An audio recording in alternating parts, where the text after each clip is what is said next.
Book of Heaven. Volume 36. I am still in the arms of the divine Fiat. Oh! How much I need to feel his life breathing, throbbing, and flowing in my poor soul. Without him, it is as if everything disappears, light, holiness, strength, heaven itself, as if even heaven no longer belonged to me. While the moment I feel the life of the divine Fiat, everything resurfaces in me. Light with its beauty that invigorates, purifies, and sanctifies. My Jesus himself with all his works. Heaven, which the Holy Will encloses in my soul as in a sanctuary so that it may be all mine. Thus, if I live in his will, everything belongs to me and I lack nothing. Therefore, O Holy Will, at the beginning of this 36th volume, I beg you, I implore you, do not leave me even for a single moment, so that it is you who speak and you who write. It is you who will make known who you are and how much you want to be the life of all, to give your good to all. If you let me do this alone, I won't know how to make you known the way you want, because I can't. But if you agree to do so, you will triumph, you will make yourself known, and you will have your kingdom throughout the world. Oh! Holy Will, eclipse all the evils of creatures by your power. Say you're omnipotent, enough is enough. For creatures to leave the path of sin and find themselves again on the path of your divine will. It is up to you, Mother and Queen of the divine Fiat. May I dedicate this volume to you in a special way, so that your love and motherhood may be manifested in these pages. To call your children to live with you in this will, whose kingdom you possessed. And I begin, kneeling at your feet, imploring your motherly blessing. My mind was immersed in the divine Fiat. Then my sweet Jesus visited my little soul, and with unspeakable goodness, he said to me, "My blessed daughter of my will, how many wonders my will is able to operate in the creature as long as it gives it the first place and all the freedom to work. My will takes the will, the word, and the deed that the creature wants to do. He infuses them into himself. He invests them with his creative virtue. He pronounces his Fiat and forms as many lives as there are creatures. You asked in my will for the baptism of my will for all future newborns, so that his life may reign in them. My will did not hesitate for a moment. She immediately pronounced her Fiat, and she formed as many lives as newborns, baptizing them as you wished. First with his light, to then give his life to each of them. Even if these newborns, whether it is by non-correspondence or for lack of knowledge, do not possess our life, this life will always remain with us. If you knew how many of these lives love us, glorify us, and bless us just as we love in ourselves. These divine lives are our greatest glory. But these divine lives do not leave aside the one who gave our divine Fiat the opportunity to form these lives for so many newborns who were born. They keep it hidden in them for make her love as they love and make him do what they do. And these divine lives do not leave newborns behind either. She watches over them and defends them to be able to reign in their souls. My daughter, who can tell you how much we love this creature that lives in our will? We love him so much that our will puts himself in his power. So much so that the soul makes of him what it wants. If the soul wants to form our lives, we let it happen. If the soul wants to fill heaven and earth with our love, we give him the freedom to do so, so that everything tells us that he loves us. Even in the little bird that sings and chirps, we hear the I love you of the one who lives in our will. If in the passion of his love, the soul wants to love us even more, it enters into our creative act and she takes pleasure in creating new suns, stars and heavens for us to make them say non-stop, I love you, I love you. And she plays the role of narrator of our glory. Since in our will the sight is very sharp, it is very attentive and all eyes to detect what we want and how to give us even more love.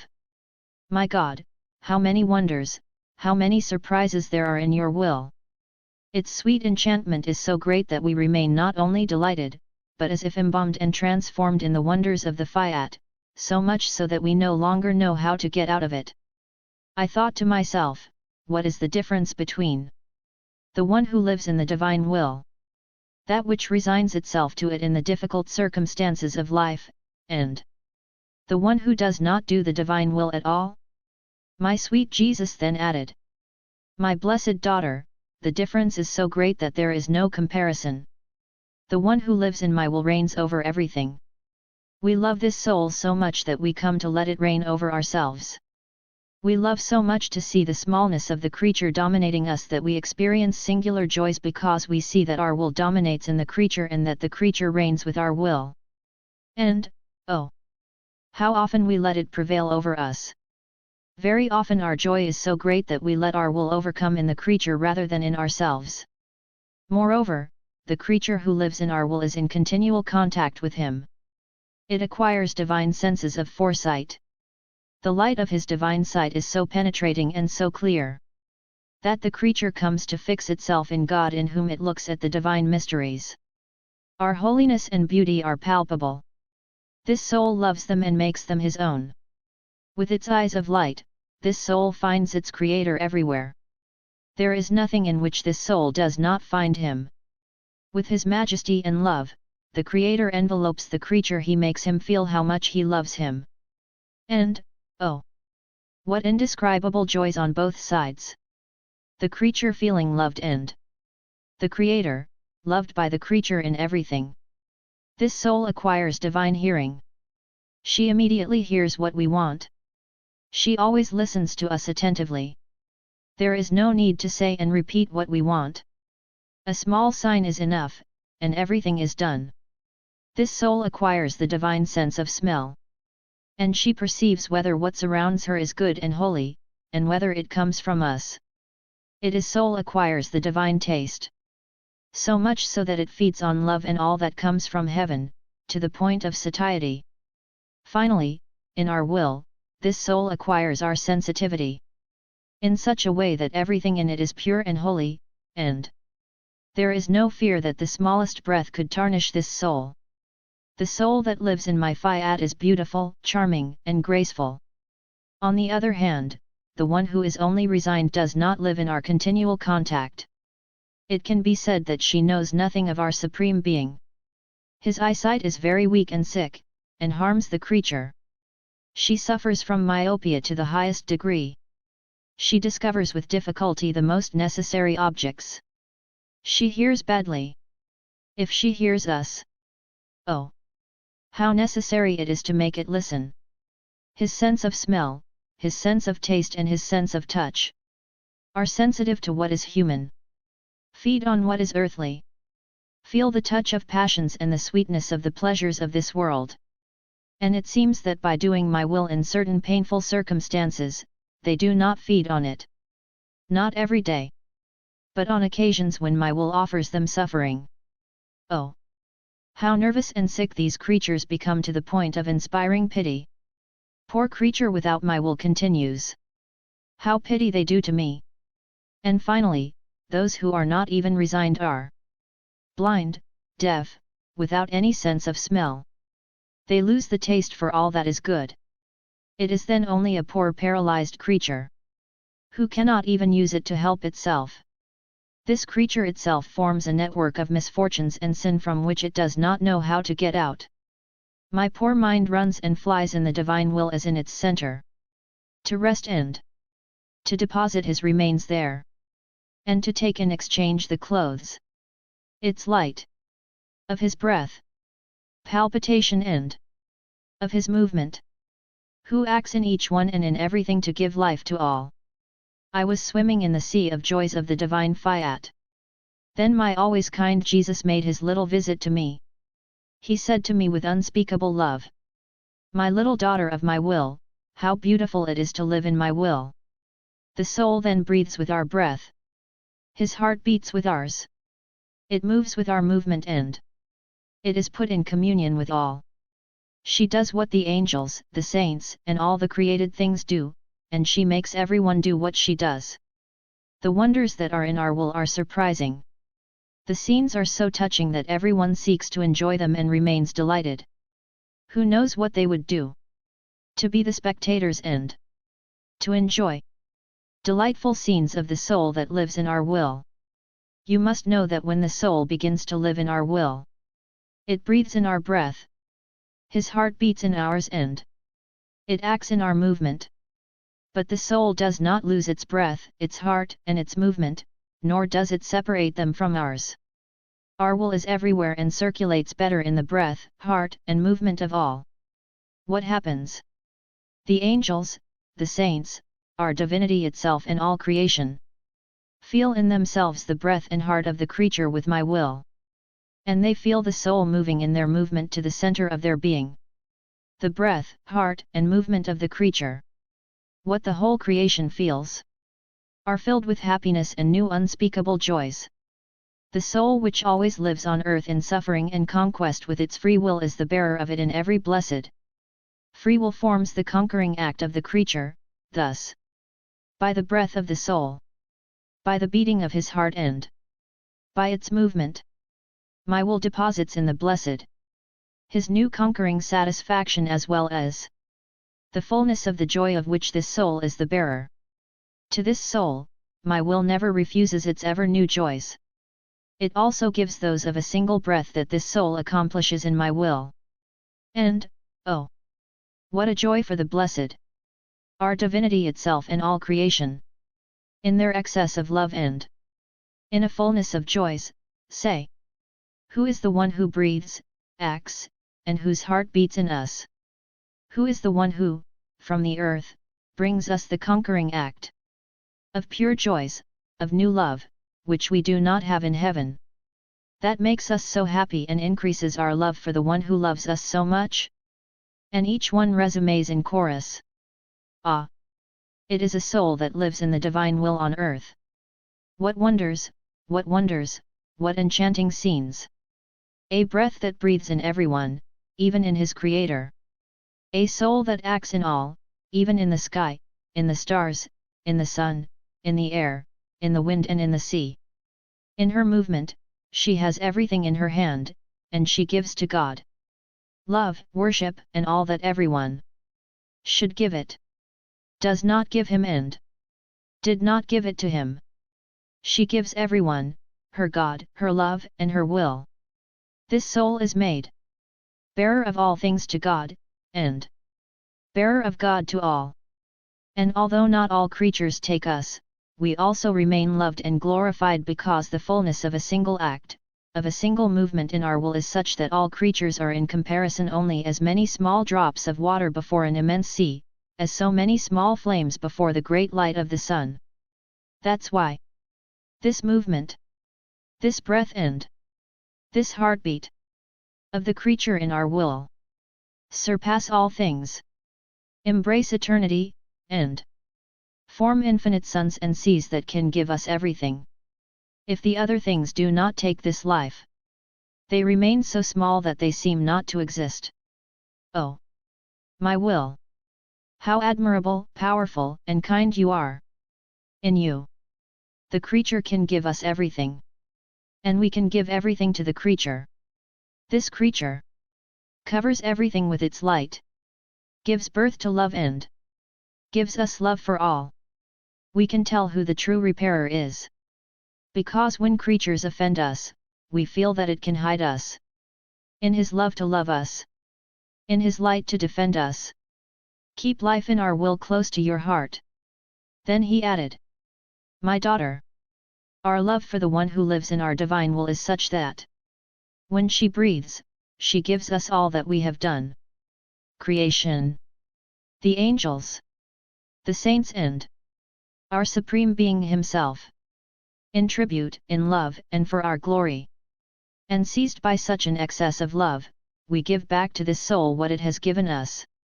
Thus, when this soul exhales its breath, it gives us back what we are. When she inspires, we give her back what she has given us. We are in an ongoing relationship. We continually exchange donations. In doing so, we maintain the vigor of love and the inseparability of not being able to detach from each other. And we feel such satisfaction that we give her everything she wants. I was immersed in the divine will. A thought tormented me about my unfortunate condition.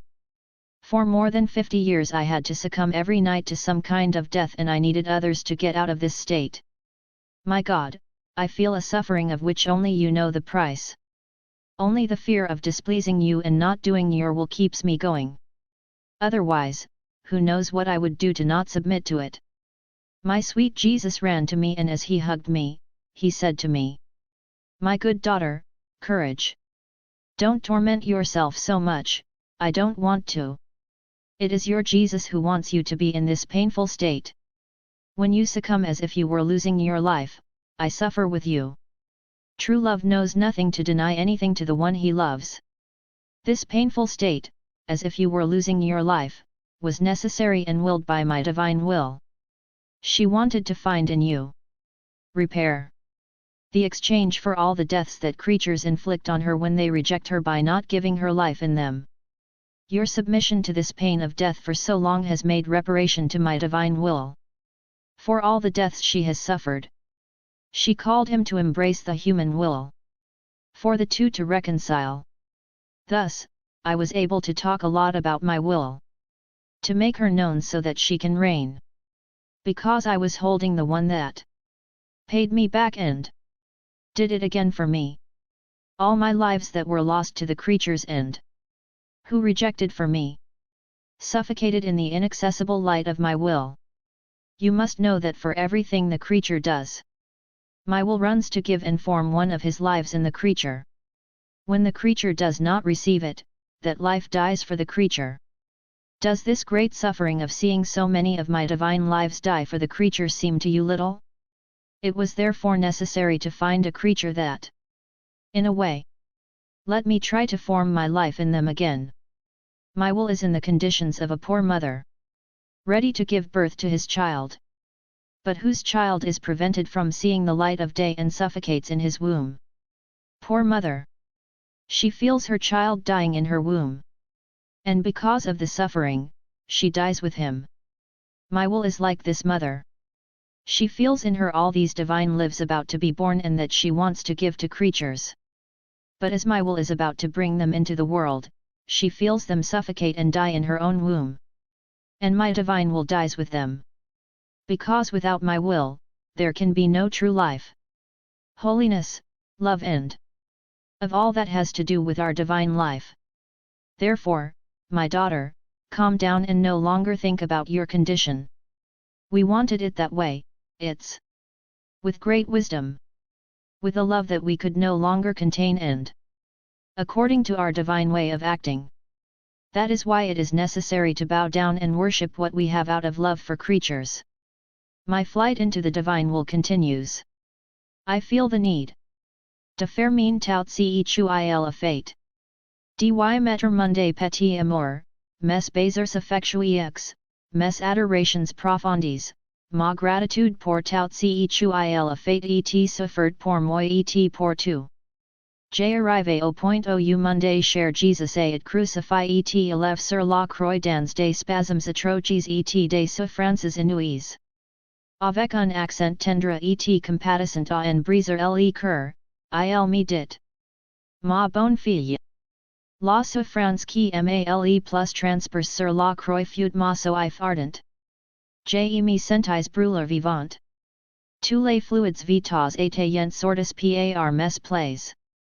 These wounds, like so many mouths, burned and felt a burning thirst that wanted to be satisfied, and unable to contain me, I shouted, I am thirsty. This I'm thirsty has stayed and continues to say I'm thirsty. I never stop saying that. With my wounds open and my mouth burning, I always say, I'm burning, I'm thirsty. Ah! Give me a little drop of your love to calm my burning thirst a little. In all that the creature does, I always repeat to him with my mouth open and burning, give me a drink, I have a burning thirst. Just as my dislocated and wounded humanity had only one cry. I'm thirsty. When the creature walks, I cry out in his footsteps, my mouth burning. Give me your steps taken for my love to quench my thirst.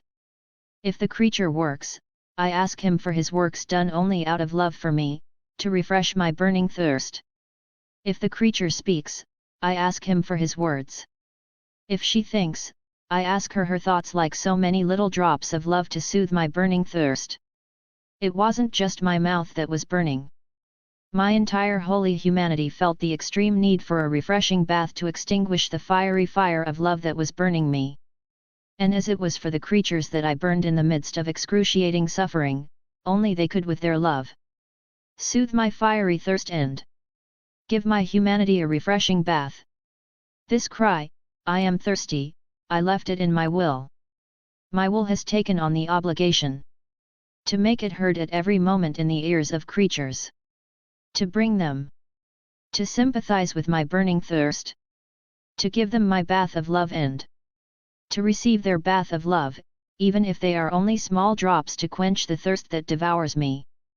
But who is listening to me? Who feels compassion for me? Only the one who lives in my will. Everyone else is deaf, and maybe my thirst increases with their ingratitude, which makes me worried and hopeless to be relieved. It is not only my I am thirsty, but all that I have done and said in my will, which is always in the act of saying to my painful mother, Mom, here are your children. And I put her at their side to help and guide them, and make her loved by her children. And she, at every moment, feels placed at the side of her children by her son. And, oh, how much she loves them as a mother and gives them her motherhood to make me love as she loves me. Better yet, by giving them her motherhood, it also puts perfection among creatures, so that they may love each other with maternal love. A love of sacrifice, selfless and constant. But who receives all these goods? Those who live in our Fiat and feel the motherhood of the Queen. It can be said that she puts in the mouths of her children her maternal heart, so that they can breastfeed and receive the motherhood of his love, his gentleness, and all the inheritance of which his maternal heart is enriched.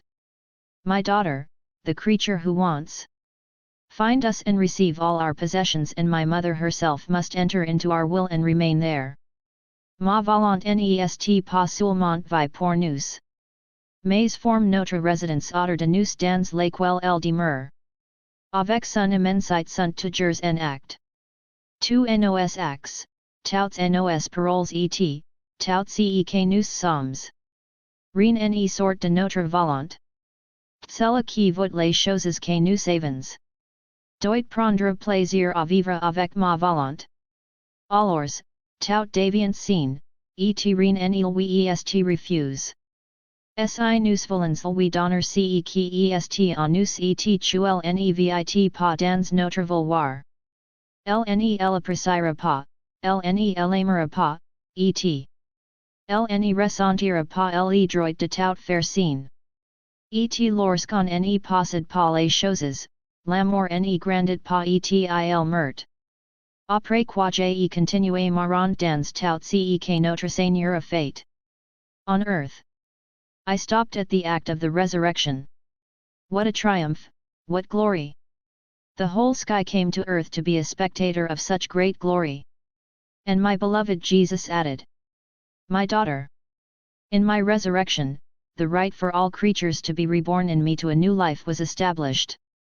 My resurrection was the confirmation, the seal of all my life, of my works, of my words, and of my coming to earth, to give me to each and every one of them, as life that belongs to them. My resurrection was the triumph of all creatures and the new conquest that each one received from the one who died for all in order to give them life and to make them reborn in my resurrection. Do you want to know what the true resurrection of the creature is? It is not at the end of her days, but while she still lives on earth. Whoever lives in my will is reborn in the light and can say, My night is over. This creature is resurrected in the love of its creator so that cold and snow no longer exist for it. She feels the smile of celestial spring. It is resurrected to holiness, which drives out weaknesses, miseries, and passions. It is resurrected to all that is heavenly. If she looks at the earth, the sky, or the sun, she sees them. To find the works of its creator and to have the opportunity to tell him his glory and his long love story. The one who lives in my will can say, like the angel to the pious women when they came to the tomb, He is risen. He is no longer here. The creature that lives in my will can say the same thing. My will is no longer with me. She was resurrected in the Fiat. And if the circumstances of life, the occasions, and the sufferings surround the creature as if they were seeking the will of the creature can answer. My will is resurrected. I no longer have it in my power. I have in exchange the divine will.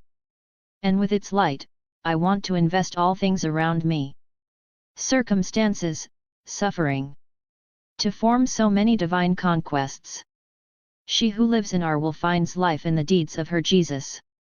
Our operative, conquering and triumphant will, always runs in this life and gives us so much glory that heaven cannot contain it. Therefore, always live in our will. Never come out if you want to be our triumph and glory. My poor mind runs, flies in the divine Fiat. If I don't, I feel worried, without strength, without food and without air to breathe. I feel like I have no feet to walk, no hands to act and no heart to love. I then need to run to His will to find His actions and train myself with His actions. His feet running, His hands kissing everything and acting. Love, without a heart, which takes the love of the Lord to never cease to love. I thought of all this nonsense when my ever-kind Jesus made His brief visit to me. Delighted with my foolishness and all love, He said to me, "My blessed daughter, do not be surprised by your foolishness. That is exactly what happens. She who lives in my will abandons her own being. His will enters mine. The soul uses our works to form the new members needed to live in my will. The soul thus acquires new steps, new movements and a new love to be able to identify with our works and do what we do. The surest sign that my divine will reigns and dominates in the soul is this continual movement of love, in the soul. The soul knows that it does not have a love that never ceases and does not have multiple works to give me and love me. So what does the soul do? It enters the endless boundaries of my will. She sees the great theatre of creation, the magnificence and manifestation of love with which creatures are invested, and it runs from one of our works to another, to gather all the love we have poured out throughout creation. This soul places all this in its bosom and comes before our Majesty, to give us all those varieties of love that we have put into creation. It makes its love notes resonate in all the love notes of our Creator love. And, oh, what a pleasure it gives us!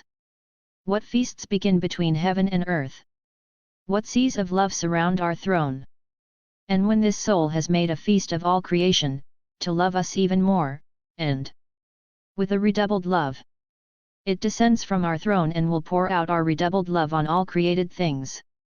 And with the power of our will that it has in its power, it makes everyone say, "Love, love to our Creator." Thus, the one who lives in our will can be called our continual celebration, the outlet of our love. Then he added with a painful accent, "My daughter, the creature who does not live in our will falls very low, even if it does good, because he misses Him, the light of our will and the strength of our holiness.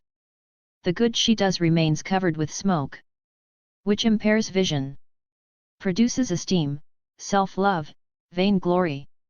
It can be said that the creature remains poisoned, so that it cannot produce a great good, neither for herself nor for others. Poor good works without my will. They are like small bells without any sound, like coins without the image of the king, which do not indicate the value of money. His works can at most be converted into personal satisfactions. And I, who love creatures so much, am often forced to spoil the good they do, so that they can enter into themselves and try to act in a righteous and holy way. But for the one who lives in our will, there is no danger that the smoke of self-love can enter. Even in the greatest works she can accomplish. This soul is the little flame nourished by the great light that is God. Light knows how to get rid of the darkness of passions and the smoke of self-love. As this soul is light, she immediately understands that all she does well is God who works in His own nothingness. If this nothingness is not emptied of everything that does not relate to God, God does not descend into the depths of the nothingness of this creature to do the great works worthy of Him. Thus, even humility does not enter into our will. Enters instead the nothingness of the creature, the knowledge that it is nothing and that all the good that enters into it is nothing but divine action. It then arrives. May God be the bearer of nothingness. That nothing be the bearer of God. Thus, in my will, all things change for the creature. The creature is nothing but the little light, who must submit as much as she can to the great light of my Fiat, in such a way that she does nothing else. That it feeds itself with light, love, goodness, and divine holiness. What an honor to be nourished by God! Consequently, it is no wonder that the creature being the little flame, God feeds on it. Then he added, in addition to an incessant love, there is another sign to know. If the soul lives in my will and if he reigns in the soul. This sign is immutability. Only God is immutable to good and evil. A firm and constant character, which does not easily change action. That only a divine patience can possess, the constancy to always do an act, without ever getting tired. Without ever feeling embarrassment or regret, it belongs only to God. The one who lives in our Fiat feels its immutability and feels invested with such firmness that it would not change its action for anything in the world. She would rather die than not continue to do what she does. In addition, what she does with a firm mind and that does not change. It has God for his beginning. Therefore, this soul perceives God in his act. By repeating the act, she feels that it is God who flows in her act and animates it. How could she ever stop repeating what began with our Supreme Being?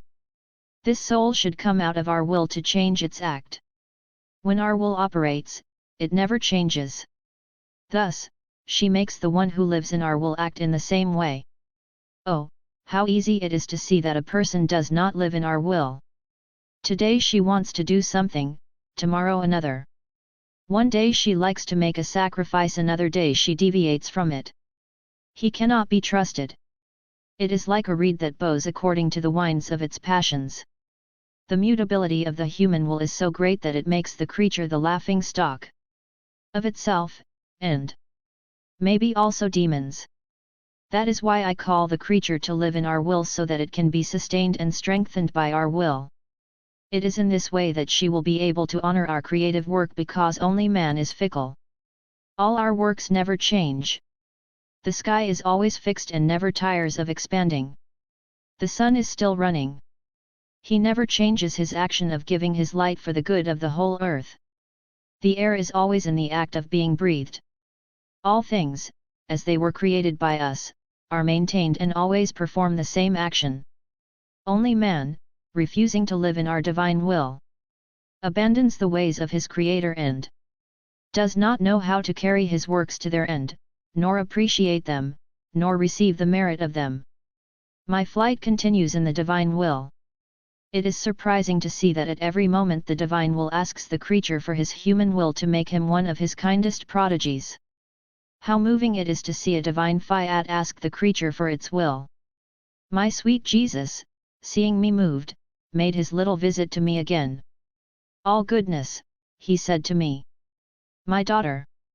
It's still our love, which pushes us towards the creature with an irresistible force and which places us in the position of applicant.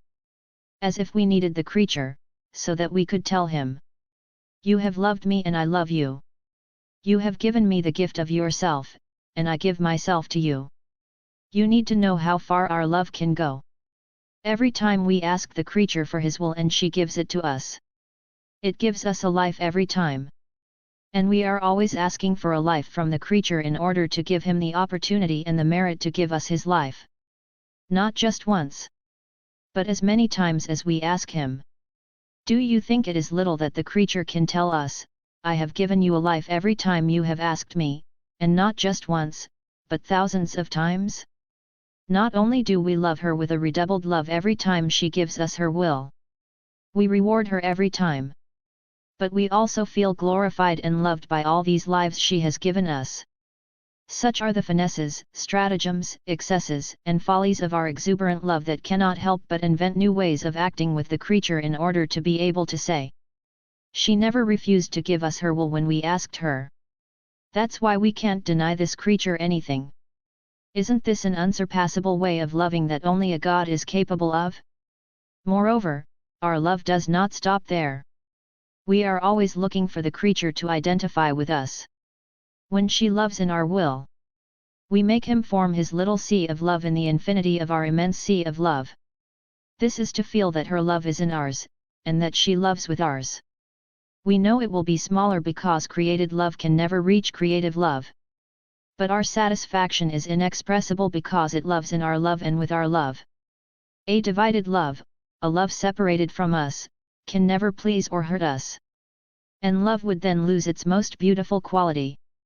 Every time the creature loves us in our fiat, its little sea of love grows in our divine sea.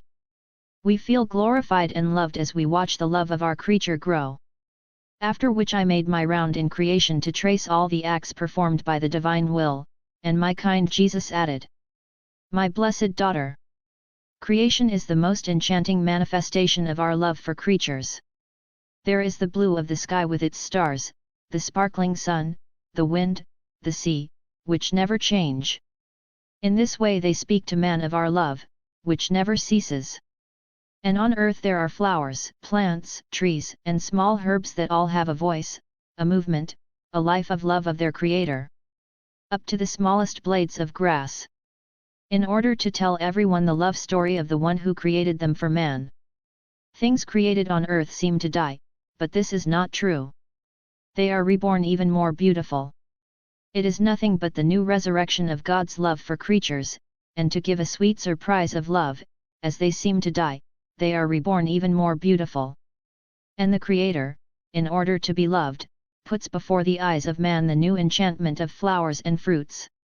It can be said that every flower and every plant brings the kiss, the I love you, from his Creator to the one who looks at them and takes them. Our supreme love thus waits for the creature to recognize us in everything and send us his I love you.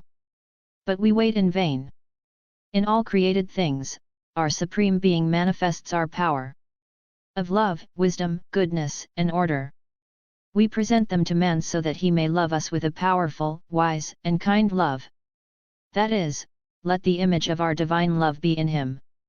She who lives in our will can receive this. Because we can say that she lives from our life. But outside of our will, love is weak. Tasteless wisdom. Goodness turns into default and the order itself in disorder. Poor creature without our will, how much it inspires pity. Even more, we love the creature with unceasing love and we want to find in it the love that never ends. When the creature does not love us, it forms great voids of our love in its soul. And our love, not finding its love in these voids, finds no place to rest. He remains suspended, wanders, runs, steals, and finds no one who receives him. He cries out, suffers martyrdom and says, "I'm not loved. I love and I can't find anyone who loves me." Then he added with a softer accent, "Dearest daughter, if you knew how far my love can go for the one who lives in my divine will, you will love me so much that your heart will explode with joy. Your love and mine would keep you consumed, devoured by pure love for me. You must know that my divine will brings together all that the creature who lives in it does. Nothing that is done in my fiat can come out of it. Everything dwells in our fields of light. And my will, to rejoice, gathers the movement of the creature. His love, his breathing, his steps, his words, his thoughts and everything that the creature has done in our will in order to incorporate everything into our life. We feel the need for creatures to continue their breathing, their movements and their steps in ours. That is why we call the one who lives in our will, our breath, our heartbeat, our movement and our love. We cannot and do not want to detach from ourselves the breath of the one who lives in our will. We would then feel our life torn from us. Also, when this creature acts, breathes, etc. My will goes into celebration and will gather with great love what the creature does. As if my will had contributed to form breathing and movement in the creature, and as if the creature contributed to give breath and movement to God. Such are the excesses and inventions of our love that is happy when it can say, "What I do, the creature does too." We act, we sigh, and we love together. That's when we feel happiness, glory, and reciprocity of our creative work which, just as she came out of our paternal womb in a flame of love, all love returns to us in our divine womb. My poor mind is under a multitude of thoughts concerning the divine will. They seem to be messengers who bring us information about this holy will. I was surprised. Then my sweet Jesus came back to his little girl. "All kindness," he said to me. "My good daughter, it is extremely simple to enter into my will. Because your Jesus never teaches difficult things. My love makes me adapt to human capacities so that the creature can do without difficulty what I teach and what I want. You must know that in order for the creature to enter my Fiat, the first essential thing is to want him, to desire him firmly, to want to live in him. Secondly, when this first step is taken, my divine will surrounds the creature with light and such attraction to the divine will, that the creature loses the desire to do its own will. Because after that step, she felt sovereign. And the night of his passions, weaknesses, and miseries has changed in day, in divine force. Therefore, she feels the extreme need to take a second step, which calls for a third, fourth, fifth, etc. These steps are steps of light that beautify the creature, sanctify it, make her happy, direct it and make it participate in the likeness of its Creator, so that the creature does not only feel the extreme need to live in my will, but also feels my will as her own life from which she cannot separate. Do you see then how easy it is? But it is necessary to want it. When the creature wants to enter my Fiat, my paternal goodness adorns this will of grace, love, and goodness. And since that's what I want too, I add what is mine and, if necessary, I put my own life into it to give it all the help and all the means. And my life against his to make it live in my divine will. I spare myself nothing when it comes to making the creature live in my will. My daughter, our love is so great that we establish various levels of holiness and various means of holiness and beauty to adorn the soul in our divine will. We make them distinct from each other.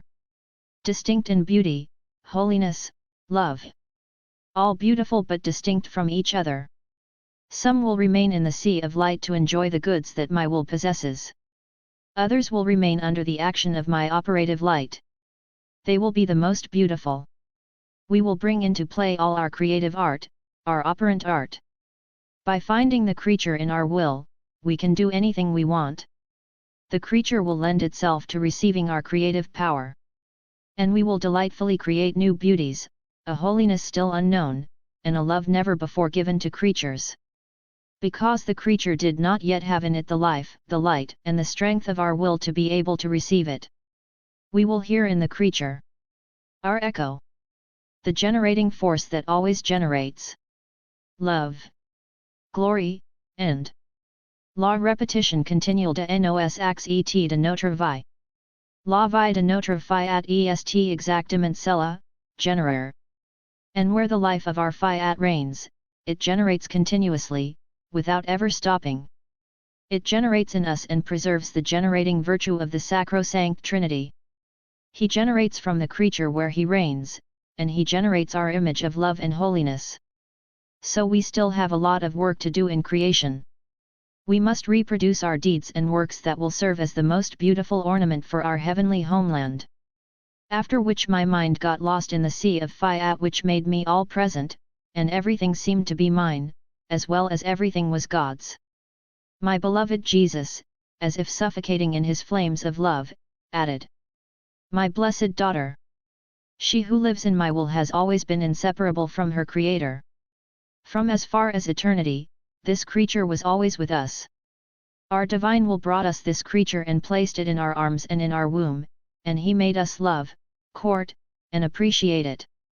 And since that moment, we feel within us his thrilling love that called us to work with our creative hands to make one of our most beautiful footage. Oh!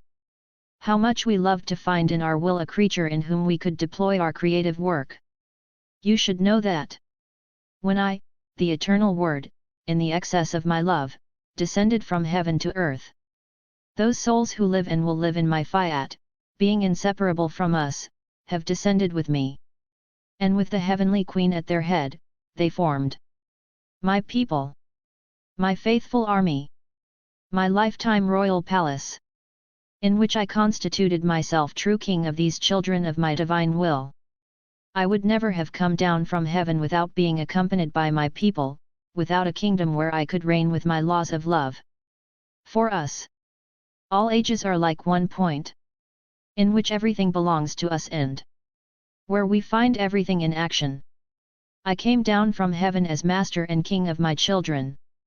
I saw myself courted and loved as we know how to love ourselves. My love was so great that I made them remain conceived with me. I couldn't have tolerated not finding my children who loved me.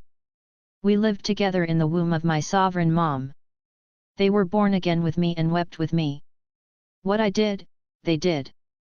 We walked, worked, prayed, and suffered together. And I can say that they were also with me on the cross to die and be resurrected to a new life. That I have come to bring to human generations. Thus, the kingdom of our will is already established. We know how many of them. We know who they are and we know their names.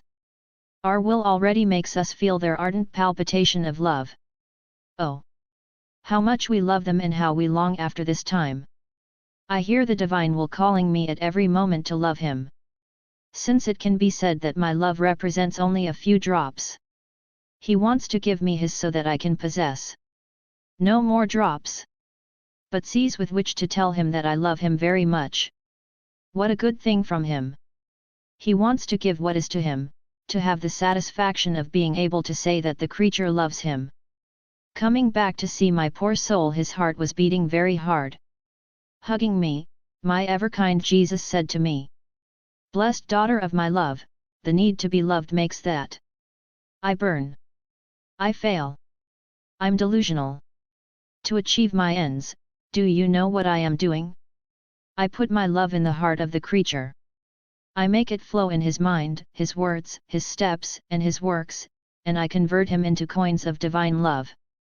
So that these may take effect as our currency, I strike them with my image and write around them, Jesus, King of the reign of the divine will. Now, this currency of love gives the creature the right to be able to say to me, I loved you.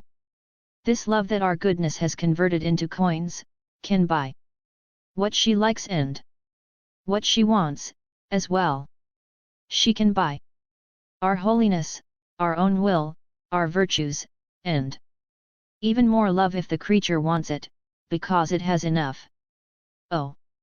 How much we rejoice when we see that she is no longer poor, but very rich. To the point of being able to buy our virtues and our own holiness.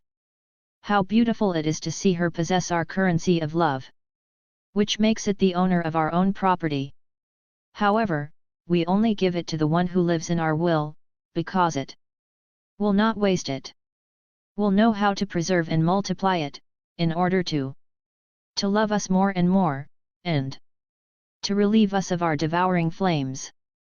While I had resumed my turn in the acts of the divine will, I felt suffering. My vigil made me worried. For the minutes seemed to me centuries, an eternal night I was waiting for my Jesus to come and soothe me. Finally, after a long wait, my dear Jesus showed himself out of breath with great kindness. He said to me, "Poor girl, how hard it is to watch, isn't it? How many times your Jesus is in this suffering, so cruel and torturing. How many vigils the creatures make me do. I can say that I am always on standby and I suffer from the impatience of my love. If the creature sins, I feel it escape from my arms. I observe it. I look at her. I see her surrounded by demons who are partying and managing to ridicule the good she has done. Poor good, covered with the mud of sin. As I always love the creature, I send him a little light, and I observe him. I send her remorse to get up, and I watch her. Minutes seem to me ages. I can't calm down if I don't see her coming back into my arms. And I observe it, and I observe it. I watch the beating of her heart, the thoughts of her mind to provoke the memory of my love for her. But no, it's in vain. And I am compelled to observe. What a hard watch! If it returns to me, I rest a little. Otherwise, I continue my vigil. Here is another who wants to do a good and takes her time and never decides. I look at her. I try to attract him with my love, with inspirations and even promises. But she does not decide. She finds all kinds of pretexts, difficulties, and keeps me on standby. How many watches? How many vigils the creatures force me to do, and in so many ways. Your expectation allows me to have a little company in my continuous watch. Thus, we suffer together. Love me, and I will find a little rest in my many vigils. After which he added with a softer accent. Daughter of my sufferings, do you want to know who does not give me this hard suffering of having to watch? The one who lives in my will. When she decides to live in my will, I declare that she is my daughter. I call on the whole heaven and the sacrosanct Trinity to celebrate the new girl that I acquired. Everyone recognizes her because I write my daughter with indelible letters in my heart and in my love that is always burning. In my will, she is always with me. Everything I do, she does. Therefore, in my continual rebirths, she is reborn with me and I write, the daughter of my birth even in my tears. In short, if I suffer, if I work, if I walk, I write. The daughter of my sufferings, of my works, the daughter of my steps. I write it everywhere. You must know that between paternity and filiation, there are indelible links. No one may refuse to recognize the rights of paternity and filiation. Nor in supernatural order. Nor in the natural order. Thus, I, the Father, have the duty to be heiress. My property. Of my love. From my holiness. The one who so solemnly declared herself to be my daughter. To the point that I carry it written in my heart. If I did not love him, I would betray my paternal love. Therefore, I cannot but love him. In addition, this child has a duty. To love me and to possess the property of his father. To defend him. To make it known and to give his life so that no one offends me. Oh! How beautiful it is to see my children living in my will and coming to tell me. My father, you have watched too long. You are tired, rest. And so that your rest may be sweet, rest in my love and it is I who will watch. I will take your place with souls. Who knows if you won't find someone when you wake up. And I confide in these children, and I rest a little. Is there anything that the soul that lives in our will cannot do? She can do everything for me because her light passes through all my sufferings. And I do everything for this child. We alternate between us the vigils and the rests. How beautiful it is to live in my will. The creature is already there in our own conditions. What we want, she wants. And here is the holiest, the greatest, the noblest thing and the most filled with majesty of purity, wanting what God wants. Wanting what God wants no act succeeds. At such a sublime height. To infinite value. God is holy, pure, order and goodness. In wanting what God wants, the creature wants what is holy, pure and good. With the fullness of order, she feels reborn in God, and she does what God does. God does everything, embraces everything, and is the movement of all. And this soul contributes to what God does. Could it ever do greater good? There is nothing that can reach or surpass life in my will. Therefore, still lives in my Fiat and we will be happy, you and me. I felt immersed in the divine will. His light made me understand many truths, but I felt unable to enclose them in such a small mind. And I felt a reluctance to manifest them. Put on paper. My sweet Jesus, visiting my poor soul, all tenderness and compassion for my incapacity, said to me, "My poor daughter, placed before the immensity of my will, is confused and would like to remain in a sweet rest to enjoy the joys and happiness, of which she is filled. But no, my daughter. It is also necessary to work. In heaven, it is always joy, but on earth there is alternation between joy and work. For you, work is manifesting and writing. To enter into my will is to possess the truest joys and the greatest happiness. But in work, I never leave you alone. I do more than you, and you wouldn't have been able to do it without me. You must know that our love is so great that when our goodness decides to speak a word, to manifest a truth outside of our supreme majesty, we form that act within ourselves. We enclose the good that must be produced by this truth that we bring out. When everything is ready and complete, the good we must give to creatures by virtue of this truth that we manifest, we then offer that truth to the creature as the bearer of the good that we want to give to human generations. Therefore, our word contains all ages. And since our words are life, they possess creative force. Wherever our word reaches, creatures will feel that we are creating life, and they will feel the good that our truth brings them. Therefore, to stop our words by not manifesting them means to stop all the good in all our lives that our words can produce. And I know, my daughter, that you would not want to cause me this pain and prevent this great good to human generations, would you? The one who loves me cannot refuse me anything, not even the sacrifice of her life. Therefore, be careful. And do not make yourself responsible for having prevented so many of our divine lives that must take life in creatures. At that very moment, I was in so much pain that I wanted to take my last breath. Jesus immediately ran to support me in his arms. He said to me, "What? Do you want to come to heaven?" And me, "Yes, if heaven wants you to decide to bring me there." Jesus, my daughter, and then, what would we do with the earth? Me, I don't know anything about it and I'm not good at anything, and then, the earth doesn't interest me.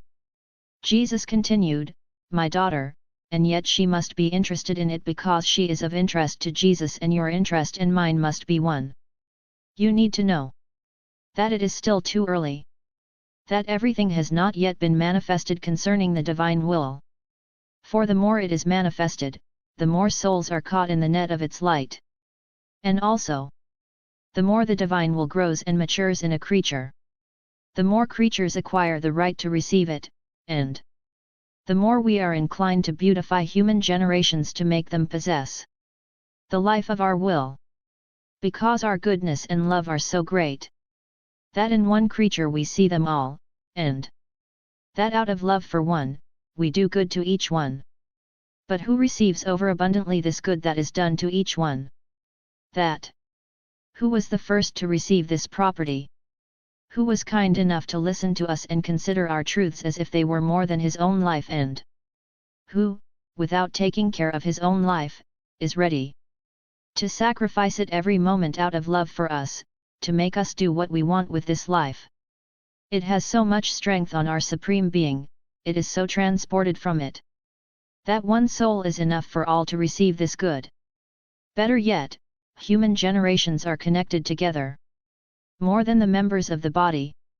Therefore, it is no wonder that a single healthy and good member flows its vital bodily fluid saints into the other limbs. Thus, the strength of a single creature that lives in our will is omnipotent to the point to be able to turn heaven and earth upside down, to defeat God and creatures. Therefore, let me finish, and then I will take you away immediately."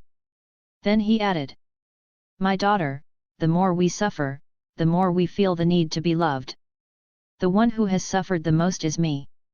Therefore, the sufferings, my shed blood and my tears, turn into loving and pleading voices, who want to be loved by those that they love so much, which made me suffer so much and cry. And those who love me bring me the sweetest comfort to my sufferings and dry my tears. And my blood is converted for them into a bath of love. Do you know who is the one who changes my sufferings and tears into joy, into satisfaction? The one who lives in my divine will. Because in the divine will, the soul finds the love that always loves me.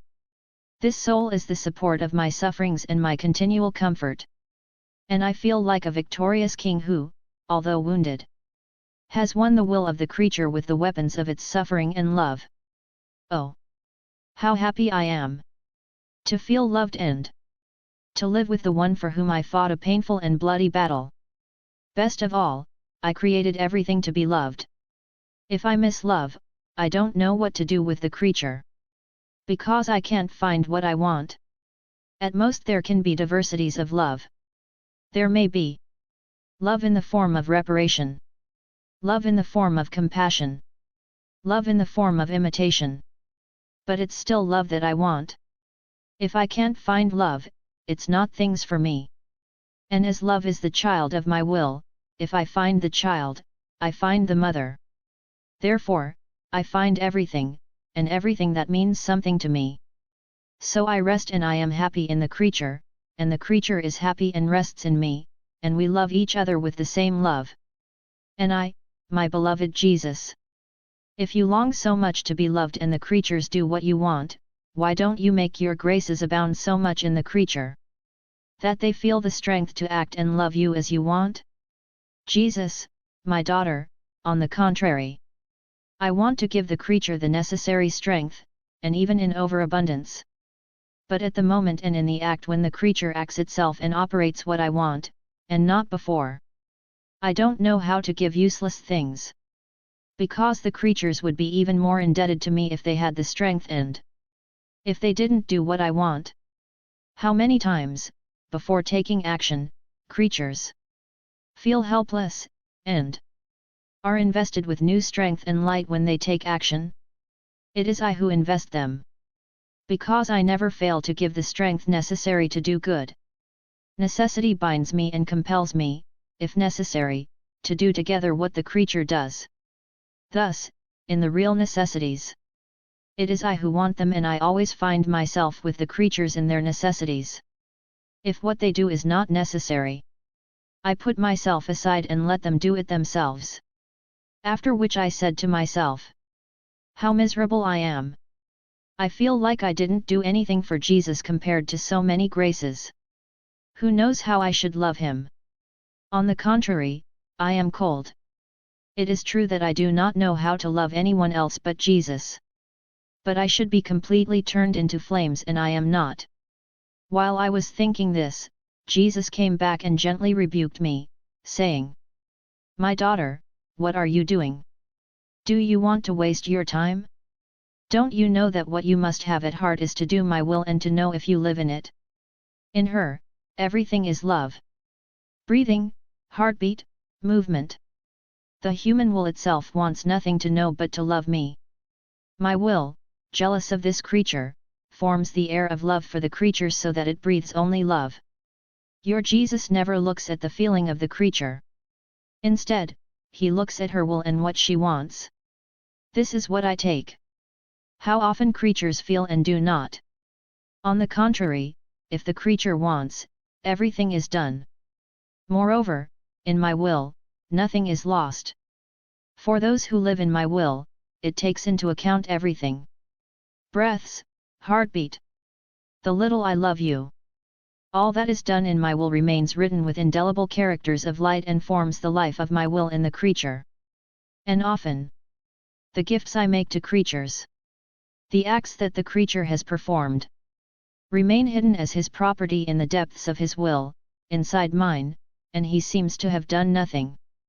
But that's not true. Depending on the circumstances, my will make him feel that its light is in it more than a sun, that holiness is in its place of honor, and that the virtues are all in the act of showing heroism, if it were necessary to exercise them. My will knows how to maintain harmony in its divine order where it reigns. Everything my will does acquires the seal of the Lord. Also, live in my will and think of nothing else. My will look after your well-being better than you. I continue my flight in the divine will. I feel that he invests me entirely and that he wants to occupy his royal place. In the smallest of my acts, even the most natural. And maybe even in my nothingness. And if he didn't, he couldn't say that the fullness of his will reigns in the creature. My dear Jesus, repeating his brief visit, all goodness, said to me, my daughter, all that has come out of us, soul and body, was formed by us with our creative hands. So everything has to be ours. We turned the body into an organ. And every act that had to be done to accomplish the divine will should have formed a key that had to contain numerous notes, and music concerts all distinct from each other. And the soul was to be the one who, in union with the body, had to form the voice, the song. And by touching these keys, she should have formed the most beautiful music. But an organ that no one plays on is like a dead body. It cannot entertain or delight anyone. And the one who knows music, if he does not have an instrument to play, cannot practice his art. It is therefore necessary to have someone who speaks, who acts, who has the life to form beautiful music. But you also need the instrument that contains keys, notes and everything else. Both are necessary. This is the case with the soul and the body. There is a harmony, an order, and a union between the two that make it impossible for one to do anything without the other. That's why I watch carefully on your steps, your words, the movement of your pupils, your smallest deeds, so that my will may have its life, its place. It doesn't matter if the act is natural or spiritual, big or small. But we look carefully to see if everything is ours. If our will has made its sun rise of light, holiness, beauty, and love. And we use even the smallest acts to accomplish our most wonderful wonders and to form the most beautiful scenes for our entertainment. Isn't it from scratch that we have formed the wonders and enchantment of all creation? In the creation of man, is it not from nothing that we have formed so many harmonies? To the point of making man in our image and likeness? My daughter, if creation were to give us only what is spiritual, it would give us very little. On the contrary, by giving us even her smallest natural acts, she can always give us. We are in a continuous relationship. The union between us and the creature never stops. Best of all, the little things are always there. In young and old alike. In the ignorant as in the learned. Breathe, move, use personal things. These are things that everyone needs to do and keep doing. And when these things are done, out of love for us, that we may form the life of the divine will in them. This is our triumph, our victory, and the reason why we made the creature. Do you see then how easy it is to live in our will? There is no need to do new things, but rather what we always do. That is, to live one's life as we have given it, in our will. After that my sweet Jesus added, my daughter, just as the sun sows every day, light, warmth, softness, fragrance, color, and fertility with diversity, to beautify the whole earth in this way. Just as by the touch of its light and the formation of its heat, it fertilizes the plants, makes them ripen. It produces the variety of colors and fragrances in flowers for the sweet enchantment of human generations. The same goes for the one who lives in my will. The divine will surpasses the action of the sun and sows in the one who lives in it. Light, love, variety of beauties and holiness. Giving each seed divine fecundity. How beautiful it is to see this creature, embellished, fertilized by our divine seed. The beauty of this creature is extraordinary, to the point of enchanting our divine pupils. My daughter, to receive the seed of the sun, the earth, flowers, and plants must accept to receive the contact of its light and heat. Otherwise the sun will remain in the heights of its sphere, without being able to act on the earth, which will be sterile, without fecundity or beauty. For to give and receive a good, it is necessary to have a union, an agreement on both sides. Otherwise it is impossible for one to give and the other to receive. In the same way, the soul, in order to receive the seed of my will, must live in it. It must always be in union with this agreement. She must make herself malleable to receive the new life that my will wants to give her. Otherwise, my will is like the sun, it does not so, and the creature remains sterile, without beauty, in the darkness of its human will. That is why I want the soul to live in my will. Not only so that I can sow, but so that my seed is not lost. I become a farmer in order to produce the greatest varieties of beauties. Then he added with even more tenderness, my good daughter, my love always wants to bind more to the creature the more truths it manifests about my will. The more bonds of union I create between God and the creature. And by manifesting these truths, my love prepares the marriage between God and the soul. And the more he manifests, the more the wedding will be celebrated with pomp and luxury. Do you want to know something? My truths will serve as a dowry to be able to marry you to God.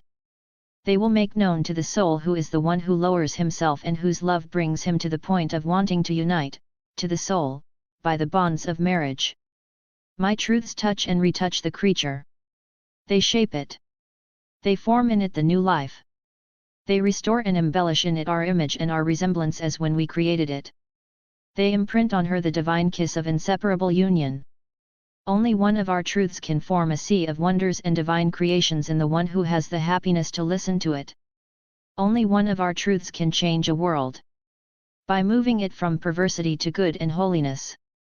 Because this truth is a life that comes from us to be manifested for the good of all.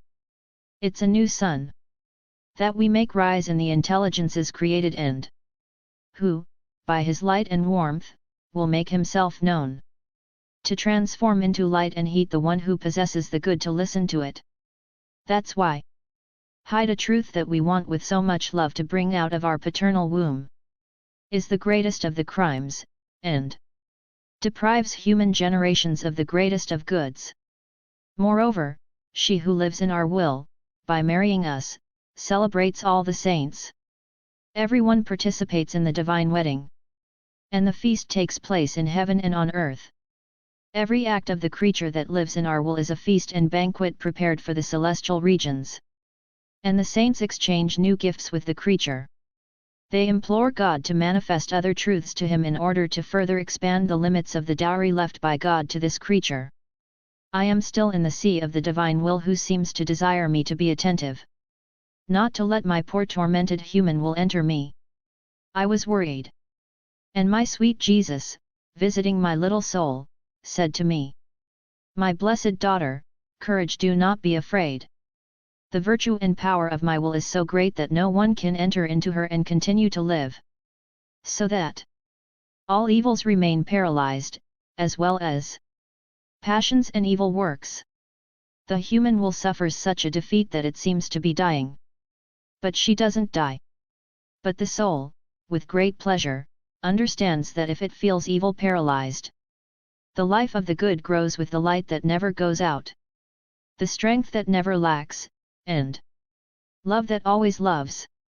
The heroism of sacrifice and invincible patience rise in the soul. I can say that my will puts the enough is enough on the evils of the creature. Because there can be no beginning in life of good except in my will. My Fiat has the power to paralyze evils. The good remains paralyzed when the human will dominates alone in the creature. Poor property under the paralysis of the human will. The creature wants to walk and it can barely drag itself. She wants to act, and her arms fall off. She wants to think, and she feels dizzy and stupid. The human will without my will marks the beginning of all evil's end. The total ruin of the poor creature. After which my beloved Jesus added with a sweet accent, for, my daughter, the one who wants to possess me must love me. To love is to possess. When you love me, I am formed in your soul. I grow as you return my love to me. Because only love makes me grow. When you repeat your love, I make myself known to make myself loved more. So you love me and I make you feel how much I love you. When you love me, I love you and I possess you. While we love each other in turn. You are formed in me, you grow. I feed you with my love. I train you in the life of my will. I flood you with my seas of love to make you feel how much I love you and with what tenderness I make you grow in my heart. How much I guard you jealously so that you love me more and show me the same tenderness by jealously guarding my love. And the creature makes sure at every moment to give me his life. To love me and make me happy and content in her soul, just as I make her happy and content in my heart. Love wants to walk hand in hand. And if a person loves without being loved, he is unhappy and feels the bitterness of the one who should love him and does not love him. Also, always love me. And if you really want to love me in my will where you will find love that never ends.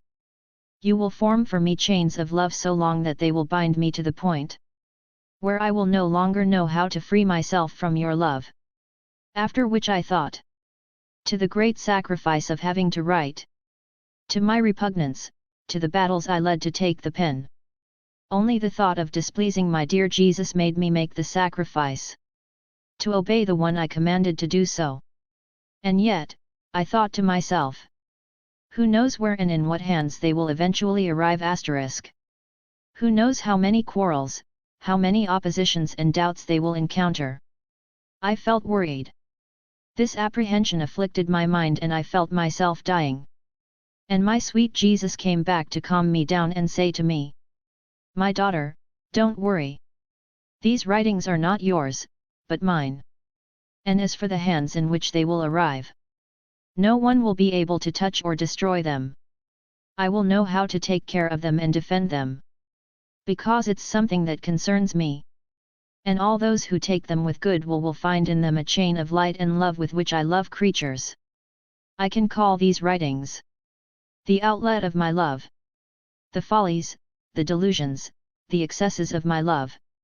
With whom I want to win the creatures back into my arms.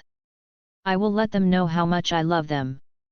I want to come to the excess of giving them the great gift of the life of my will. Because only in this way can man get to safety. Feel the flames of my love and know how much I love it. Whoever read these writings with the intention of finding the truth will feel my flames. Will be transformed into love and will love me more. On the other hand, the soul who will read them with the intention of looking for quibbles and doubts, his intelligence will be blinded and made confused by my light and by my love. My daughter, good and my truths produce two effects, one being the opposite of the other. In the well-disposed soul, they are light to form the eye of his intelligence, and life to give him the life of holiness contained in my truths. In those that are not disposed to, these scriptures blind them and deprive them of the good that my truths contain. Then he added, my daughter, be brave and worry-free. What your Jesus did was necessary for my love and because of the importance of what I had to manifest to you concerning my divine will. I can say that these manifestations were to be useful to my life and allow me to accomplish the work of creation.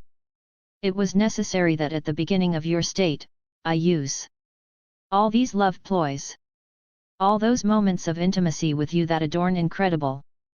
I really made you suffer to see if you would submit to everything. I then flooded you with my graces, with my love. I subjected myself to suffering again to make sure you wouldn't deny me anything. And it was to win your will. Oh! If I had not shown you how much I loved you, I would not have granted you so many graces. Do you think it was easy to make yourself accept this state of suffering, and for so long? It was my love and my truths who supported you and which still keep you as magnetized in the one who loved you so much. But everything I did at the beginning of your state was necessary. It was to serve as a foundation, decorum, preparation, holiness, and disposition to the great truth that I was to manifest to you about my divine will. As far as the scriptures are concerned, my interest will be greater than yours. For they are mine. And only one truth about my Fiat costs me so much that it exceeds the value of all creation. Because creation is one of my works. While my truth is a life that belongs to me. It is a life that I want to give to creatures. And you can understand this because of what you have suffered and the graces I have given you to come to manifest to you my truths about my holy will. So, be calm, and let's love each other, my daughter. Let's not break our love that has cost us both so much. To you, by putting your sacrificed life at my disposal. And to me, sacrificing myself for you. After all Jesus had said, I felt perfectly calm. When he spoke to me, peace came back to me. But later, thinking back to everything that was happening to me these days, and that it is not necessary to say here, I worried again. I felt exhausted and extremely weak. And my beloved Jesus, full of compassion, all goodness, came to tell me, my poor daughter, you are without food. That's why you don't have any strength anymore. It's been 2 days since you took food because I wasn't at peace. I couldn't give you the food of my truths. Because these truths, they nourish the soul. They also communicate strength to the body. Moreover, being worried, you would not have understood me and you would not have been willing to take such exquisite food. For you must know that peace is the door through which truths enter. She is the first kiss and is the invitation that creatures make to the truths to listen to them and let them speak. Therefore, if you want me to give you a lot of food, return to a state of peace. During those days when you were worried, heaven, angels, and all the saints trembled for you. Because they felt an unhealthy look coming out of you that didn't suit them. Also, everyone prayed that you would find peace. Peace is the smile of heaven, the source from which heavenly joys spring. Moreover, your Jesus is never troubled in spite of all the offenses they may do to me. I can say, my throne is peace. That is why I want you completely at peace, my daughter, even in the way we must adapt to each other and look like each other. I am peaceful, you must be peaceful. Otherwise, the kingdom of my will not be able to stabilize in you, because it is a kingdom of peace. A few days later, on May 31st, a representative of the Holy See suddenly arrived and took Louise's 34 volumes. I feel the need to lock myself in the divine will to continue my life in him. Oh! How I would like him to imprison me in his light so that I cannot see or feel anything except his will. And my beloved Jesus, redoing his little visit to me, all goodness, said to me, my blessed daughter, I want you here in my will, imprisoned, so that nothing else has life in you. You must know that all the harmony of the creature is in the continuity of his good deeds performed in my will. A single act does not form a harmony or a variety of beauties. But many acts united with each other attract the attention of God, who puts himself in expectation of the acts of the creature. And when the creature forms his deeds, God will communicate to this one, beauty. To another, holiness. To others still goodness, wisdom, love. In short, his deeds are endowed by God with his decoration and his divine quality. Repeated acts in the creature form the strength of the soul. Connect God more to the creature, and form the sky in the depths of the soul.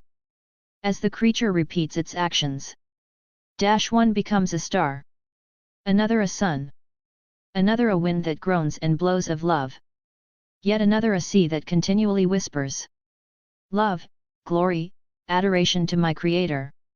In short, we can see the atmosphere reproduced in the creature. On the other hand, when the acts are not repeated continuously, they lack the strength of one in that of the other. And the act lacks the divine way that when the divinity performs an act, it never ceases its action. She continually supports her with her creative force. Moreover, an act alone has never formed holiness. When acts are not continual, they possess neither the strength nor the life of love, because love never says enough. He never stops. If love says enough, love feels dying.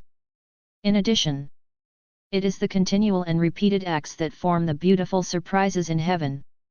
When an act happens, brings its joy, and that another follows him. This soul only sends continual acts to heaven, it makes the enchantment of the heavenly homeland. Thus, In my will. There is always something to do and there is never time to lose. 3. Then with a stronger and more tender accent of love, he added. My daughter. That it is beautiful to see that a soul loves to act in the divine will. Heaven itself lowers itself and all stop to worship the supreme will. Because they see His majesty, His height, and His power. Locked in the small circle of the creature. Who does what she does in her royal heavenly palace. And celebrates His love and works. The supreme will feels so honored that He places Himself as a queen, in the creature, to have as many queens as acts performed by the creature in His will. He feels His divine regime, His reigning scepter unfolding in His royal way, in the creature that gives Him the honors due to Him. My Fiat embraces everything that exists. Thus the supreme will feels glorified as if all made Him reign. We can't find more real beauty. Receive greater love. Perform more striking wonders. Than in the one who likes to live in our will. My desire is so great that the soul lives in my will. My impatience and my sighs so ardent, that I will repeat in the ear of His heart. Oh! Please me, don't let me sigh any longer. If you want to live in my Fiat, the night will end for you and you will see the full light of day. Every act performed in my will be a new day, bearer. New graces. A new love. Unexpected joys. And all the virtues will make you celebrate. They will occupy their places of honor like so many princesses who will accompany your Jesus and your soul. You will form for me a throne of a very bright light where I will reign as king in the one who formed my kingdom. In complete freedom, I will dominate your whole being, even your breath. I will accompany you with all my works, my sufferings, my steps, my love and my strength that will serve for you. Defense, aid, and food. There is nothing I will not give you if you want to live in my will. You must know that our Supreme Being is keeping the creature in a torrential rain of love. All created things rain love down on her. The sun rains down her light of love. The wind rains on her freshness and her caresses loves. The air continually rains on her lives of love. My immensity that envelopes it. My power that sustains her and carries her in her arms, my creative act that preserves her. Make it rain on it. An immense love. A powerful love. A love that creates love in every moment. We are always on the creature to envelop it and flood it in love. This is how the creature puts us in a delirium of love. She herself does not let herself be won over by loving us. What suffering! What suffering! But do you want to know who has the exact knowledge of this incessant rain of our love? We, who bring down this uninterrupted rain of love. And the one who lives in our will. This soul feels our continual rain of love. Since, living in our will, everything belongs to him. The soul, to respond to our love. Not knowing how to make his rain of love fall on us, take all things created. Our immensity and our power. Our creative virtue which is always in the act of creating. And only because we love, it rises in our very will. And it makes you reign. A love of light. Caresses of love. An immense and powerful love on our divine being. It is as if she wanted to carry us in her arms to tell us. You see how much I love you. You carry me in your arms, and I carry you in my arms. And it is your immensity and your power that allow me to carry you. My daughter, you can't understand. What comfort we feel. How much our flames are refreshed and lightened. In that rain of love that the creature makes fall on us. Our satisfaction is such that we feel paid for creating all creation, and paid with the same currency of love with which we loved the creature so much. Our love has the virtue of producing a sufficient abundance of money in the creature to pay for what we have done for it and what we have given it. Then, in the sea of our joy, we say to him, tell us, what do you want? Do you want us to invent other love ploys? We will do it for you. Tell us, what do you want? We will satisfy you in everything. We will not deny you anything.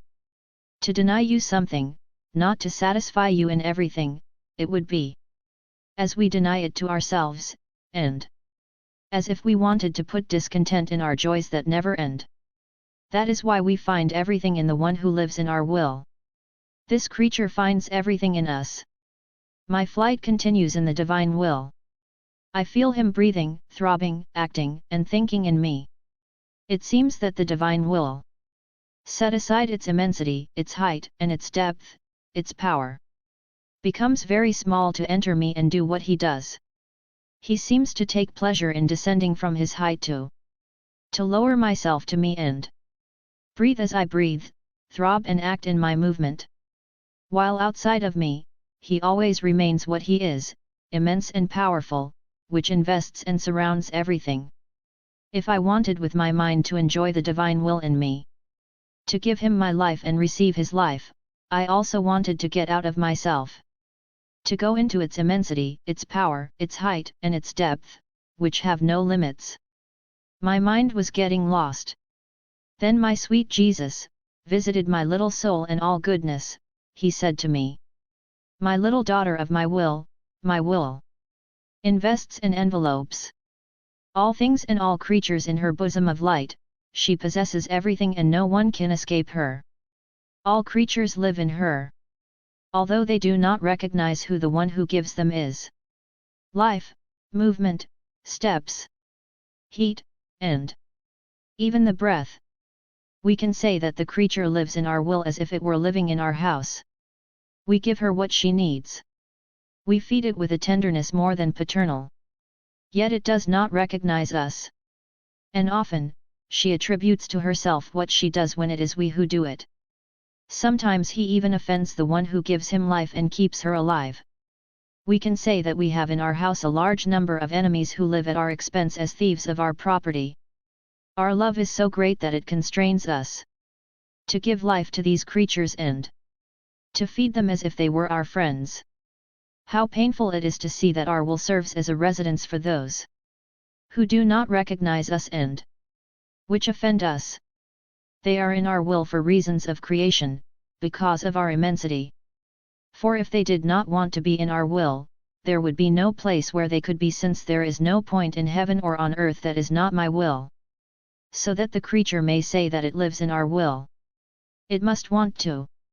It must recognize this. By wanting it, the creature feels that everything for him is God's will. By recognizing it, she feels on herself our operative action. And this is life in my divine will. Feel our operating power, inside as well as outside oneself. By feeling our will operate, the creature operates with her. If she feels that we love, she loves with us. If we want to make ourselves better known, she is all attention to listen to us and receive with love the new life of our knowledge. In short, it feels our life operative end. It wants to do what we do, and it wants to follow us in all things. This is life in our will. Feel our life giving life to the creature, and feel our operative action that acts, breathes, and operates in the being of the creature. These souls are our heavenly abodes, our glory in our home. We are like children and Father. What is ours is theirs, but they know it. They are not blind or thieves, who have no eyes to look at our light, who not ears to listen to our paternal attention, and who do not feel in them our operative action. On the contrary, the one who lives in our will feels the virtue of our operative action. This is the greatest gift we can give to the creature. Also, be attentive. Recognize that your life comes from us, that we give you everything, your breath and your movement, so that we can live with you. After which I continued to think of the great wonders of the divine will. How many surprises, how many incredible wonders that only the divine Fiat can accomplish. And my ever amiable Jesus came back and added, "My blessed daughter, I made creation and all creatures, to find in them my delights, and to express from our Supreme Being the excesses of our love and the prodigious power of our works. We had so much pleasure in creating so many and varied works in the order of creation, which were to serve man. We have even more fun operating incredible wonders. Works never before imagined. Beauties that delight in the one who must be useful to us. Man was the first act of creation. Therefore, we had to have enough delights in him to always keep us busy. He had to be always with us. To love us and to be loved, and to receive the great wonders of our works. The withdrawal of our will put an end to our delights and the pursuit of our works that we so lovingly desired to accomplish in man. But what has been established by us must have its fulfillment. That's why we're going back to the attack. Calling upon creatures to live in our will, so that what was decreed as established may be in operation, be executed on time. You must know that when the soul performs its deeds in our will, our love is so great that we centralize our Supreme Being with all our works in this soul. And, oh, what delights and joys we experience when we see it in our majesty, dominant, and surrounded by all our works. Angels and saints bend over this soul to centralize in it in order to honor their Creator. Because where God is, everyone runs to find his place of honor around us. But while everything is centralized in this soul, another great wonder occurs. The soul is centralized in all and in everything created. Our will loves this soul so much that wherever our will is found, it multiplies the soul and it gives it a place everywhere. So that this soul may be harmonized with our will in all our works. It is not possible for us to be without this creature who lives in our divine will. We would have to divide our will in two, so that it is not in all and in all our works. But we cannot because our will is not subject to division. It is always one, and only one act.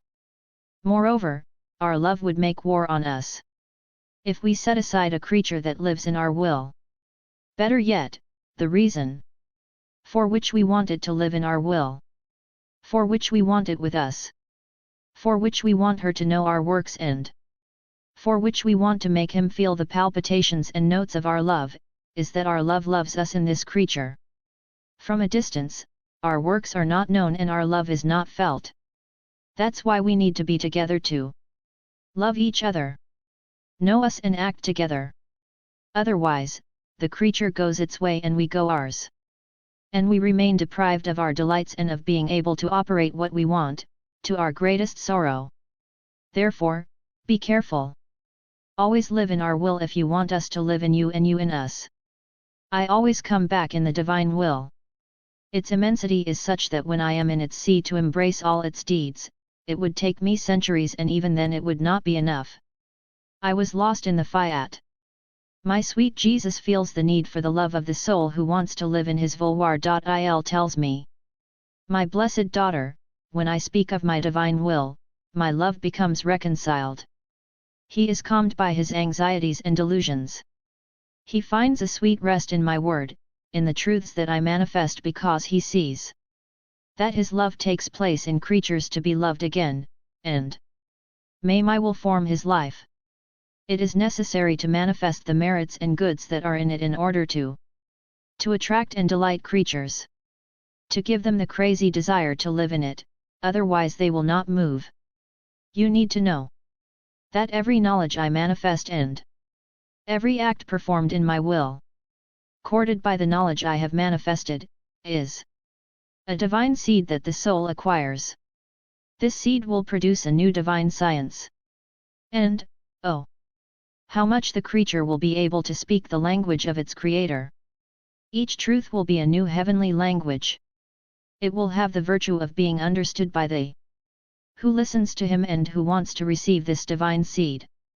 This seed will produce a new life of holiness, a new love, new goodness, new joys and happinesses.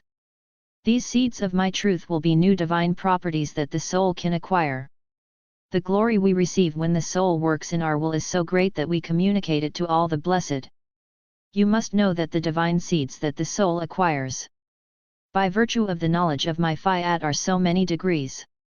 Our knowledge and of our glory, in which the soul will participate when she has finished her life here on earth and when it arrives in our heavenly homeland. to correspond to the knowledge acquired on earth. It will acquire the double knowledge of our Supreme Being in our heavenly sojourn. Every divine seed she has received will be a degree of glory, joy, and happiness.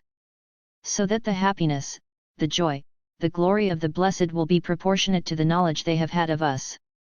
Between us and the blessed, the conditions are those of the soul that has not studied the diversity of languages. Hearing us speak, she won't understand anything. Moreover, these souls will not be able to teach the variety of languages in order to earn a high salary. They will therefore have to be content to teach the little they know, and earn very little. If they do not know us on earth, they do not form in their souls the place where to receive all our joys and happinesses. If they want to give them to others, they will not enter into them, and these souls will not understand anything. Thus, the glory of the blessed will correspond to the acts of will that they will have performed in our divine will. Their glory and joy will increase in proportion to the knowledge they have acquired. One more acquaintance will make these blesseds rise to such a height that the whole heavenly court will be astonished. Because additional knowledge makes the soul acquire a new divine life, which possesses infinite goods and joys. And does it seem to you little that the soul owns so many of our divine lives? What joy, what happiness, what love can we give in exchange for these new divine lives that belong to him? So we are waiting for the children who will live in our will to make us known on earth. Because our will be the master for these souls, who will teach them the new sciences of their Creator, and will make them beautiful, wise, holy, and noble in proportion to the acquired sciences. We wait for them in our heavenly court to flood them of our joys, our beauties, and our new happinesses that until now we have not been able to give. Heaven and the blessed are linked together as members of a family who love each other with perfect love. Thus they will participate in their glory and joy. Not directly, but indirectly.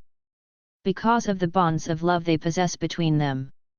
Our Supreme Being is looking forward to the children of our will to make oneself known on earth, in order to manifest from the depths of our divine bosom joys and happinesses, which never end.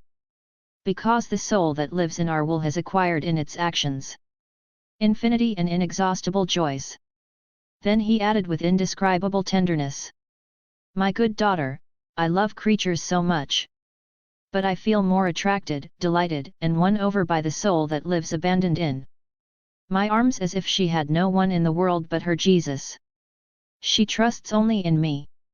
If they come to offer him other supports, she refuses them to have only that of her Jesus, who holds her tightly in her arms, defends it, and looks after all its needs. These are the souls I love so much. They are my favorites, those that I surround with my divine power. I form around them a wall of love so that misfortunes do not touch them. My love will know how to defend them. My power will know how to bring down those who want to displease them. Souls abandoned in me live only from me, and I live only from them. As if we were living with one breath and one love. If human support arises, they look to see if I am in this support. If I am not there, they flee to take refuge in my arms. I can only trust these souls. It is to them that I can entrust my secrets and even rely on them. I am sure that they will not leave my will because they are always with me. On the contrary, those who do not live completely abandoned in me escape from my arms. Do not refuse human support. Enjoy it and are inconsistent. Sometimes it is I that they look at, sometimes the creatures. They are forced to feel the disillusionment of creatures, which open deep wounds in their souls. They feel the earth in their hearts. The life of my will is far from them. Oh!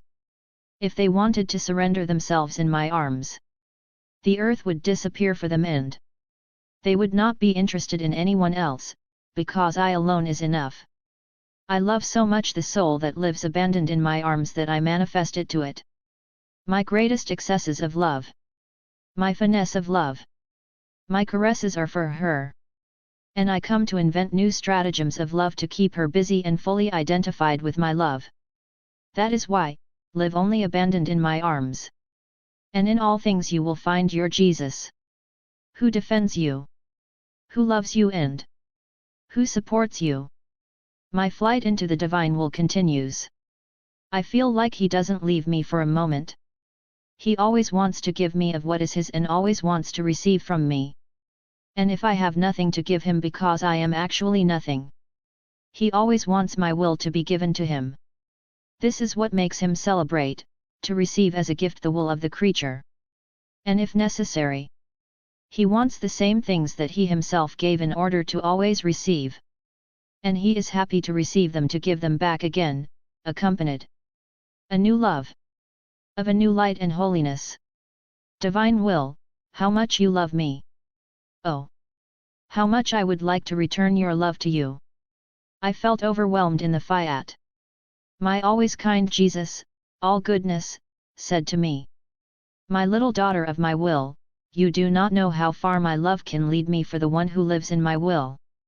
How many inventions he makes me make, all the tricks he makes me find. I come to make new surprises. To always have something to do with this soul. And so that she is always surprised and busy with me, I don't give her time. At one point, I tell him a truth. To another, I give him a gift. At yet another time, I show him our beauty that delights her.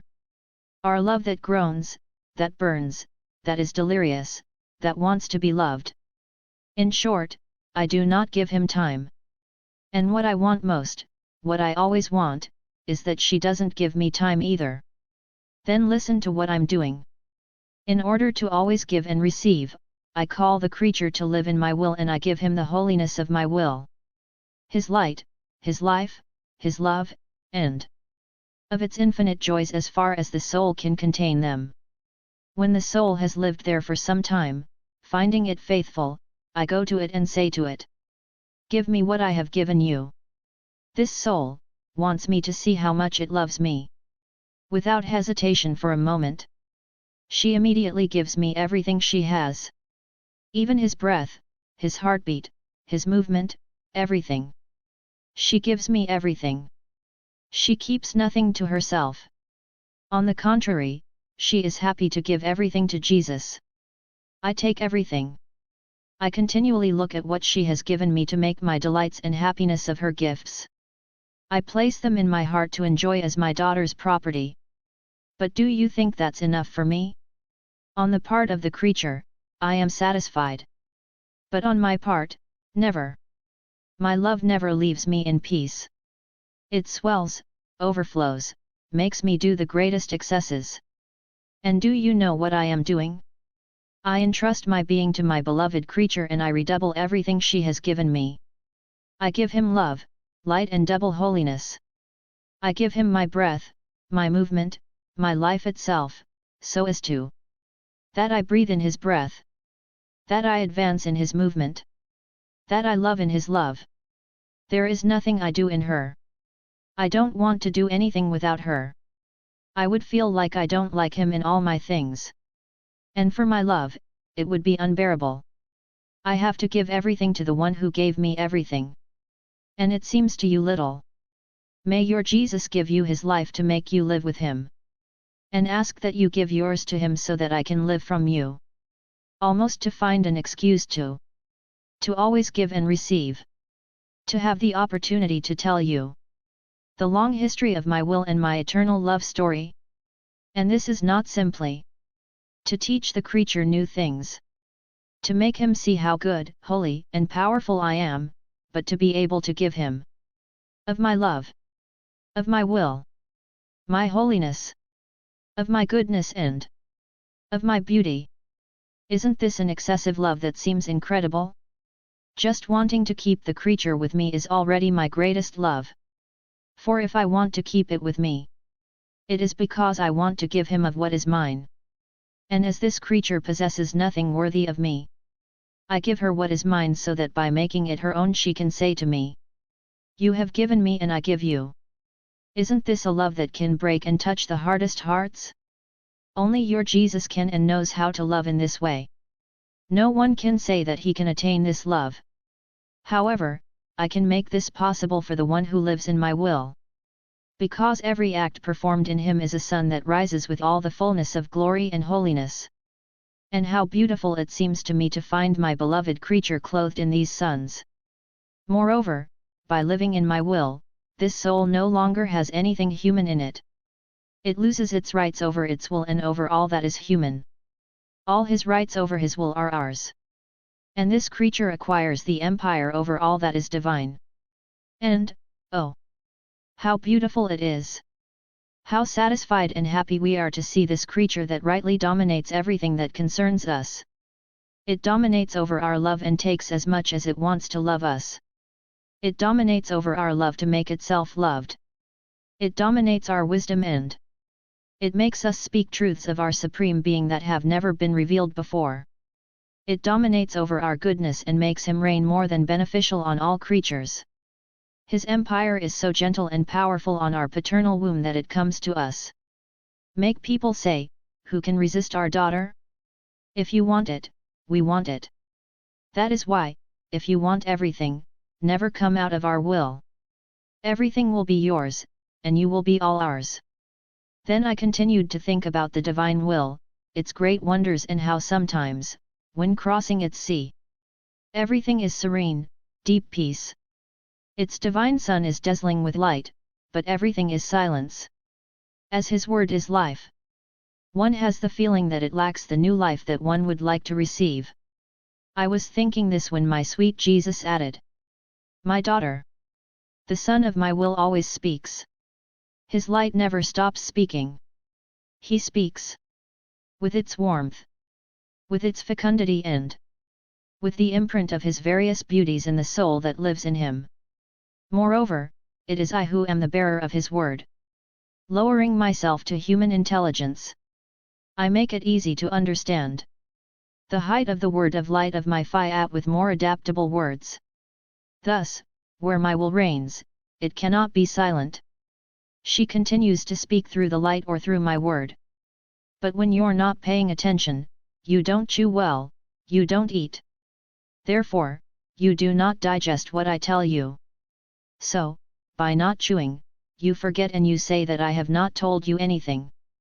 You must know that all ages and all creatures past and present are locked up in every word or in every act performed in my will. The past and the future do not exist for us or for the one who lives in our will. Our truths contain all ages, all times. And they are carriers of all creatures. In the act of the one who lives in our Fiat. Thus, we find in this act ourselves and the love and glory that every creature should give us. When the creature is about to operate and receive the acting of the divine Fiat, the heavens lower themselves in reverence. They are stunned to see a divine will operating in the human act. All feel that they are taking part in this act. We find everything in the act performed by the creature in our will. We find our power that honors us as we deserve. Our immensity which contains everything and puts everything at our disposal. Our wisdom that praises our Supreme Being with the most beautiful accents. The angels who exalt us. The saints who repeat, delighted, "Holy, holy, 3 times holy the Lord our God," who with such kindness operates and manifests his love in the act of the creature. We can say that we are not missing anything. Our glory is complete. And our love finds its sweet rest and perfect exchange. That is why we sigh so much after the one who will live in our will. He seems to us to have done nothing in creation. Because we miss the greatest act we can perform. It is to see our life repeated in the human act, in which we find ourselves as well as all and all things. There is no blessing that we will not bestow on our beloved creature. And there is no love and glory that the creature will not give us. This creature will find everything he wants in us and we will find everything in him. Girl, being able to give everything and granting only a small part of our benefits, it is for us a suffering. Keeping our love restricted and blocked. Only because the creature lacks the life of our will, and cannot receive everything from it. It is the greatest pain of our creative work. Therefore, our love, our power, our wisdom, and all our creative work require the creature to live in our will. Thus, the ages will not end until our Fiat first forms its kingdom. And by reigning, he will give all the benefits and empire of his goods to human generations. Therefore, pray, and make your life a continual act of my will to get her to come and rule.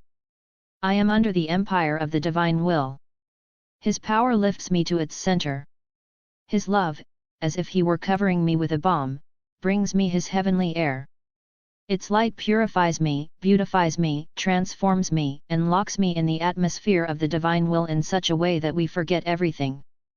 Because the joys and enchanting scenes of the Supreme Being are so great and so numerous that one remains delighted. Oh! Divine Will! How I would like all to know you and be able to experience the pure joys and ineffable satisfactions that are found only in you. My mind was in unspeakable happiness when my beloved Jesus made me his brief visit. All goodness, he said to me. My little daughter of my will, have you seen how beautiful it is to live in my will? We are in continuous communication with the creature. We prepare new joys for each of her actions in order to make her ever happier. The acts performed in the Fiat will always be in the act of fulfilling. Our lives are continually being reborn. Our love rises, and forming its waves. He puts on all the creatures and calls them all in this act so that each one can repeat it. And we hear the echo that tells us that all of us love and glorify us. Angels and saints all await with great impatience the act of the creature performed in the divine will. But do you know why? Because they then receive a double glory. That of heaven, and the glory, joy, and new happiness of an act performed in my Fiat. How much they thank me!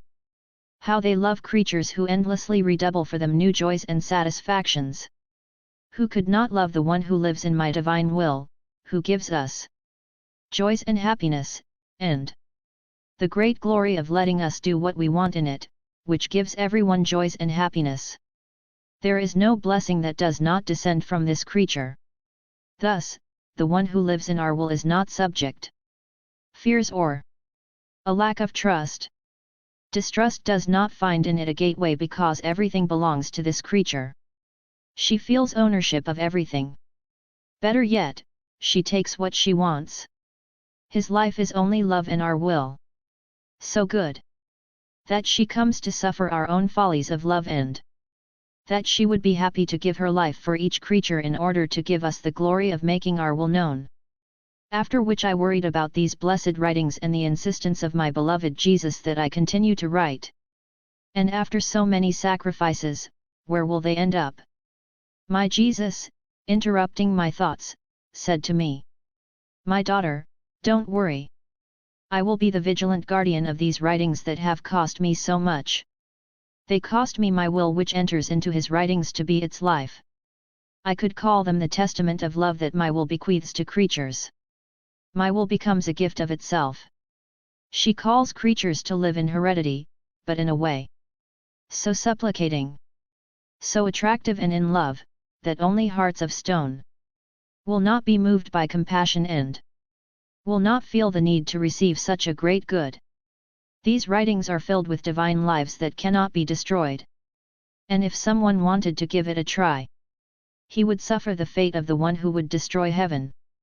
Offended, the sky would fall on him from all sides to annihilate him under his azure vault. Thus, the sky would remain in its place.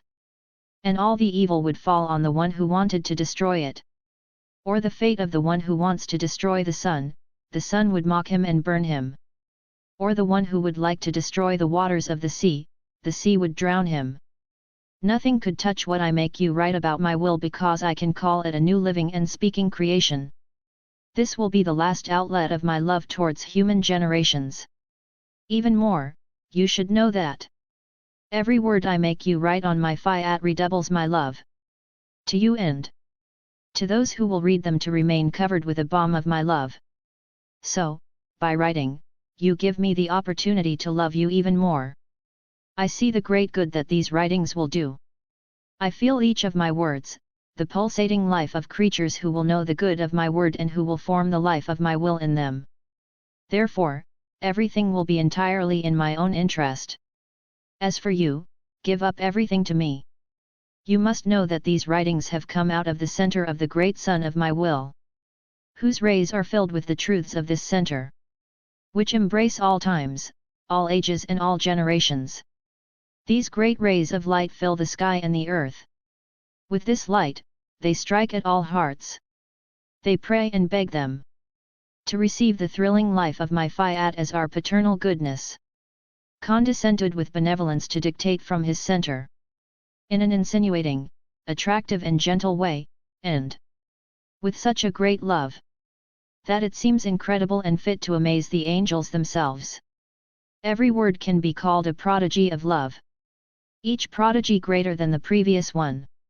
Thus, to want to touch these writings is to want to touch to myself, at the center of my love, to the loving finesse with which I love creatures. And I will know how to defend myself and how to confuse the one who will want even the slightest to disapprove of even one of the words written on my divine will. Also, keep listening to me, my daughter. Do not seek to block my love or to tie my hands by pushing back into my womb what still needs to be written. These writings are for me of too great a price. They cost me as much as I do. Therefore, I will take so much care of it, that I will not allow even a single word to be lost. I am always in the arms of the divine will. His light casts out the night of my will. Her beauty delights me, her love chains me, to the point of not knowing how to get out of his breast of light. I don't know why I was afraid of my will. My sweet Jesus, visiting my little soul, said to me, my blessed daughter, the human will, united with my will, also knows how to perform wonders. On the other hand, without mine, the human will is only a poor helpless cripple. Without my will, she is like a disciple without a master. Poor little thing! Without the master, she will always remain ignorant. Without any science, without art, unable even to earn a piece of bread to survive. Without my will, the creature will be like a person who has legs, but without foot, arms, but without hands, eyes, but without pupils, a head, but for no reason. Poor creature! In what an abyss of misery she finds herself! One could say, it would have been better for her if she had not been born. The thing that should cause him the most terror is not to live united with my will. All misfortunes rain down on this creature, but with my will united to his. The human will have the master at its disposal who will teach him the highest and most difficult sciences, the most beautiful arts, so much so that she will be a prodigy of science on earth and in heaven. United with mine, the human will have human legs and divine feet, who will make her run on the road to good without ever getting tired. The human will have human arms and divine movements, who will have the virtue of performing the greatest works and who will make her look like her Creator. With our divine movement, she will embrace the Lord and always keep us pressed against her heart. United to our will, the human will have a man's mouth, but the word and the voice will be divine. And, oh, how well we will speak of our Supreme Being! In short, the human will have our pupils with which, looking at all created things, it will recognize in them our life, our love, and how much it must love us. United to our will, the human will have divine reason. It will feel a kind of infused science, who will form the ordained man, entirely in the order of his Creator. Everything will turn into good. More than that, it is not good that she will not possess if she lives in our will. Our will be the real failure of all evils, of all misfortunes. It will remind life of all goods, because it has the source. Moreover, for the one who lives in our will, every movement, breathing, palpitation, everything she will do, will become for her conquests, divine conquests. I can say of the creature who lives in our will, that she breathes with my breath, that it moves with my movement. Let it throb with my eternal palpitation. Thus, she acquires the conquering act in each of her acts. And this is granted to him with justice and an exuberant love. Because by living in our will, without giving any life to his will, it must remain by right in the celestial regions, to make his delights of our will which makes the creature happy. Now, to live from our will on earth, the poor child deprives herself of the joys of heaven. This act is the most heroic there is and the mark of the most intense love by which the whole sky, our divinity and the sovereign Queen of Heaven, remain touched, and love the heroism of this creature. And, oh, how much they love him! And our love, which never lets itself be surpassed by anyone, grants the conquering and divine act. With each breath of this creature, with each of its small movements, every time she thinks, she looks, she speaks, the conquests are innumerable. We feel that it is not the creature that breathes and moves, but ourselves. And we give it the value of our breath and movement, which contain every possible and imaginable value. Thus, this creature is the conqueror of our life and our actions. This happy creature, with its conquering act, becomes the outlet of our continuous love, of our happiness and of our rest. And his conquests are the continual signatures of our decree on the coming of the kingdom of our will on earth. His conquests shorten time.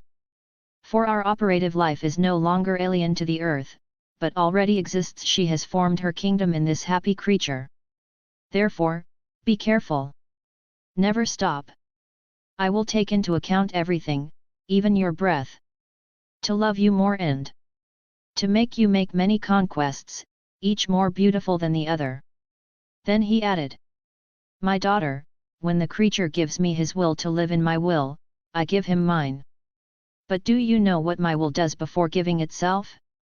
It spreads over the act of the creature, to beautify it, to form it during the day, to sanctify the act, to deposit his divine joys before locking himself into this act. And my Fiat works in this act. All created things receive new life and new creation. They feel renewed in beauty, in love, and in the joy of their Creator. And while my Fiat fills its divine act, the act remains that of the creature. All remain waiting to see what the creature will do with this act. For it is an act that includes everything. Everyone feels locked in this act. And this happy creature, what does it do? She cherishes him, gives him kisses and kisses him.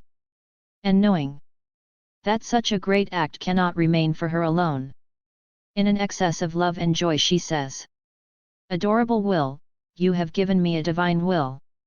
It is a divine will that I give you, in order to give you in exchange the gratitude, the glory, the joy, the love that you have given me.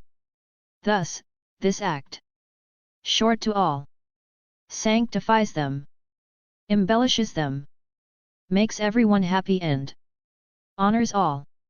No one cannot equal this act, i.e., give my will to receive it and give it in turn. My poor spirit feels under the empire of the Fiat which attracts him to make him follow what he has done for the love of the creature. I followed the acts of redemption. Then my sweet Jesus visited my little soul in all goodness. He said to me, Daughter of my will, my love feels the need to open up to the one who loves me and to entrust him with my most intimate secrets. True love has this virtue of breaking any secret because love wants to find in the beloved person what he owns himself, his joys, his sentences and all its other prerogatives. Love wants to find itself in the loved one.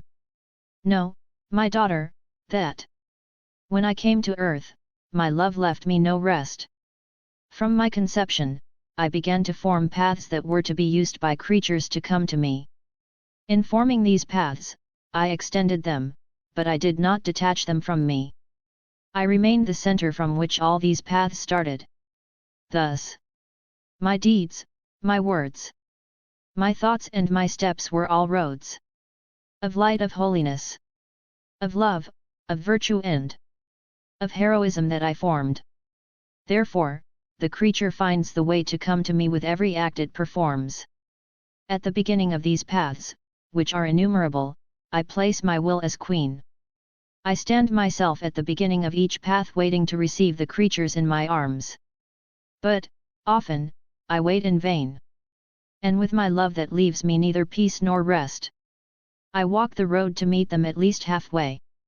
And if I find them, I invest the act of the creature in such a way that I make myself the act and the path of the creature. And with exuberant love, I cover these creatures. I hide them in my love. I cover them with my actions. So much so that I find myself in them. I carry them to safety in the arms of my will. Thus, every thought of the creature has the path of my thoughts. Every word has the path of my words. Each work has the path of my works, of my steps. If the creature suffers, it has the way and the life of my sufferings. And if she wants to love me, she has the way to my love. I have surrounded the creatures with so many paths that it is impossible for them to escape me. And if one of them escapes me, I become delusional, I run and I fly to find it. And when I found her, I stop and lock her in my path so that she can no longer get out. My coming to earth was nothing but an outlet for my love, repressed for so many centuries, and for which I have come to these excesses. I formed the new creation. I have even surpassed it in the multiplicity of works and in the intensity of my love. But my love is always repressed. As an outlet, I want to give my will as life in order to give them the greatest good I can give, and to receive the great glory of having his children in our kingdom. When the creature enters our will, our satisfaction is very great. Because it gives us the opportunity to repeat in it all that we have done in creation and redemption. Our love wants to see itself in action, in the creature.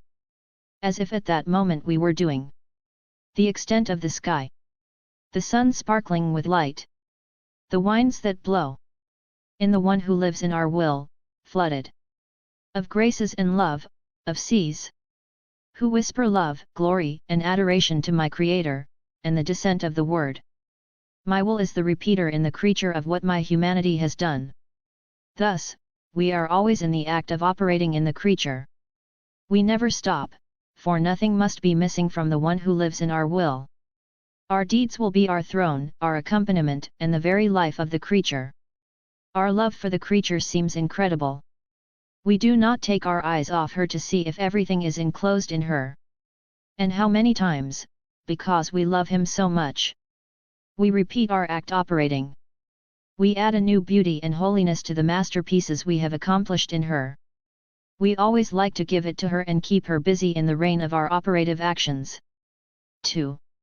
To give us the opportunity to love him and to make us love more.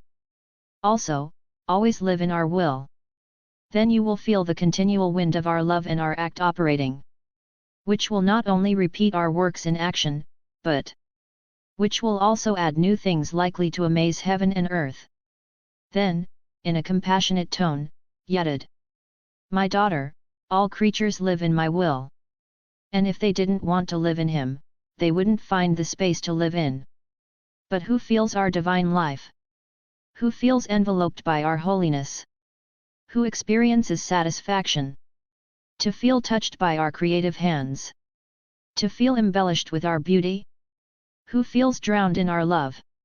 The one who wants to live in our will. Not those who are there by the force of creation.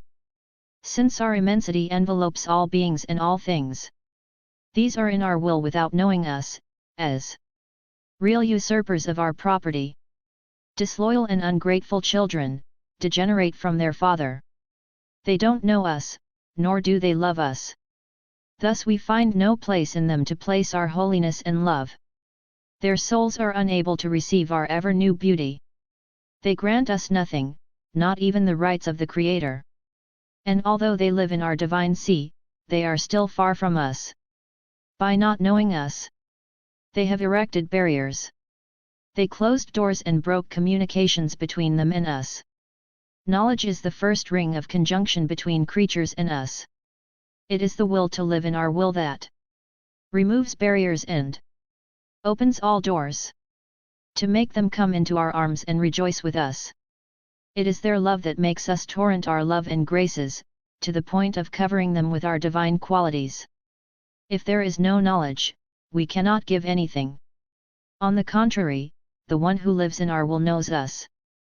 By entering into our will, she gives her kiss to her Father. She embraces him and places around us her little love. And we give him our seas of love. And this creature embraces with all the sky. We can say that the holidays are beginning. Between this creature and us. Between heaven and earth. We call this creature blessed ourselves and say to him, "You are the happiest and wealthiest of creatures because you live in our will. You live and you know us. You live and you love us. And we keep you hidden in our love, covered by our arms, and in the rain of our graces. I am in the arms of the divine will. I can say that I spend my whole day in his sea. Everything he has done, in creation as in redemption, presents itself to me and tells me, we are already yours. Look with what love your Creator gives us to you. And you, put in us your little love. So that creative love may love in created love, that created love may love in Creator love, and that they may both be victorious. As I followed the deeds of the divine will, I wanted take the sky by force. Lock myself in the celestial regions so as never to leave them again. Oh! How much this exile weighs on me! If the divine Fiat had not made his little streams of heavenly joys and happiness flow, I don't know how I could have put up with it. I was filled with bitterness. My beloved Jesus, who always watches over me and does not want me to take care of anything other than to live in his will, out of compassion for me, made this sweet reproach to me. Brave girl, why this bitterness? In my will, bitterness looks bad because my will is the source. All sweets. Of all triumphs and of all conquests. If creatures are bitter, it's because that they do not live in my will and let their will tyrannize them. They then suffer bitterness and remain defeated. So courage, my daughter. You must know that when the creature lives in my will, she feels the need for her heavenly homeland. She already feels that she owns it and depriving himself of heavenly glory for my love. In each of his actions, I feel given to myself by this creature. She gives me the whole of heaven, with the sea of joys and happiness that are in the celestial regions. So, don't you want to give this joy to your Jesus? And if I do not finish forming in you the kingdom of my will, how can I pass it on to others? Also, let me do it. Then he added, my daughter, my love for the one who lives in my will is so great that I am like a mother having a crippled son and who has the power to give his son the rarest beauty. This mother stretches out on him, warms him with his warmth. By dint of kisses and kisses she wants him to regain the use of his limbs and make him beautiful. She will feel happy when she sees in him the fruit of her maternal love. But the mother does not have this power. She will therefore always be unhappy because of her son. But what the mother does not have, I have. My love is so great that when the creature enters into my will, I dwell on her. I warm her with my love to call her to a new life. I kiss him incessantly. I press it against my heart, to remove everything that could darken it and take away its freshness and divine beauty. Then I blow on her. I send him my regenerating breath, to generate in it a new life and restore it in its rarest beauty. But I do not stop there. I form the throne of all my works. I install my will as a king on his throne, reigning and dominating in this creature. I can say, what could I have done that I didn't do? Could I have loved you more, and I didn't? You must know that my love goes to excess.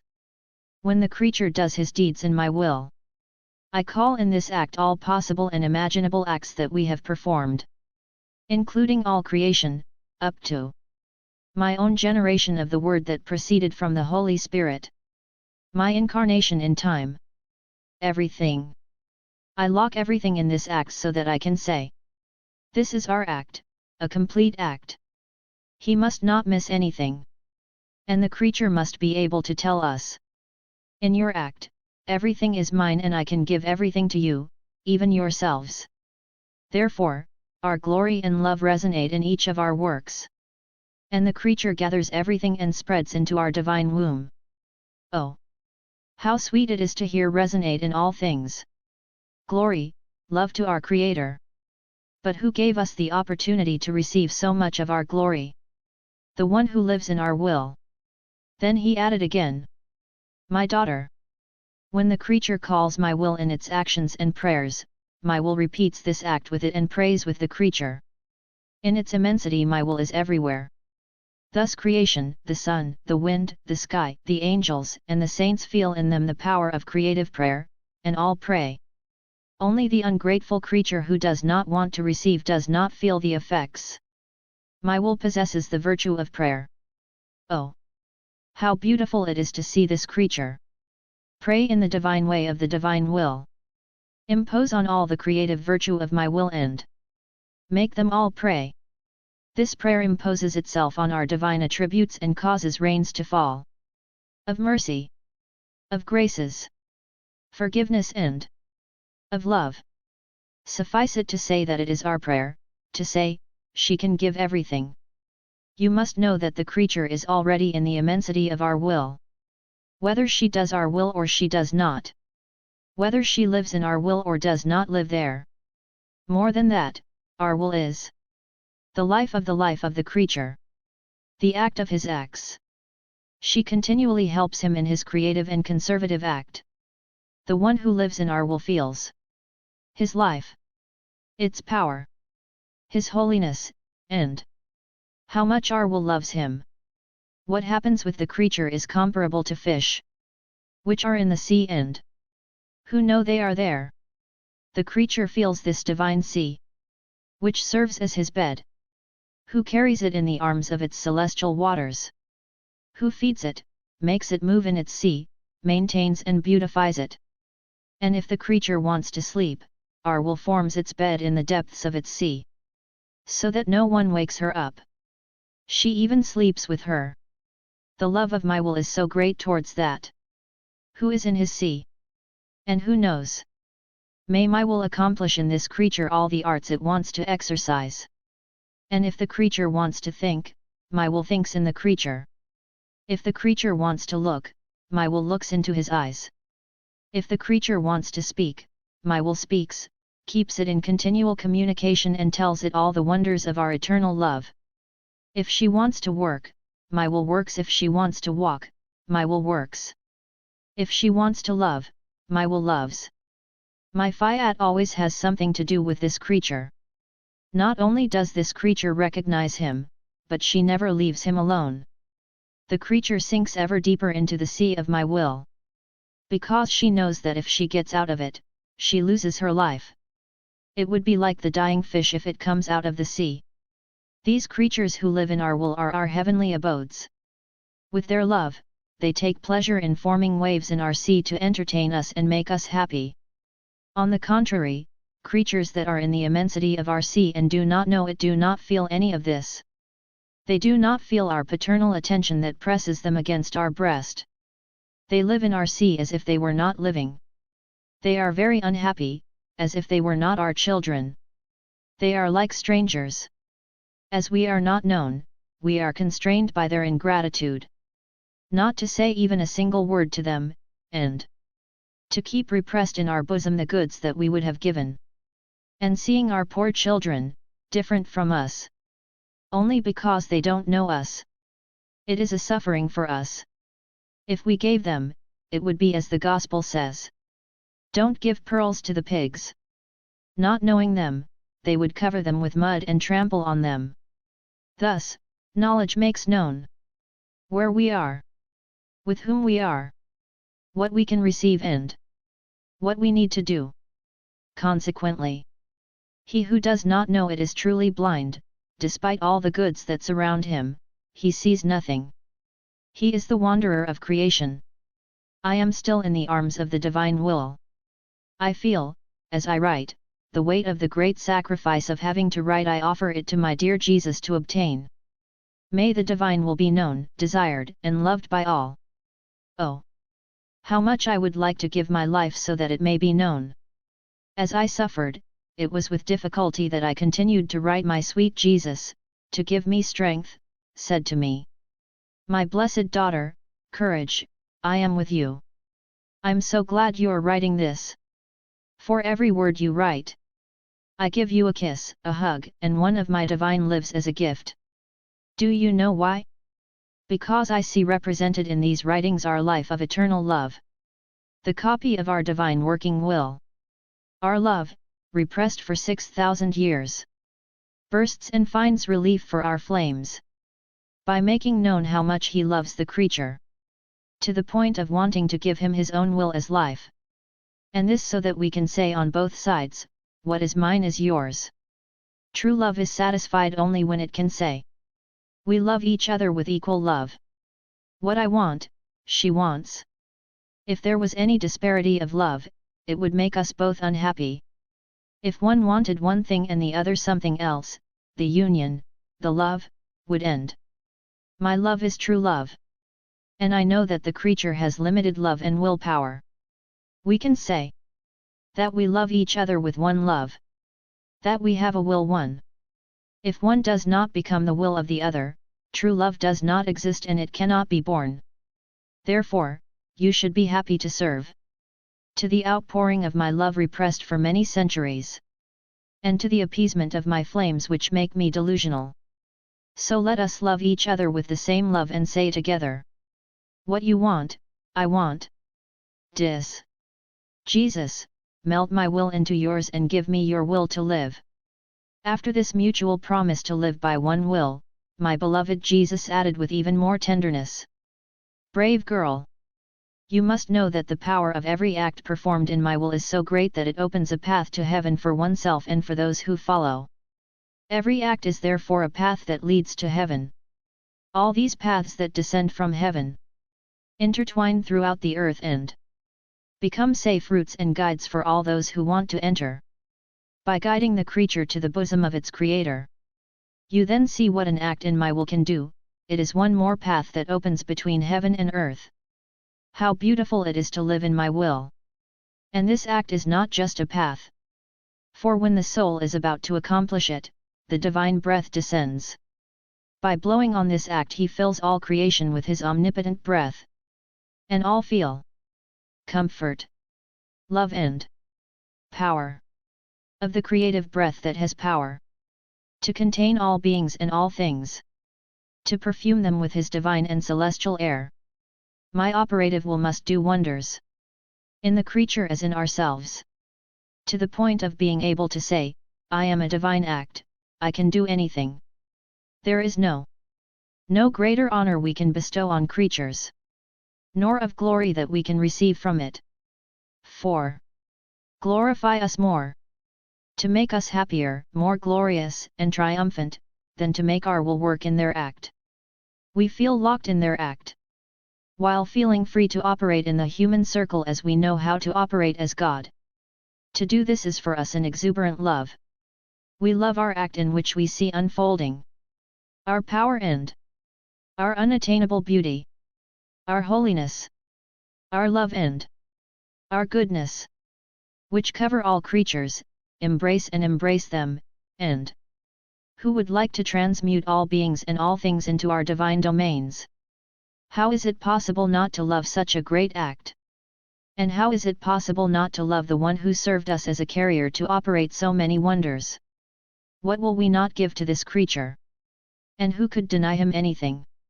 Suffice it to say that the one who lives in our will is ahead of everyone. She is the first in holiness, beauty, and love. We hear our echo, our breath, in his breath. This creature does not pray, rather it takes what it wants from our divine treasures. Therefore, may life in our divine will always be close to your heart. Then he added, my daughter, our will flows through all created things like blood in the veins. The first act, movement, and warmth always come from our will. But if our will finds a creature who recognizes it and lives in it, if our will continues to circulate in all things, however, she stops and forms her support in this creature to operate its wonders. And if our will, with its power and immensity never leaves anyone. With this creature it opens its communications. Because this creature will have ears to hear it, an intelligence to understand it, and a heart to receive and love her. In this creature, our will deposit its graces, its finesse of love. The human will that lives from our will serve as a space where our will continue its operative act. Our will form its center, its divine chamber and its continual outlet of love. And when this creature performs his deeds in my will, she will be reborn in God and God in her. These rebirths will make you rise. New horizons. More beautiful skies. Brighter suns and a new divine knowledge. For every more act that the creature performs in my will, we feel more inclined to make ourselves known. We confide more securely in this creature. And as our will is in it, it is with jealousy that she will know how to take care of what we tell her and give her. Thus, with each rebirth, the creature will be reborn to a new love, to a new holiness and beauty. Consequently, looking at this creature, in the delirium of our love, we say to him, our will makes you ever more beautiful and holy. And the more you dwell in him, the more you grow and the more you are reborn in our divine being. For each additional act you do, our will is required to make us give what comes from us, tell you new secrets, make you make new discoveries of our love. If we didn't always give to this creature, we would feel that something is missing from our divine life, which cannot be. And the creature cannot even exist if it does not receive. She would feel Heavenly Father's lack of food, love, and tenderness. Also, be attentive.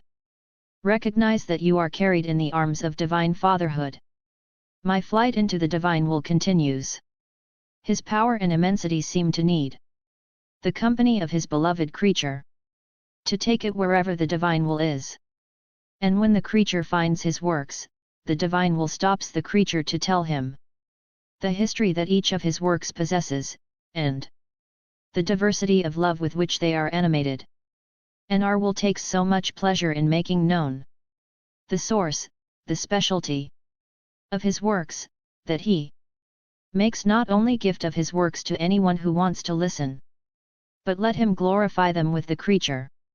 My mind was astonished, enchanted, when my ever-kind Jesus surprised me. He said to me, my blessed daughter, there is no enchantment more beautiful and that delights our Supreme Being more than to see the creature enter our will. Upon entering, she takes us in her arms. And it is clothed inwardly and externally with our divine being. And we, in exchange, take her in our arms for our pleasure. And how beautiful it is to see it! So small, but so beautiful. Small and wise. Small and strong. Enough to be able to carry his Creator. There is nothing in which she is not like us. It is only by entering into our will that the creature acquires our divine qualities and that she wears it. With the right we give him, the creature dominates over everything, gives itself to all, loves them all, wants to be loved by all and wants all to love us. Seeing a creature that wants all of us to love is the purest, the most beautiful and the greatest of our joys. We hear our echo that wants that everyone loves us and that we love everyone. And if many don't like us, we feel offended and deprived of our rights as Creator and Father who loves his children so much. We feel represented by this creature in our will. We find in it our same follies of love. How can we not love him? We then give our first kiss and the ardor of our embraces to this creature. And the stratagems of love that we use with it are incredible. And the more we love him, the more we want to love him. Jesus remained silent. Then he added, my daughter, all created things are waiting for you. But do you know why? Because they feel with you. By virtue of my Fiat of which everything is animated, the union and the inseparable with you. Supremacy over all things is given to the creature. So they are waiting for you among them. So that you may glorify us and love us with them, according to the function of giving us what each one can have. Each thing created has the fullness of its own good. The sun possesses the fullness of light. Every act of light it emits, every effect and every good he releases from his bosom of light is a continual sonata of glory and love that he gives us. But he doesn't want to give it just to us. He also wants to give to the one for whom he was created. We are truly loved and glorified when the creature, animated by our will, runs in this act of light and loves and glorifies us with the love and glory of the light. We find the creature, hidden in this light, who loves us with the fullness of light and warmth. We find in the creature the love that hurts us, the love that softens us, love that always says love. That is why we have given the creature to have in its power a son that loves us. If we do not find the creature in created things, we are not happy. These created things become like instruments without resonance and without life. At most, we love and glorify ourselves. But it is not the creature that loves us and glorifies us. We then failed in our design. The wind is waiting for you, that your voice may flow in his groans, that the created things may hear your love groaning to their creator. Oh, how honored the wind feels when created things see in the impetuosity of the wind your impetuous love, who almost dominates over the one who created the wind. He sees his waves and breath invested by your I love you. And when we hear your breaths of love, we blow love on you to be loved more. The air that everyone breathes awaits you in order to be animated by your voice. And in every breath that created things receive, they receive the I love you from their creator. And in every breath that created things emit, your I love you runs to bring us into the bosom of your I love you. All lives and breaths changed into so many voices of love. All are waiting for you to receive the new life of love of which the soul that lives in my will is the bearer. Even the saints, the angels, and the Queen of Heaven herself are waiting for you so that you can receive the freshness and joy of the creature's operant love, and be flooded with the love of this happy creature who, although she lives on earth, lives with that same will which is their life. They feel the new love of the one that my will has filled. And everyone feels the joy and conquering love that this soul carries. My daughter, what order, what harmony brings the one who lives in my will between heaven and earth? All his actions, all his movements and all his thoughts are changed into voices, sounds, harmonies, which clothe all the things created and who make everyone say that they love us. If we are loved, each one is loved with a new love with us. The whole sky remains delighted when seeing the wonders, the sweet enchantment of the one who lives in our divine Fiat. You must know that my love is not satisfied if I do not prepare and I do not give new surprises of love to the one who lives in my will. If I don't let him know new things. Listen, my daughter, how much I loved you. Heavenly Father generated me and I loved him. In this love, I also loved you. Because my will always kept you present, I continually generated, and in the ardor of our love as Father and Son, the Holy Spirit proceeded. In this ardor, I also loved you with a continual love. I created all of creation. Before everything created, it was you that I loved first before creating it. I then deployed it to be at your service. Even in the love between me and my Heavenly Mother, I loved you. Oh! How much I loved you by incarnating in her virginal womb. I loved you in every breath, in every movement, in every tear. My will made you present. Because I loved you and because you received from me, my breath, my tears, and my movement. My love came to such an extent for the one who would live in my will that even when I gave graces to my saints and that I loved them, the one who would live in my will came to be locked in this love. I can say that I have always loved you. I have loved you in all and in all things. I have loved you in all times and places. I have loved you everywhere and on all sides. Oh! If all of them knew what it means to live in my will, and the seas of love and graces from which they would be flooded. Oh! If all of them knew that it is a God who loves them with an ever new love, and That in our divine being we can have our divine and predominant passion, that the creature lives in our will. It would then also become their predominant passion. Whatever the cost, they would give their lives to live in this Fiat that loves them so much. I feel invested by the Fiat. It seems to me that he calls me in all created things to give me his love, so that I can love him more. I thought to myself, what is the difference between love and divine will? My adorable Jesus made his little visit to me, and he said to me, "Daughter of my will is life. My love is food. If food existed without the life that eats it, it would be useless. God does not know how to do useless things. Life is the reason for food.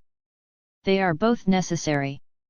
Life cannot grow or develop its great works without nourishment. And food would remain without works and without self-giving in wonderful things if it did not have a life to receive it. Moreover, my will is light, and love is warmth. The two are inseparable from each other. Light cannot be without heat or heat without light. It seems that they are twins born from the same birth. But the light came out first and the heat followed. Thus, heat is the child of light. In the same way, my will has its first act. Love is his favorite daughter, his inseparable firstborn. If my will does not want, does not act and does not want to operate, love remains hidden in its mother without doing anything. It's the same in the creature. If she lets herself be moved by my will, it will have true, constant, and unchanging love in the good. On the other hand, if the creature does not let itself be animated by my will, its love will be a painting of love, lifeless and fickle. Poor love where there is no life of my will. The alleged property and the works it will do will be exhibited in the cold, in the freezing of the night and sunburn, which have the virtue of burning and drying the most beautiful works. Do you see, my daughter, the difference between my will and love? The daughter cannot be born without the mother. May the possession of the life of my will be dear to your heart. If you don't want to be sterile in the property, without a generation capable of populating heaven and earth. After which he added, my blessed daughter, life in my divine will puts order in all things and makes known the good that possess all created things and the love with which they are invested. It causes these created things to pour out on the creature to love him, each with a distinct love that possesses each created thing. That is why we find ourselves in the one who lives in our divine Fiat, the love with which we have created and extended heaven, and the multiplicity of our distinct love with which we have studded it with stars. Each star is a distinct love. We see this love sealed in the creature that loves us with a diversity of love equal to the number of stars. We feel our immense and infinite love crowned with the crown of the creature's love. Oh! How happy we are to find in the creature his love that crowns ours. And to answer it, we redouble our love in the creature, so that she loves us more and that his love for us may surpass the sky with all its stars. We find in the creature the love with which we created the sun. The sun is one, but the multiplicity of effects and goods it produces is innumerable. Each effect is a distinct love. It can be a kiss, a caress of light that the Creator gives to his creature, an embrace of love. So many acts of life that we give birth to from these effects that can be called food for the life of creatures. And in the one who lives in our will, we find our love and the multiplicity of effects with which we created the sun. And, oh! How much we feel we receive in return. Our love, our kisses, our embraces and the multiplicity of effects of our love that light possesses. And we feel our inaccessible light crowned of the crown of light of the love of this creature. What does our will not make us find in the one who lives in it? It makes us find the love with which we created the wind, the air, the sea, the small flower of the fields, all beings and all things. And the creature gives us back this love, she even redoubles it. And we redouble the love with which we have created all things. Our love is in celebration, it feels loved again in return. He prepares new surprises of love and forms the creation operating in the creature. This love connects everything, heaven and earth. It flows everywhere and forms like a cement to reunite again what the lack of love between God and creatures had separated. My love is so great for the one who lives in my divine will that I make her do the same things as me. I give him the right to do my actions as if they were his own. And I look forward to this creature serving itself. Of my steps to walk. With my hands to work. With my voice to speak. So much so that if sometimes she fails to use me, my love reproaches him gently and with unspeakable tenderness. I say to him, "Today you didn't make me walk. My steps were waiting to walk in you and you made them motionless. Today, my works are suspended because you did not give me the space to work with your hands. I've always kept silent because you didn't let me speak in your voice. You see? I even have tears on my face because you didn't remove them. To wash yourself.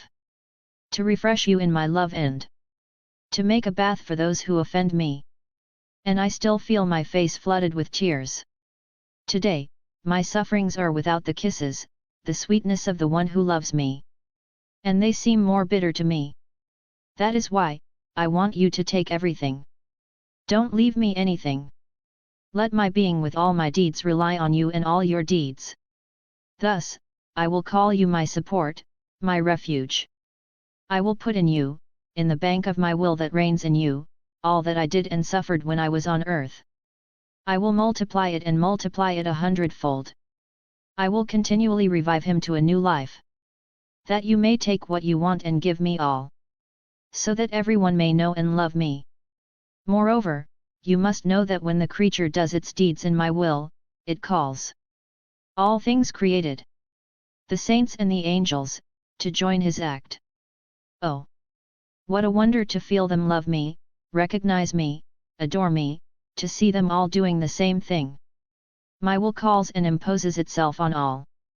And everyone is happy, honored to be locked in this act accomplished in the divine will to love with a new love and with the love of all the one who loves them so much. My poor mind is often invested by the ardor of love of the divine will. Its wonders are always surprising, each more beautiful than the next. My kind Jesus surprised me with a small visit. With a love that delights my soul, he says to me, "My little daughter of my will. The wonders, and the enchanting scenes that I deploy in the one who lives in my will are multiple and so delightful that it has not been given to anyone to imitate them. You must know that there are countless mansions in heaven. But the dwellings prepared for the souls who have lived in my will on earth will be the most beautiful, and distinct from all others. They will own harmonies and delightful divine scenes. Ever new joys that will arise from the depths of my will in which I have lived. They will have in their power ever new joys and happinesses. They will have in their power the ability to train as many as they want because my Fiat has the virtue of always creating new joys. Their homes will be the new enchantment of this heavenly stay. I want to tell you another surprise even more beautiful. In heaven, every blessed will have me in himself as its creator, his king, his father, and his glorifier. And everyone will have me outside of himself, close to him, so that he will feel carried in my arms. We will love each other together, we will be happy together. I will not be a God for all, but a God for everyone. Everyone will have split me inside and outside of themselves. I will possess it inside and outside of me. All of them will possess me inside and outside of themselves as if I were only for them alone. There would not be a fullness of happiness in having one God for all. Some would be near him, others more distant. Some would be on the right, others on the left. Therefore, some would take advantage of my caresses, others would not. Some would feel more loved and happier because of my presence with them, and others would not. Every blessed will have me for himself inside and outside of him. We will never lose sight of each other. We will love together and not far from each other. The more we have loved each other on earth, the more we will have known each other. The more we love each other in heaven. Moreover, what I will give to the one who has lived in my will on earth will be so great that all the blessed will experience a redoubled happiness. It is true that I have my throne from which spring seas of joy sufficient to enlarge the whole heavenly homeland. But my love is not satisfied if I do not duplicate myself and I do not go down to be near and in the intimacy of my beloved creatures so that we may be happy and love each other together. How could it be possible to be far from the one who lives in my will? If it is formed between the creature and us the inseparableness of will and love, how is it possible to separate even from a soul if one is the love with which we love each other, and a will with which we operate? Especially since anyone who lives in our will is inseparable from all, even from the things created themselves. When this creature performs its act in our will, she calls and kisses everyone. She locks them all in her act. It imposes itself on all to do what this creature does. Thus, in an act performed in my will, I receive everything and my creation itself to love and glorify me. Then he added, "My daughter, I am like a king who has many queens, and there is between every queen and the king a love. Which means that one cannot be without the other. This king then forms luxurious palaces. He installs music and the most delightful scenes to make his queen happy and be happy with her.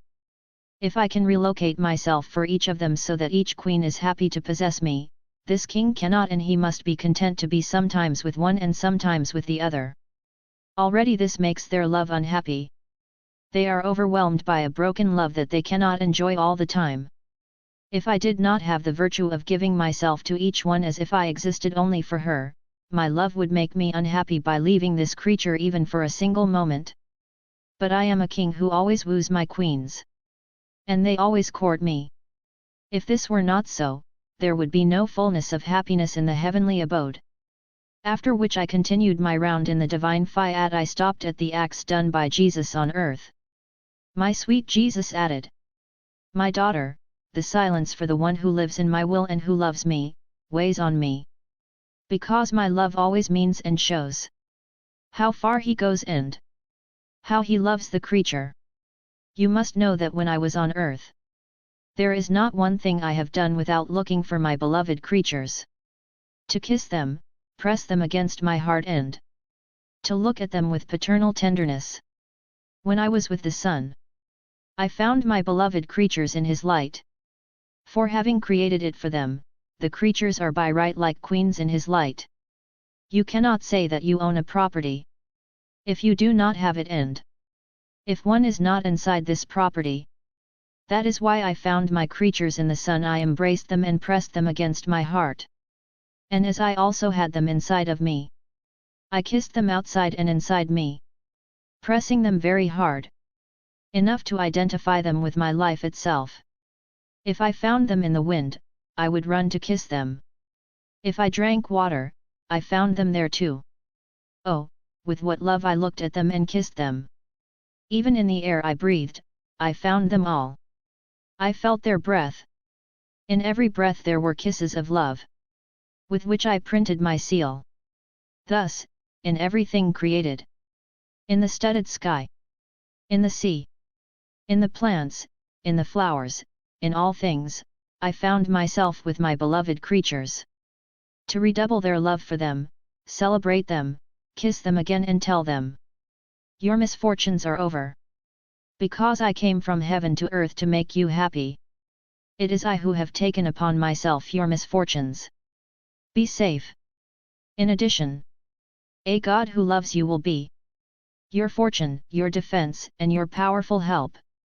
Moreover, the most beautiful characteristic of my love is spontaneity. So much so that the very sufferings that they gave me in the Passion, I first formed them in myself. I loved them, covered with kisses. I then passed them into the minds of the creatures so that they would make me suffer in my humanity. There is no suffering that creatures have given me, which were not first desired by me. It is in the second place that they passed into the creatures. Thus, my sufferings were saturated with my love, covered with my fiery kisses, and they possessed creative virtue to bring forth love for me in souls. True love is seen through spontaneity. A forced love cannot be called true love. It loses freshness, beauty, and purity. Oh!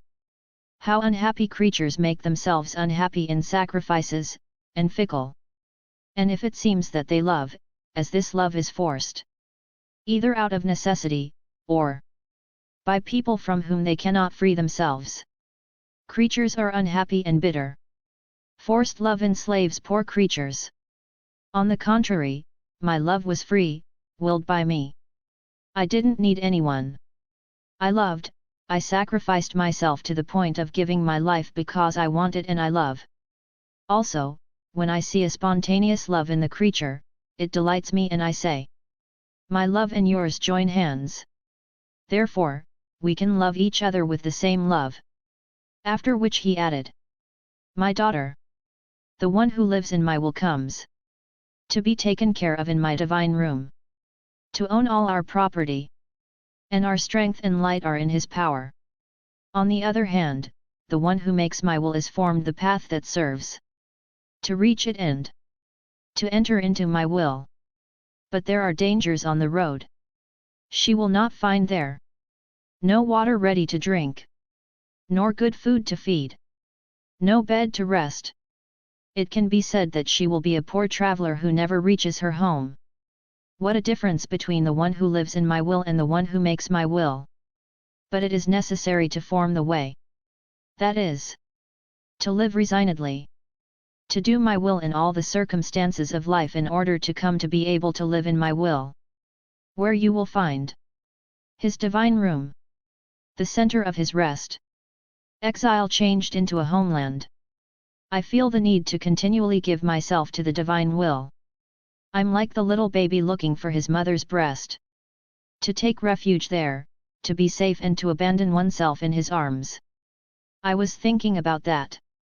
Then my beloved Jesus visited my little soul. All goodness, he said to me, my little daughter of my will, you seek refuge in me and I seek refuge in you.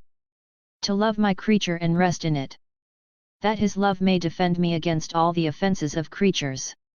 You have to know that every time let the creature enter into my will to perform his deeds, I give him my divine life and she gives me her human life. So this creature possesses as many divine lives as acts performed in my will. Honored and glorified I remain surrounded by all these human lives. For an act in my will must be complete. I give myself entirely. I don't remember anything about my Supreme Being. And this creature gives me its entire human being. What good can the creature not receive by possessing so many divine lives? When the creature repeats his deeds, my divine lives are added. And I give the virtue of bilokation to one's own human life to the point of being able to say, the creature has given me as many lives as I have given him of my divine lives. I can say that I find my complete satisfaction when I see the creature giving me his life in every moment so that I can give him my life. My greatest triumph is to see the creature give me its human will. Carried away by love, I sing my victory, a victory that cost me life and the weight of almost 6,000 years during which I waited with so much anxiety and fiery and bitter sighs. The return of the human will in mine. After getting it, I feel the need to rest and sing victory. There is no more beautiful joy that the creature can give me than to live in my will, nor greater suffering than it can cause me than by withdrawing from my will. For then I would feel offended in all things created. Since my will is found in everything everywhere, I feel the offense coming to me. In the sun, in the wind, in the sky, and even in my womb. What sorrow, to see the great gift of the human will that I have bestowed on the creature, so that it may serve the exchange of love and life between her and me, become a deadly weapon to offend me. But the creature that comes to live in my will is the remedy, the analgesic balm that makes this cruel suffering disappear. How could I do not give me entirely to her and not to give her what she wants? Then he added, 3. My love for the one who lives in my Fiat is so great that when she needs to breathe, to eat, to move, I then feel the need to form one life with her. Since the creature lives in my will, my will makes the creature. My breath, my heartbeat, my movement, my food. Right now. Do you see how necessary his permanent union with me and in me is? Otherwise, I'd feel like I'd miss him. The breath, the movement, the heart, and the nourishment of my love that all creation brings me. Oh! How bad I would feel! For the one who lives in my will is within our Supreme Being. It is the talking, moving and pulsating creation that, in the name of all created things, nourishes us with the love that all should give us. We can say that our love nourishes all created things. That is why we feel the need to receive the exchange of love so as not to remain without food. And only the one who lives in our will, who embraces everything and loves us in all things, can give us this exchange of food with her love. How beautiful it is to see the creature gather in all creation. Our scattered love, and even our love that has not been received because of human ingratitude, and bring it to us to give us the nourishment of love. In the name of all things and all things. This creature forms the enchantment of the whole sky, and we call it our welcome. The carrier of all our works. The exchange of our love in which we repeat our wonders.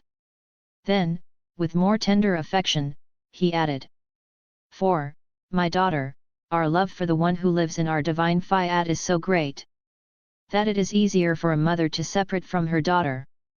That for us to separate ourselves from the one who lives in our divine Fiat. We cannot part with it because our will unites us. Transforms this creature into ourselves. Makes him want what we want and do what we do. When this creature enters our will transports it everywhere. Gives it a place in all things created in order to have it everywhere, always in harmony with our will, and tell her how many ways our will loved her. It is impossible for us to be without this creature. For this we would have to separate ourselves from our will, and we cannot. Therefore, I give this creature a place in the starry sky. How beautiful it is to have it with me. In this azure vault. In this endless extension of the sky of which we cannot see where it ends. And I tell him the story of our eternal love that has no beginning. Cannot have an end. Nor undergo any change. And since our love never ceases, we attack the creature from all sides. From the top, from the bottom, on the right and on the left, to bombard it with our love. As the sky hides and covers the entire interior of the world under its vault studded with stars.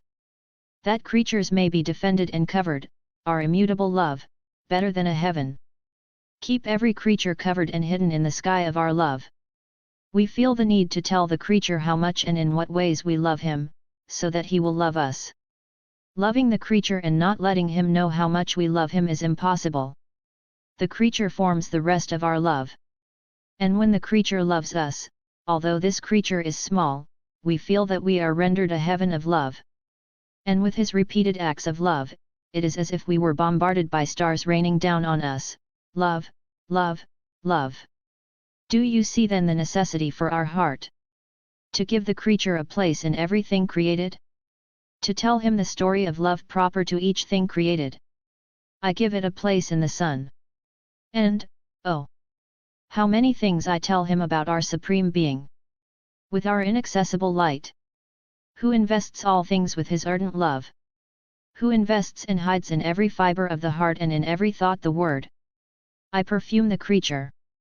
I purify and beautify it, and I form in it, with my light which is more than a sun, my life of love in the creature. And this creature feels my light. And with this light, the creature wants to enter the hidden places. The most intimate of our Supreme Being to love us and be loved. How beautiful it is to find a creature that loves us. Our love finds its refuge, its rest, its outlet, its exchange. So, we give it a place everywhere. Because in everything created we have to tell him one of our secrets. Of love. How many things we still have to tell him. And if the creature does not live in our will, she will not understand us and it will silence us. You should know that. When the creature performs its deeds in my will, suns rise. Since an act in my will is so great, it can do good to all. These suns, when rising, run in the midst of people. They bring to some a kiss of light, to others, strength. In others, they put the darkness on the run.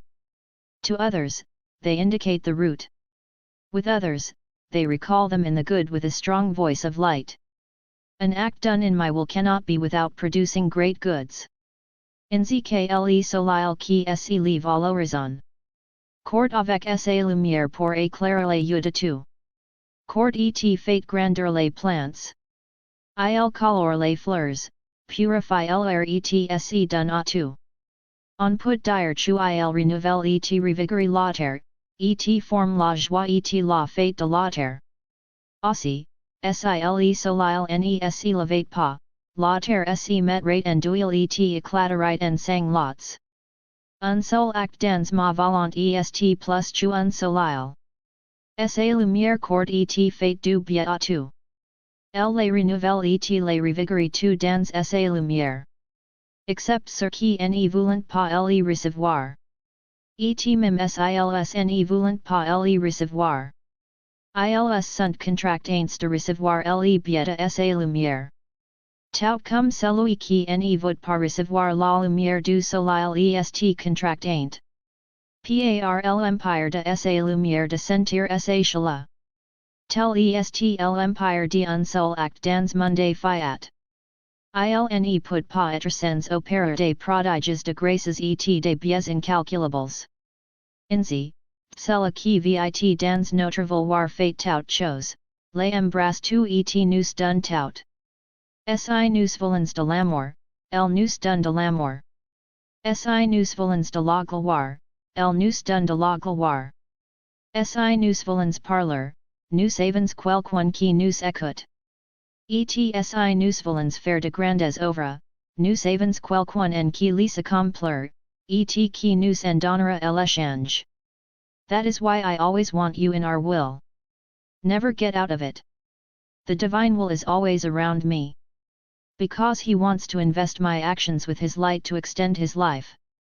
He seems so attentive that he comes to pursue me with his love and light. Because he wants to include his life in everything I do. Oh!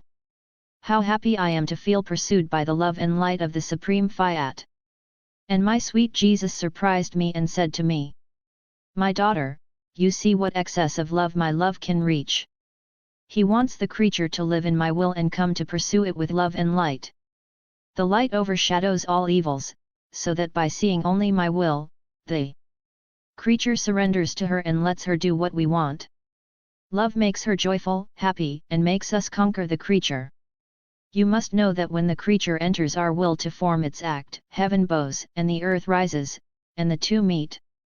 What a happy encounter! Heaven, feeling transported to earth by the creative force of the divine Fiat, embraces the earth, that is, the human generations. Whatever the cost, heaven wants to give them what it possesses in order to satisfy the divine will who carried heaven to earth. Because the divine will wants to reign in all earth. Human generations. Feeling lifted to the sky, feel an unknown force that attracts them to the good, and a celestial air that imposes itself on them and makes them find a new life. A single act in my will seems incredible. These acts will form the new day. Human generations, through these acts, will feel renewed and regenerated in the good. These acts will form the disposition to prepare generations to receive his life and to make it reign. The acts of the creatures performed in my will constitute the dowry. Powerful preparations. The most effective means to obtain such a good. 3. After he added, my daughter, our love seems amazing. When we are to manifest a truth that concerns our will, we begin by loving this truth in ourselves. We make it easy. We adapt it to human intelligence, so that the creature can easily understand it and make it his life. We imbue this truth with our love. Then, we make her known as a lover of love who wants to give himself to creatures, who feels the need to form in them. But our love is not yet satisfied. We purify human intelligence. We invest it with our light and renew it so that it may know our truth. Human intelligence embraces the truth, encloses it in itself and gives him complete freedom to form his life, so that intelligence may remain transformed into truth itself. Thus, each of our truths brings our divine life into the creature, like a lover who loves and wants to be loved. And our love is so great that we adapt to human conditions to make it easy to know the truth. For if we know each other, it is easy to win the human will to make it our own. And she will have an interest in possessing her God. Without knowledge, the paths are closed, communications are broken, and we remain as a God far from creatures, when in reality we are inside and outside of them. But they are far from us. No one can own property if he does not know it. It is for this reason that we want to make it known that the one who lives in the divine will and operates in it, acquires the divine life.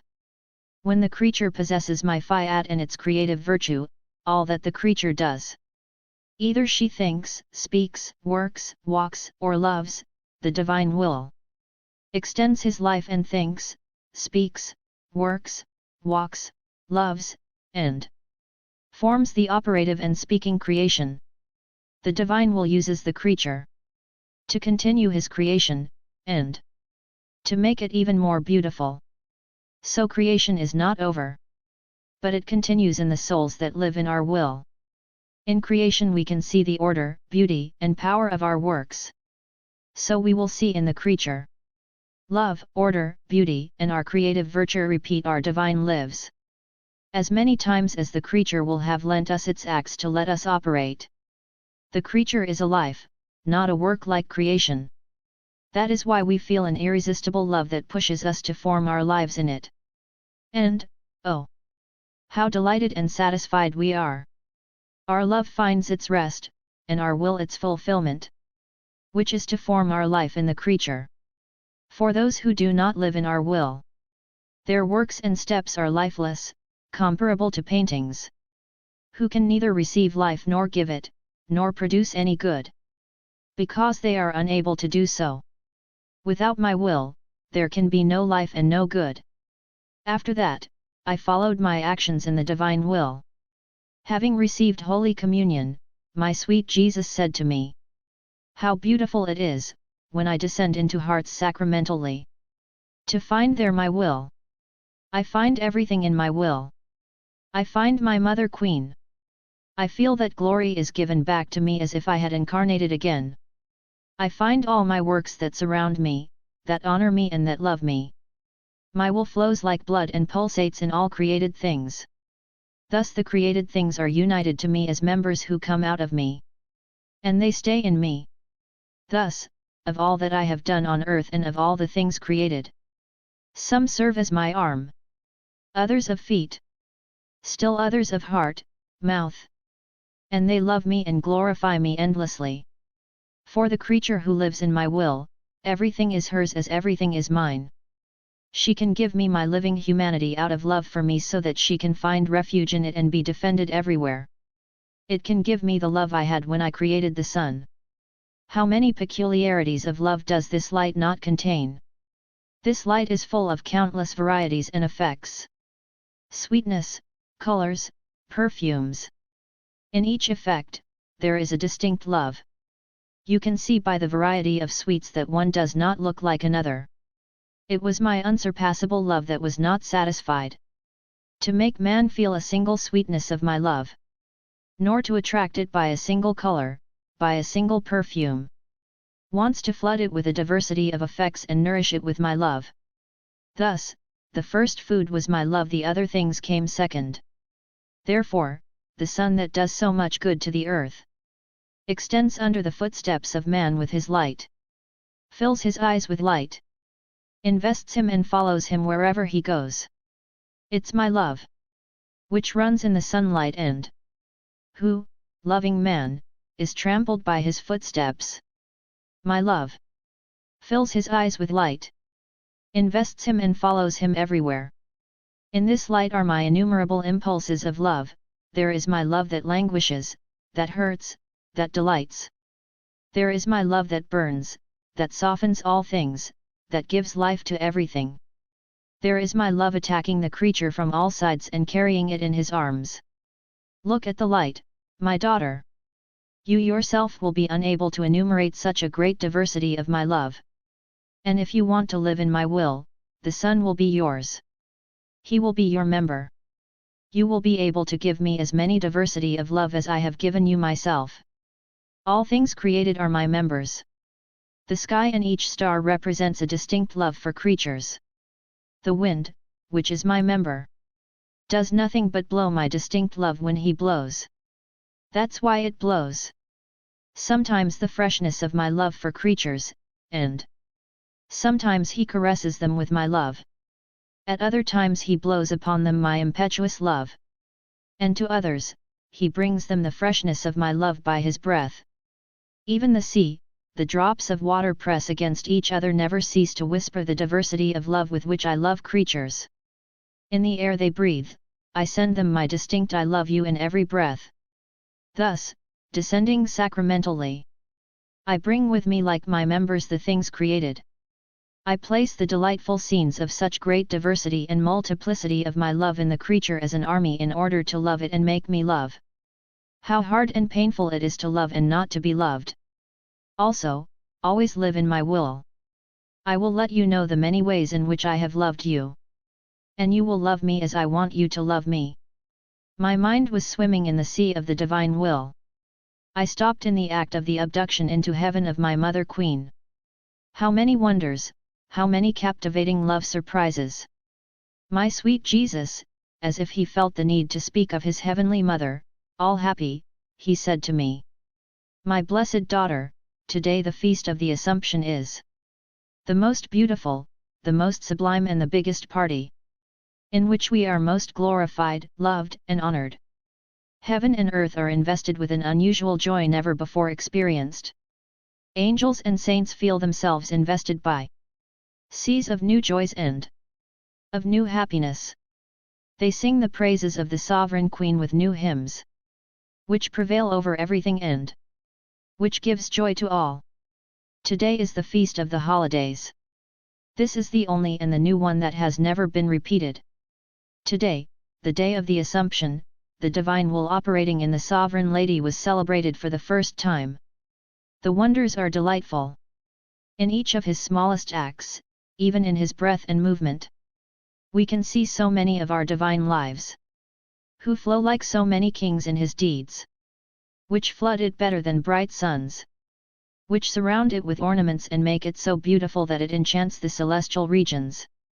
Does it seem to you little that each his breaths, its movements, its work and of his sorrows was filled with so many of our divine lives? The great prodigy of the operative life of my will in the creature is exactly that, to form so many of our divine lives. That of entries of my will in the movement and in the acts of the creature.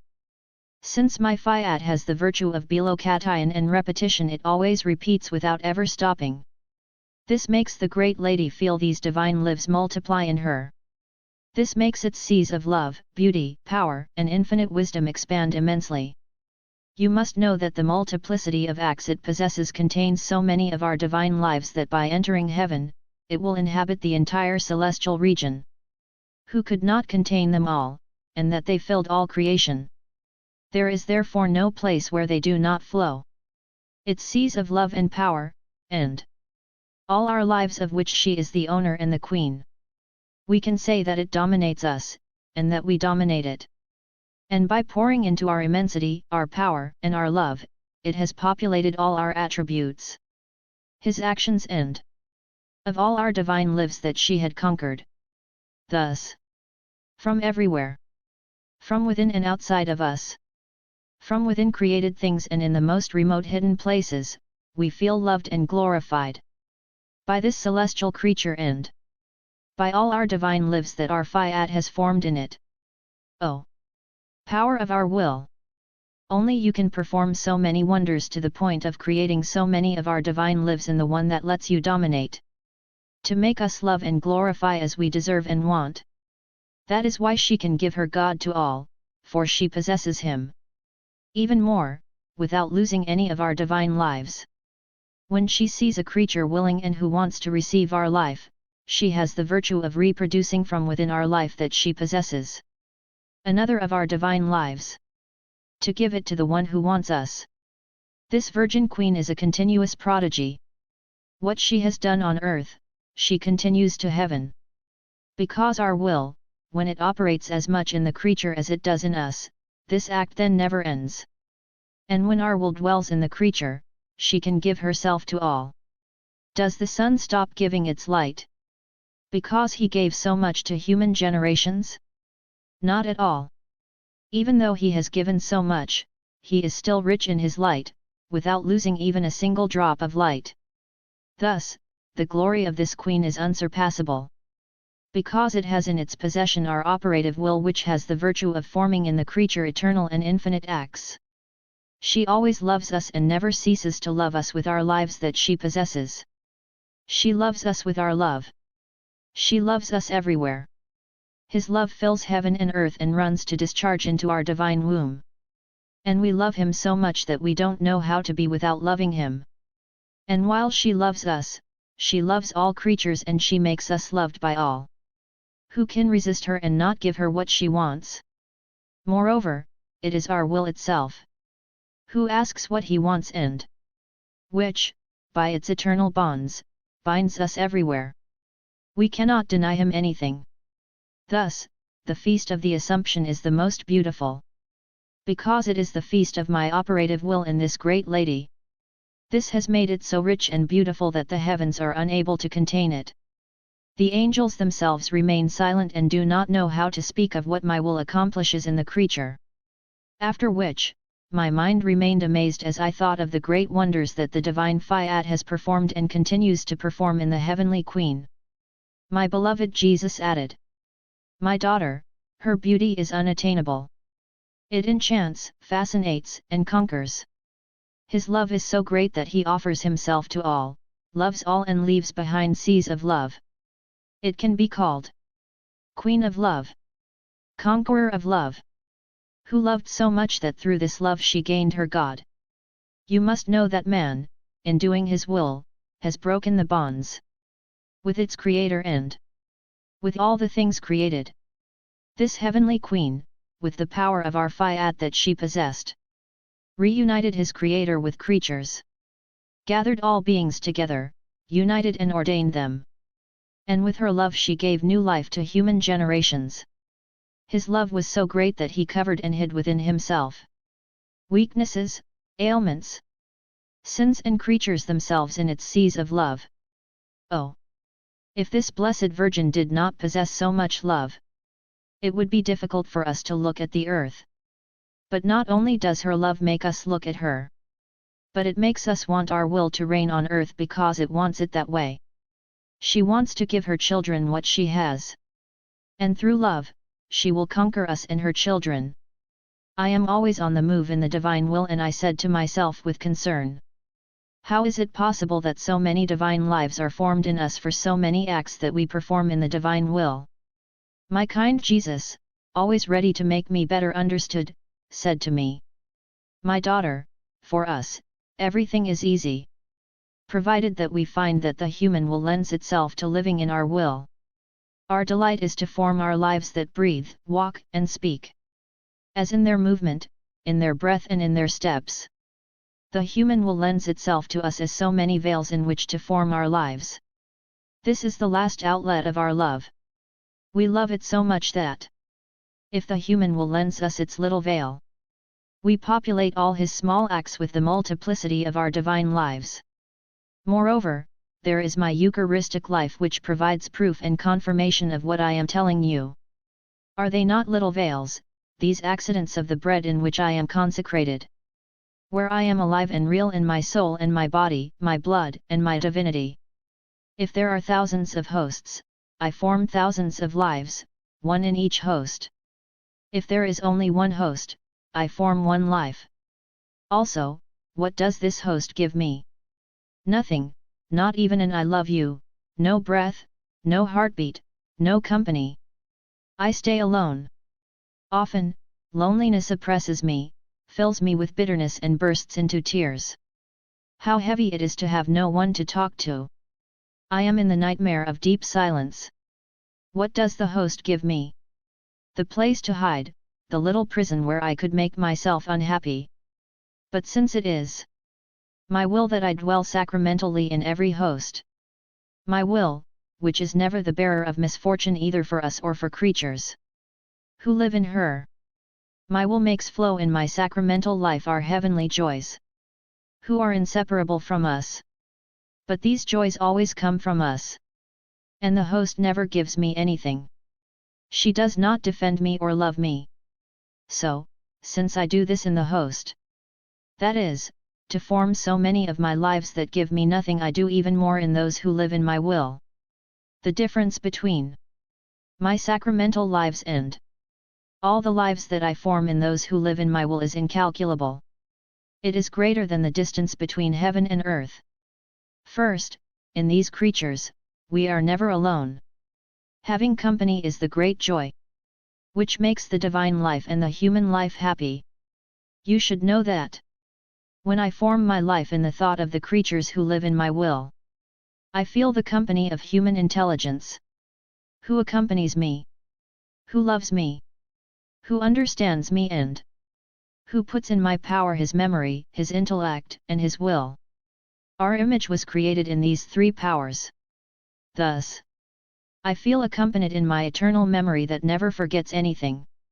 I feel the company of my wisdom who understands me. I feel the company of the human will merged with mine, which loves me with my eternal love. How is it possible not to multiply our lives in each of its own thoughts when we find that she understands us and loves us more? We can say that we find our advantage in it because the more lives we form, the more we allow him to understand us. We give her a redoubled love and she loves us all the more.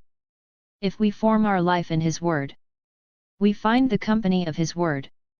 And since our Fiat is also that of this creature, we find all the wonders that our Fiat operated when our Fiat was pronounced. If we form our life in his breath, we find his breath that blows with us. We find the company of our omnipotent breath when, in creating the creature, we have infused life into it. If we form our life in its movement, we find his hands kissing us, holding us tightly and not wanting to leave us. If we find our life in his footsteps, they follow us everywhere. What a wonderful company that lives in our will! There is no danger that she will ever leave us alone. We are both inseparable. Thus, life in our will is the prodigy of wonders, where we demonstrate all our divine lives. We let people know who we are, what we can do.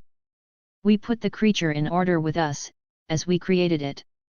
For you must know that our lives bring with them seas of light and love, seas of wisdom, beauty, and goodness.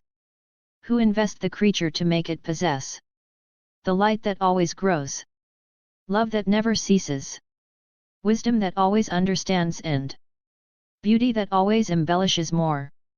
If we love so much that the creature lives in our will, it is because we want to give. We want her to understand us. We want to populate all the human acts of our divine lives.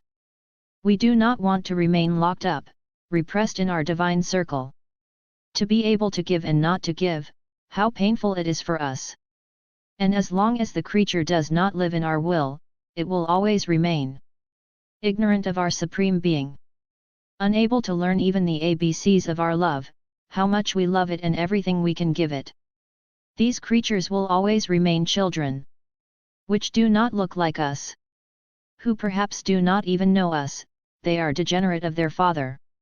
I continue to cross the sea of the divine will where everything seems to belong to me, light, holiness, love. I feel attacked from all sides, everyone wants to give themselves to me. My sweet Jesus, visiting my little soul, said to me, "My daughter, don't be surprised. When the creature enters my will, all created things feel an irresistible force that pushes them to run towards the one that acts in my will. My will, to act, wants the accompaniment of all his works. First, because my will is inseparable from all that she has done. Secondly, because when it is operative, everyone must be part of what it does in order to be able to say, "My act is everyone's." This act ascends to heaven and makes all the celestial regions happy. Then it descends into the lowest parts of the earth to take the step, the work, the word, and the heart of all. If my will did not centralize everything in my act, it would lack the full communicative force, so that all may receive my act of life, which, with a single act, can give life to all, support and make everyone happy and do good to all. Thus, when I perform an act, all things coming out of me run to be locked in my act to receive new life, new beauty, and happiness. And they feel honored and glorified in my act. That is why, when the creature enters into my will and when she is about to act, to love, no one wants to stay away. Everyone runs, the sacrosanct Trinity runs, the Virgin Queen runs. Better yet, we want primacy in this act, so everything and everyone runs, with the exception of the ungrateful creature, who, not knowing such a great good, does not want to receive it. That is why there can be such wonders in a single act performed in my will that it is difficult for the creature to be able to say them all. You should know that this creature does everything that other creatures should do. If this creature thinks in my will flows in every one of his thoughts. The creature, being in my will, circulates with her. And she gives me the homage, love, glory, and adoration of every thought. The creatures don't know anything about it. But I, who know all things, receive the glory of all created spirits. When the creature speaks in my will, as my will is the voice of every word, I again receive the glory and love of every word. If it works in my fiat being the step of each foot, the creature gives me love, the glory of every step, and so on for all the other things. But creatures do not know that through the one who lives in my will, I receive the love and glory they should give me. These are secrets that happen between me and the one who lives in my will. But there is more. This creature comes to give me the glory and love that lost souls should give me. The communicative virtue of my fiat happens to everything, gives everything to all, and manages to have everything.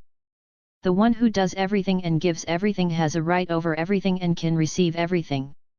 But so that the soul may receive everything, it must live in our will, with us, and it must want what we want.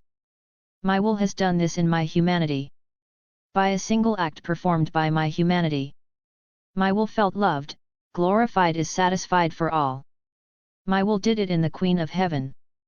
Because if my will had not found in his deeds love that loves for all, glory and satisfaction for all, I, the eternal Word, I would not have found the way down from heaven to earth. Thus, a single act in my will can give me everything, love me for all, and make me perform the greatest excesses of love and the greatest works for creatures. When the creature is in my will finds it in the footsteps of all those who love me, in their thoughts and in their words. My contentment is so great that in the excess of my love, I say to him, "You do what I did. That's why I'm calling you my echo, my love, the little repeater of my life." 3. While I was saying this, the fullness of his love was so great that he kept silent. Then he continued, "My blessed daughter, every act of the creature in my will is for her a day full of happiness and all goods. And if she makes 10, 20, those are as many days as she acquires. In these days, this creature takes possession of the sky. And as she is still on earth, she makes the sun, the wind, the sea her own. And its nature receives an ornament the most beautiful flowering. But a flowering that never withers. Oh, how beautiful she will be when she comes to our heavenly homeland! For it will possess as many days as acts performed in my will. Everyone will have its distinct sun, its blue sky studded with stars, its sea that whispers love, his wind that whistles, mutters, groans, and blows an impetuous love, a love that dominates. It will not even miss in these days the most beautiful flowers, all different from each other, for each act accomplished in my will. Nothing will be lacking in beauty and good to the one who lived in my eternal Fiat. After that, I continued to go through the deeds of the divine will. My poor spirit got lost in the enchantment of creation. What wonderful surprises! How many secrets of love it contains! And finally, the most wonderful work, the creation of man. My sweet Jesus said, "My daughter, I can call the creation of beings and the creation of man my two arms. Because from all eternity they were in the Godhead.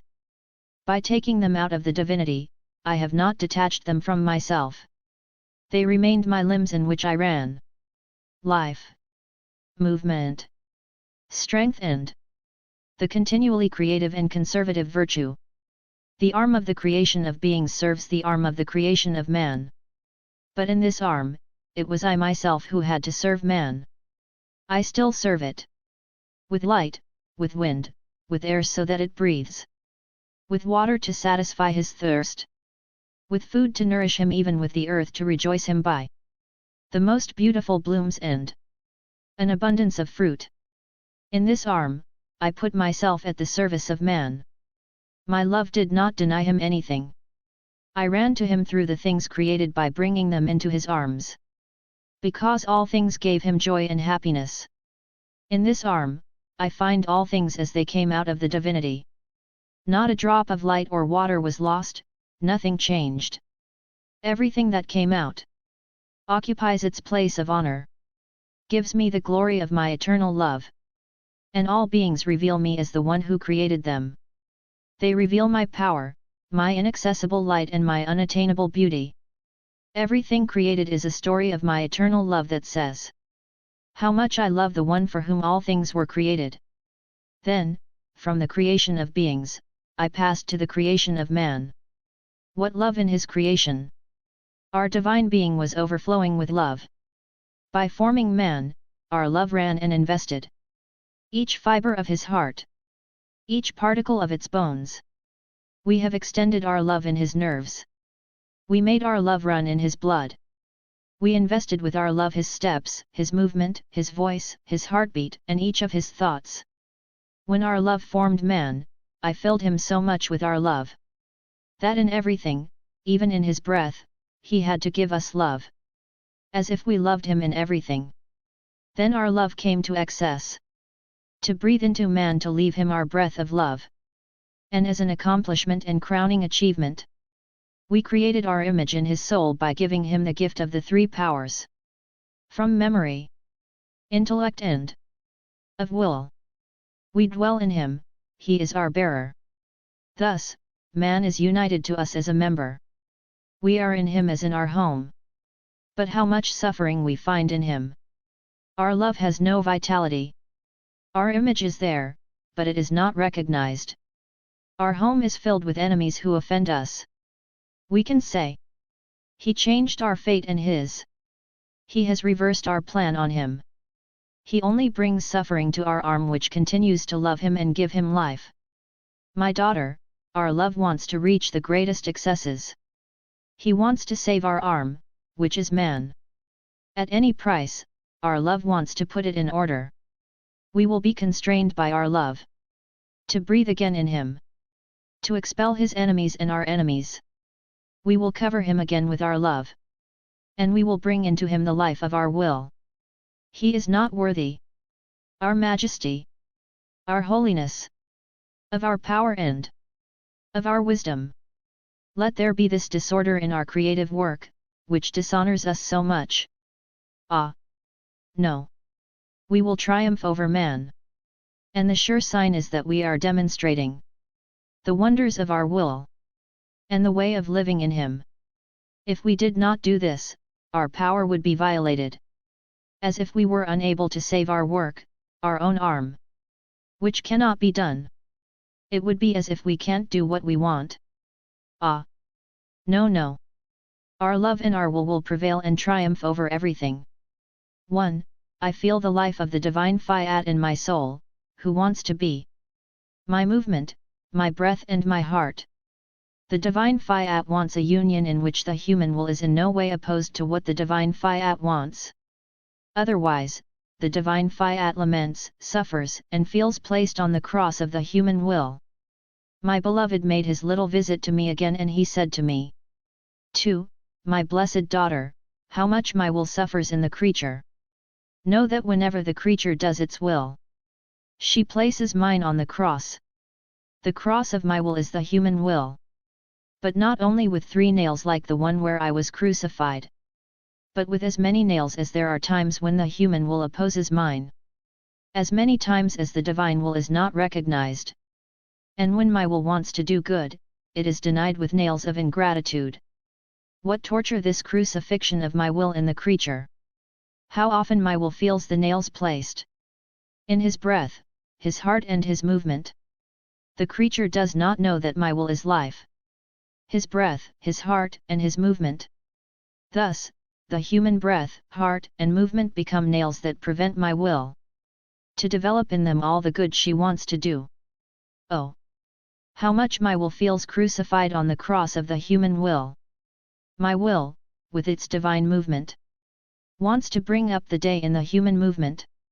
But the creature places the divine movement on the cross. And, with the movement of the creature, it brings out the night and places the light on the cross. How much my light suffers when I see itself repressed, crucified, and reduced to impotence by the human will. With his breath, my will wants the creature to breathe his breath, to give him the life of his holiness and strength. And the creature that does not receive it place the nail of sin in my will, the highlight of his passions and weaknesses. My poor will! In what state of suffering and crucifixion continues? It is in the human will. The human will only puts our love on the cross. All the goods we want to give him are filled with his nails. Only the creature who lives in my will does not place my will on the cross. I can then say that it is I who form the cross of this creature. But this cross is very different. With my will knows how to place enough nails of light, of holiness and of love, to make the creature strong of our divine force. These nails do not cause her suffering, but make her happy. They give it a delightful beauty and are bearers of great conquests. The one who has experienced it, feels such bliss.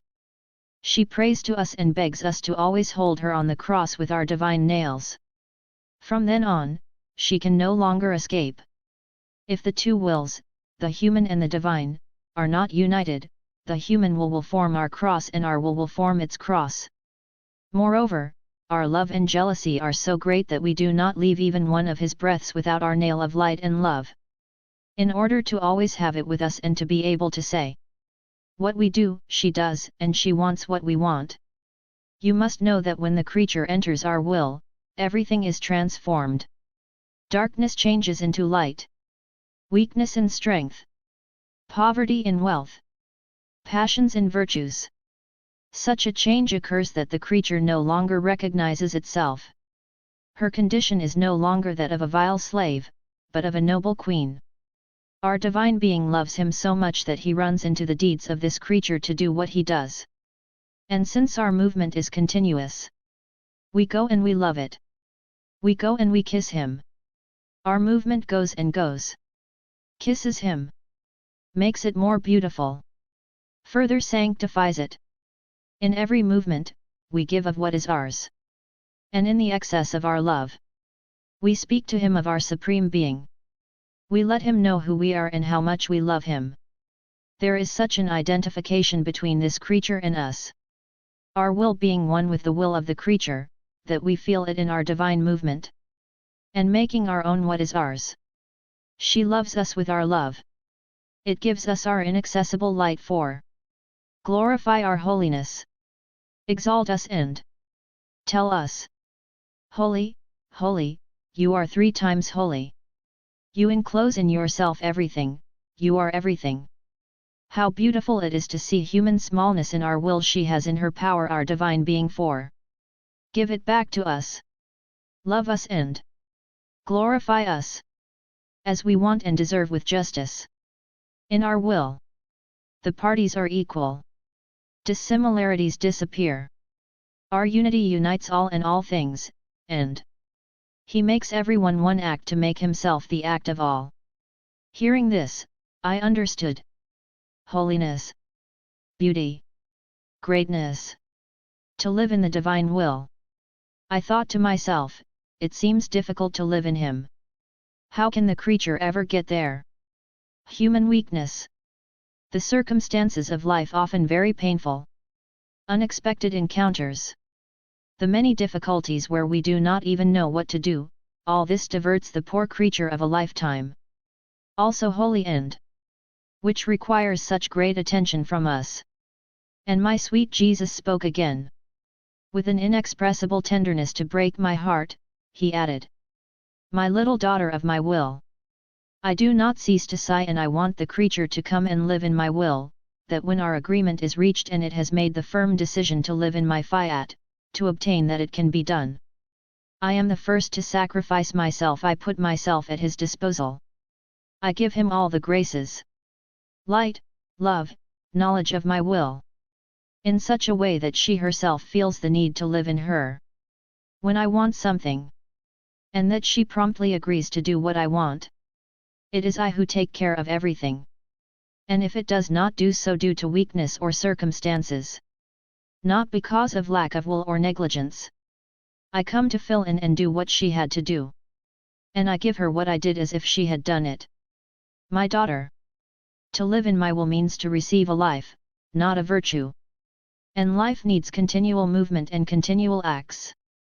If these things were to be missing, it would no longer be life. It would be at most a work that does not need continual acts. But that wouldn't be life. Therefore, when the creature does not do my will, because of involuntary indisposition or weakness, I do not interrupt life, I continue it. And perhaps my will is there in the very dispositions that allow its weaknesses. Therefore, the will of the creature is already running in mine. Moreover, above all, I look. The agreement we have reached among ourselves.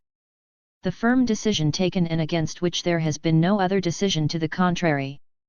And given this, I continue my commitment to make up for what is missing. In addition, I redouble the graces. I surround her with new love stratagems to make her more attentive. And I give birth in His heart to an extreme need to live in my will. This need is useful to the creature. For by feeling his weaknesses, she throws herself into the arms of my will, begging her to hold her tight so that she can always live with her. I hear the sea of the divine will that always whispers inside me and outside of me. Very often it forms very high waves that flood me to the point that I feel it more than my own life. Oh! Divine will, how much you love me! To always want to give you and constantly form your life in my poor soul. And your love is so great that it comes to beseech me. Of light, love, and sighs to get what you want. My ever-kind Jesus surprised me and said to me, my blessed daughter, in the fulfillment of our will is found all the glory that the creature can give us. The love with which we must love the creature, and the love with which the creature must love us. Thus, we can say that in a single act performed in our will, we did everything. All given, even ourselves, and we received everything.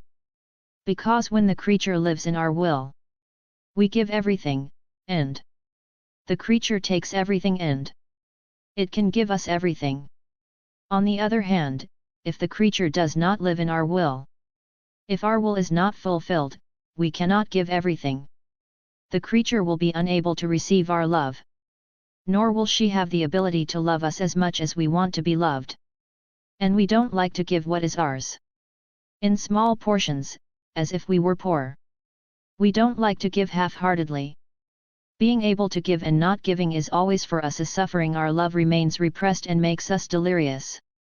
That is why we want the soul to live in our divine will, because we always want to give everything, without ever ceasing to give.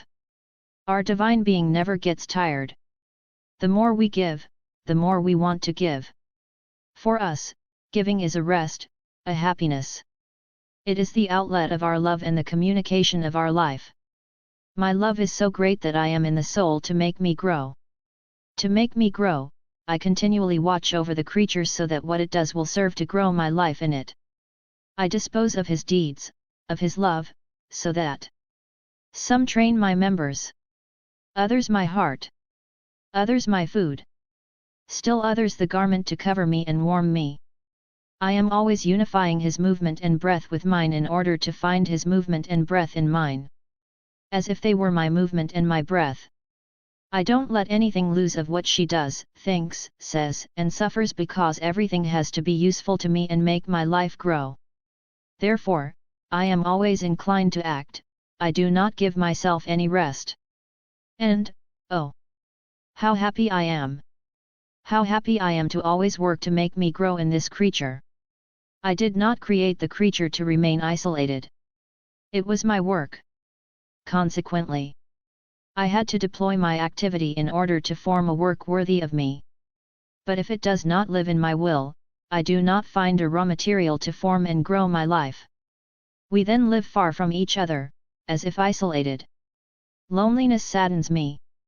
Silence weighs on me. Not being able to perform my work, I enter into a madness of love and I feel like I am becoming an unhappy God because I am unloved by creatures. Also, my daughter, be attentive. Always live in my will. Let me work in your actions. That I may not be in you as a God who cannot and does not know how to do anything, while I have this great work to do.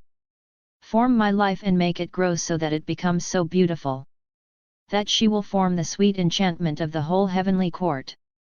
But when the creature does not live in our will, our state is horrible.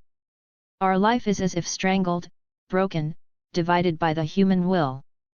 The acts of this creature cannot serve us to form and grow our life. Rather, they serve to break it in such a way that we see here one of our feet, elsewhere one hand, an eye in another place. What a pity to see us scattered in this way. For our will is unity. Where it reigns, it forms of all its acts a single act, to form a single life. On the contrary, the human will can only make separate acts between them that do not have the virtue of uniting. Worse still, they are only tearing apart our divine life in them. Nothing could be more horrible. It is a scene that would tear tears from the stones than to see in the soul that does its own will the heart-breaking way in which it reduces our life in it. His unworthy deeds, dissimilar to those of his Creator, lower the origin of its creation, form the knife that tears our divine life to pieces. What suffering for us! How much our creative work remains distorted, dishonored, and destroyed our purpose for creation. Ah! If we were capable of suffering, the human will would fill the immense sea with bitterness with our joys and bliss.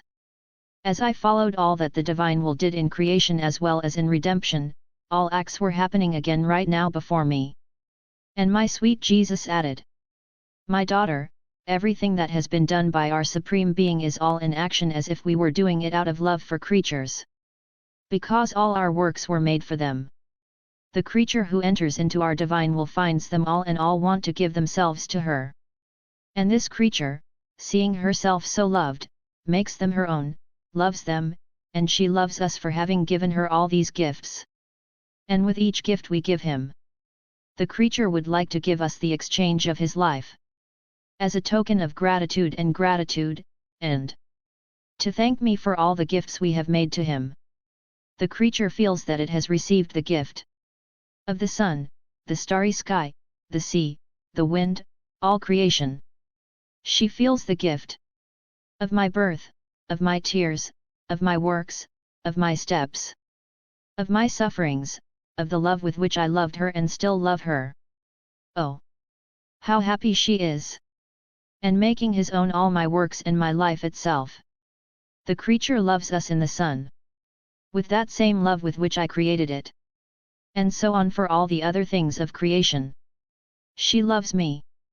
In my birth, in my tears, in my footsteps, in my sufferings, in all things. Oh! How much this creature makes us happy and glorifies us! Our contentment is so great because it gives us the opportunity to renew our works as if we were doing them again.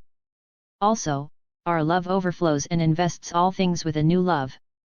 Our power multiplies to support everything, as well as our wisdom that commands all things. Our creative work runs throughout creation and redemption to tell the creature, it's all yours. Every time you enter into our will, you recognize all these gifts to make them yours. You give us opportunity and glory as if we were repeating again all that we have done out of love for creatures. Our will is the repeater of all our works. Our will repeats and renews them whenever the creature wants to receive them. And if our works are given, they remain in their place, they give themselves and they remain.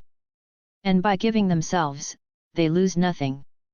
Rather, they are further glorified. Also, be careful to always live in our will. I am in the sea of the divine will in the midst of immense bitterness and humiliation, like a poor condemned woman. On August 31, 1938, a decree of the Holy Office condemned Louisa's 3 books by putting them on the index of forbidden books. If Jesus hadn't been there to give me strength and support, I don't know how I could have continued to live. My sweet Jesus participated in my pain and suffered with me. And in the transport of his sorrow and love, he said to me, "My dear daughter, if you knew how much I suffer, if I allowed you to know, you would die of pain. I am forced to hide everything, all the anguish and cruelty of the pain I feel, so as not to afflict you further. Know that it is not you whom they have condemned, but me with you. I feel condemned again. For when the good is condemned, it is to condemn me. As for you, unite your condemnation and mine in my will. To what I suffered when I was crucified. And I will give you credit of my condemnation and of all the goods it produces. She made me die. She called my resurrection to life, in which all must find life and the resurrection of all goods. With their condemnation, they believe they are killing what I have said about my divine will. On the contrary, I will allow these floggings and sad incidents, that my truths may be resurrected, even more beautiful and majestic among the people. So, on my side and yours, we will not change anything. Let us continue to do what we have done, even if everyone stands against us. This is the divine way of acting, never to change in his works what many evil creatures do. I always keep my works, with my power and my creative virtue, out of love for those who offend me. I love them always and constantly. It is because we never vary in our works that they achieve their fulfillment. They always remain beautiful and bring good to all. If we changed, all things would go to their ruin, no good would ever be accomplished.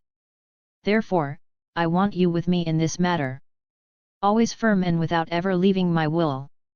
By doing what you have done so far, to be attentive to listening to me and to be the narrator of my will.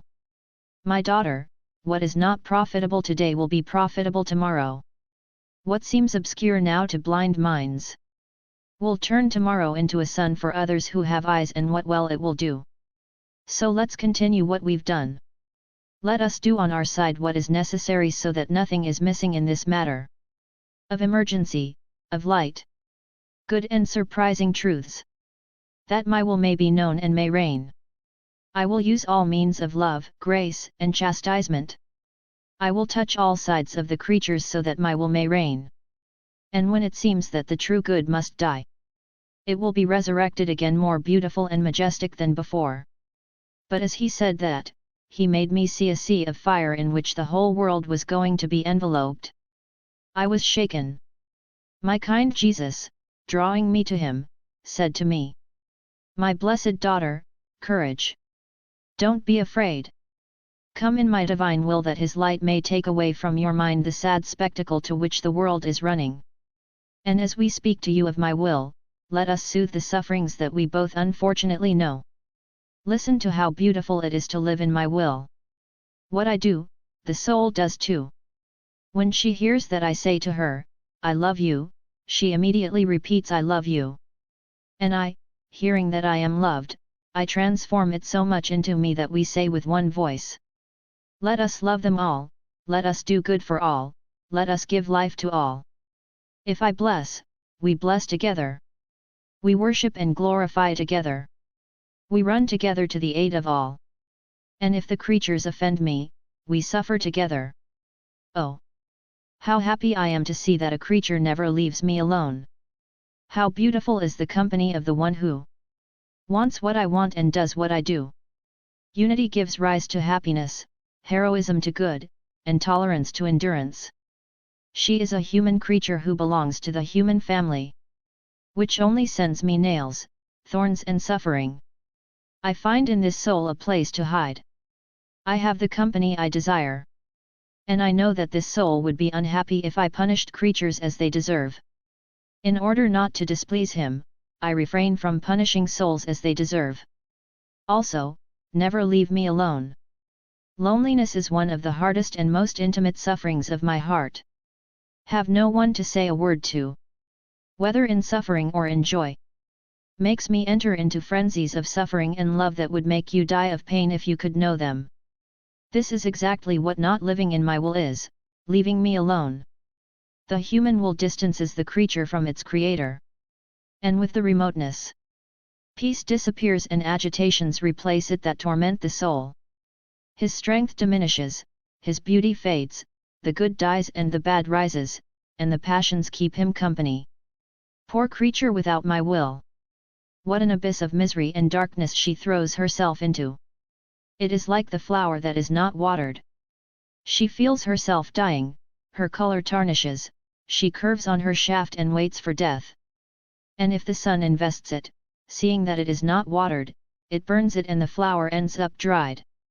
This is the fate of the soul without my will. She is like a soul without water.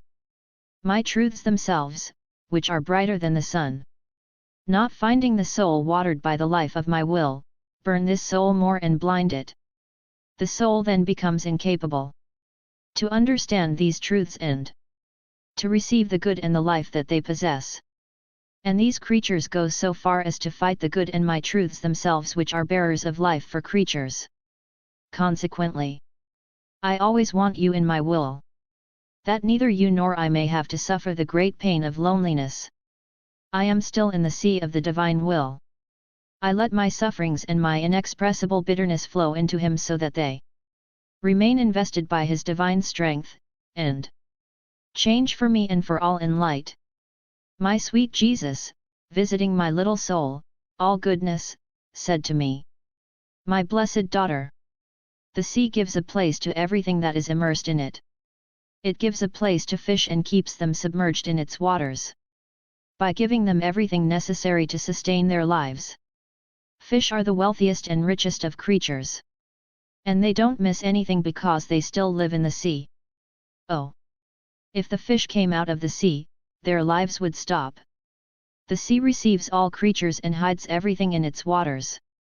If the navigator wants to cross the sea and go to different regions, the water of the sea receives the vessel and turns into a path to accompany him until he reaches his destination. Everything can find a place in the sea. My will is like this. Everyone can find their place there. And with an inexpressible love, my will is made life for all. Road to drive them. Light to drive the darkness out of life, and strength to support them. She never leaves them alone. What creatures do, my will wants to do with them. Oh! How much my will suffers from seeing creatures outside its sea. For she then sees them ugly, dirty, and so dissimilar that they are disgusting. The wealthiest are therefore those who live in my will. They are carried in the bosom of its waves. And provided that they live in him, my will think of all that is necessary for their good. Then I followed my sweet Jesus in his sufferings. I joined my sorrows with his to receive the strength of his sufferings to support me. I felt crushed. My sweet Jesus added with indescribable tenderness. For, my blessed daughter, I have suffered unheard of suffering. But next to this suffering ran endless seas of joy and happiness. I could see all the good they had to produce. I saw in them the souls who had to be saved. My sufferings were saturated with love. Thus his heat matured. The most beautiful holiness. The most difficult conversions. The most surprising graces. In my sorrows, I felt suffering of a sharp cruelty, which brought me to a ruthless and brutal death. At the same time I felt seas of joy that sustained me and gave me life. If I had not been sustained by the joys of my sufferings, I would have died at the first sorrow I endured. For the torture I endured was so great, that I would not have been able to prolong my life. Your sufferings are not only similar to mine, but I can also say that your sufferings are my sufferings. If you knew how much I suffer, I feel the cruelty and torture that fill me with bitterness even in the depths of my heart. But I also see in these sufferings the seas of joys, which bring out my beautiful and majestic will among creatures. You do not know what innocent suffering suffered for me can be. His power is so great that the heavens are astonished by it. All want the satisfaction, the good of innocent suffering. It can form by its power of the seas, graces, light and love for the good of all. Without these innocent sufferings that sustain my righteousness, I would throw the whole world into ruin. So, courage. Don't torment yourself, my daughter. Trust me and I will think of everything, including defending the rights of my will to make it rain. 5. I can say that all that I have said about my will is a new creation. More beautiful, more diverse, more majestic than the very creation that everyone can see. Oh! How inferior the latter is to him! It is impossible for man to destroy it, to veil the sunlight, to impede the impetuosity of the wind or air that everyone breathes, or to make a mound of all things. Creatures can also not suffocate, much less destroy what I have said with so much love concerning my will. For what I have said is the announcement of a new creation, and each truth bears the imprint, the seal of our divine life. Therefore, in the truths that I have manifested to you, there are talking sons, winds that speak and drag the creature into my will until my will is able to besiege the creature by the reign of its power. In these truths, there are my various beauties that will delight creatures, seas of love, whose creatures will be continually flooded, and who, with their sweet whisper, will lead hearts to love me. In these truths, I place all possible and imaginable goods. Love that conquers, that delights, that softens, that shakes. Nothing is missing to defeat the creature and bring down my will with the procession and majesty of an army of my Vitruvies, to rule among creatures. And the creature will never be able to touch my new creation. I will know how to preserve and defend it. Moreover, my daughter, this new creation costs me not the 6-day work, but at least 50 years, and even more. How could I ever allow that it be repressed? That she does not have her life end? That it does not enter the light? It would be because I don't have enough power. Which can't be. I will know how to preserve it, and they cannot touch or destroy any of my words. This creation costs me too much. And when things cost so much, you use all the means, all your talents. And you give your own life to get what you want. So let me do the work of this new creation. Don't attach any importance to what they say and what they do. These are the usual human chatter that changes like the wind. They see black, and if the wind turns and removes the blindfold from their eyes, they see white. I will know. Overthrow them all and bring out my truths. So that like a seasoned army, they conquered the creature. Patience is needed on my part and yours. And, unwavering, let's move forward. I am still in the divine will, but in the midst of unspeakable bitterness that seems to want to disturb the sea of the divine will. But this sea of Fiat forms its waves. Its sea covers me and hides me. She softens my bitterness, gives me strength and makes me continue the road in her will. The power of the Fiat sea is such that it reduces my bitterness to nothing to bring out its life full of sweetness, beauty, and majesty. And I adore the divine will, I thank it and I pray that it never leave me alone and abandoned. Then my sweet Jesus, repeating his little visit, said to me, "My good daughter, courage. If you torment yourself, you will lose the strength to always live in my will. Don't even pay attention to what they can say and do. Our victory is that they can't stop us from doing what we want. Therefore, I can tell you about my divine will and you can listen to me. No power can oppose us. What I tell you about my will is nothing but the application of our decree taken from all eternity in the consistory of our sacrosanct Trinity, that my will must have his kingdom on earth. And our decrees are infallible. No one can oppose their application. Just as creation and redemption were decreed. The kingdom of our will on earth is our decree. Therefore, to enforce our decree, I had to demonstrate the benefits that are in the kingdom of our will. Its qualities, beauties, and wonders. That is why I had to speak to you so much in order to be able to apply this decree. My daughter, to get to this, I wanted to win man over through love. But human wickedness prevents me from doing so. I will then use justice. I will sweep the earth. I will rid her of the evil creatures that, like poisonous plants, poison innocent plants.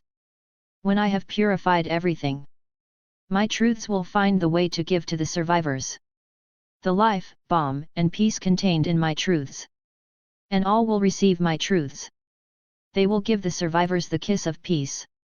For the confusion of those who have not believed them, who have even condemned them, my truths will reign. And I will have my kingdom on earth so that my will may be done on earth as in heaven. So, I repeat to you, let us not change anything. Let us continue what we are doing and we will sing victory. And they will go their way where they will cover themselves with confusion and shame. They will know the fate of the blind man who did not believe in sunlight because he did not see it. They will remain in their blindness. And those who see the light and believe will be happy. They will rejoice in the blessings of light for their greatest joy.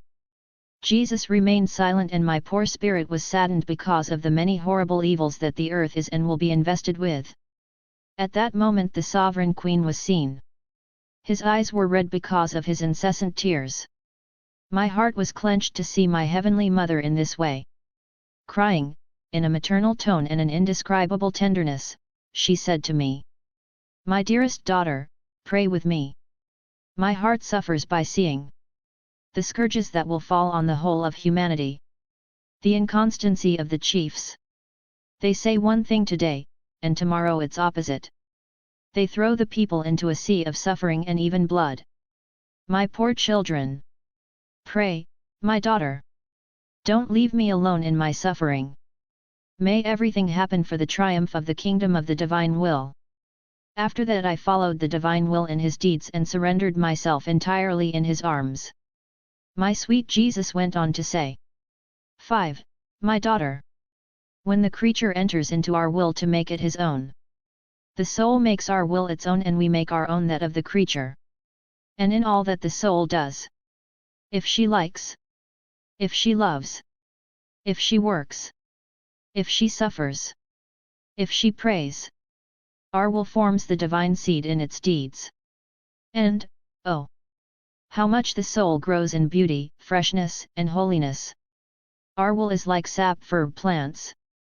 If there is sap, plants can grow in beauty.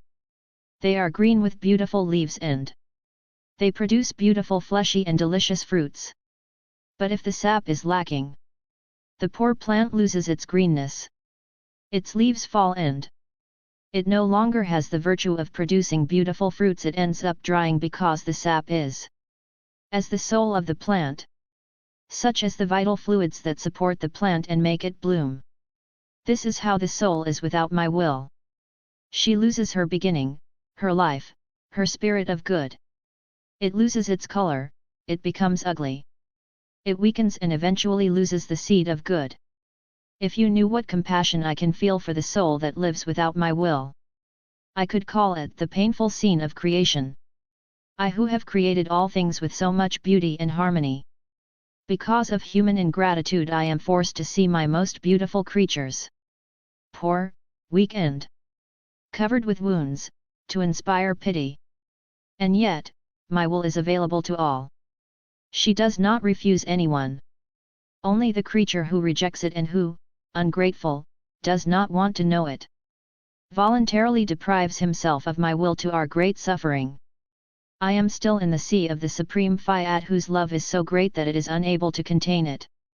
He wants his creature to see the new surprises of his love. How much he loved the creature and how much he still loves him. And if he finds a creature who loves him, he will raise a new love to make the creature known that his love will never cease and that he will always love her with a new and growing love. And my kind Jesus, repeating his little visit, all goodness, said to me, my little daughter of my divine will, you must know that our first field of action was creation. We had begotten her in our womb from eternity. And we loved man in every single thing we gave birth because all things were created for man. It was only for him, because we loved him so much, that we decreed to create all these things to the point of forming for him daylight, the azure vault which must never lose its color, a terrestrial flowering that must serve it as soil. Then the biggest thing, have put our love into everything created, where he was going to be able to feel as in our lap and carried in our arms to be happy and receive life goes on. And do you know the reason for all these preparations to the point of taking us out of our interior as in a field of action, in a work? It was out of love for the one who must make our will reign. For such great work, we wanted our reward, our divine purpose. We wanted man and all created things to keep our will as life, rule, and nourishment. This field of our action still lasts. Our love runs through it with incredible velocity. Because we are not subject to change. We are immutable. What we do once, we always do. However, even with such a wide scope of action, after so much work, so much love that pulsates in everything created and in every fiber of man, our purpose is not yet realized. That is, that our will reigns and dominates in the heart of man. Could we ever train such a wide field of action? A work that always continues, without achieving our purpose? It could never be. The mere fact that creation continues is the sure sign that the kingdom of my will have its life and complete triumph among creatures. We don't know how to do useless things. We start by determining with very high wisdom the good, the profit and the glory that we must receive, and then we act. Now I want to tell you another surprise. When the creature enters our will to make it reign, we set to work again in the field of action. We renew our work. We centralize only for the creature our new love in everything created. And in our excess of love, we say to him, do you see how much we love you? It's only for you that we deploy our field of action, that we repeat all our works. Listen, and you will hear in everything our new notes of love that tell you how much we love you, how much you are covered and hidden in our love. And, oh, the satisfactions and joys you give us by allowing us to repeat our field of action for that who lives in our will and who wants to know nothing but our will.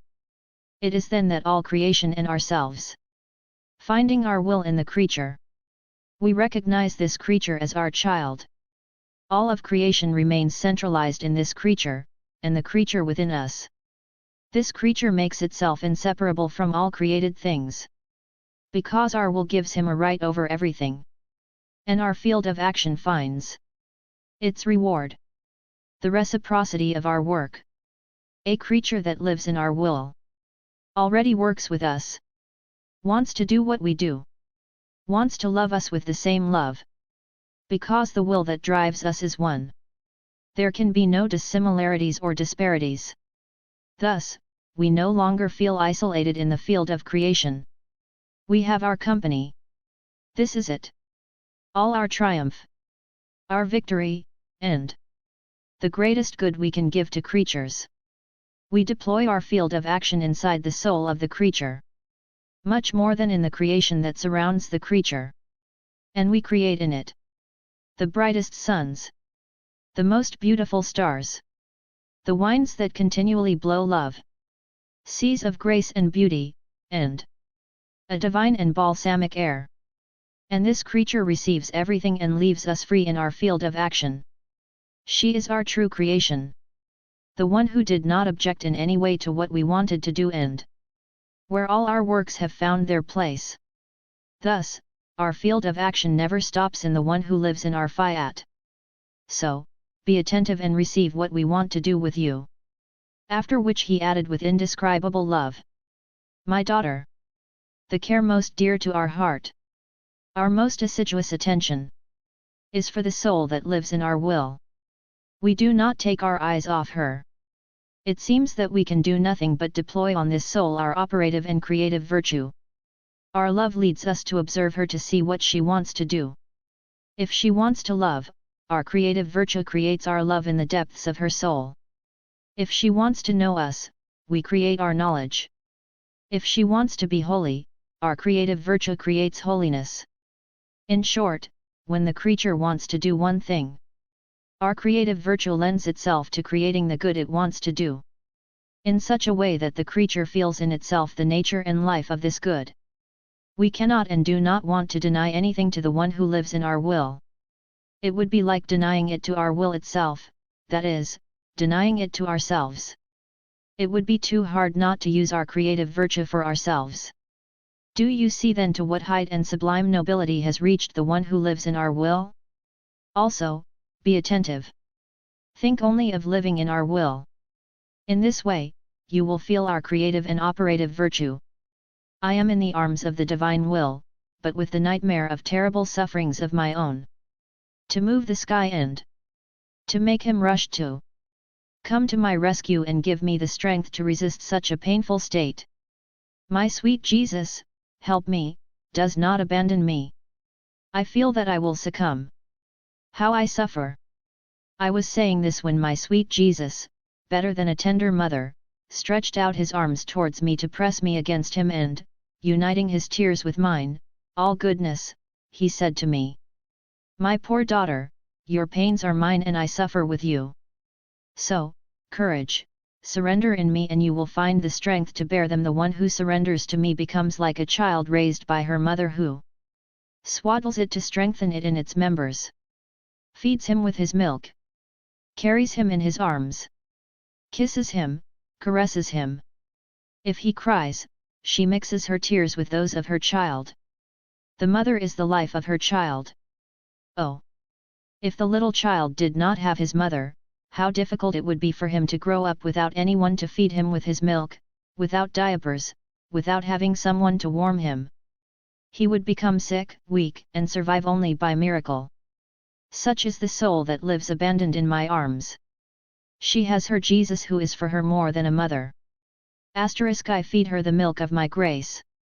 I swaddle her with the light of my will, which gives her strength and confirms her in the good. I hold her tightly against me so that she feels only my love and the burning beating of my heart. I cradle her in my arms. If she cries, I cry with her. All this so that she feels my life more than hers.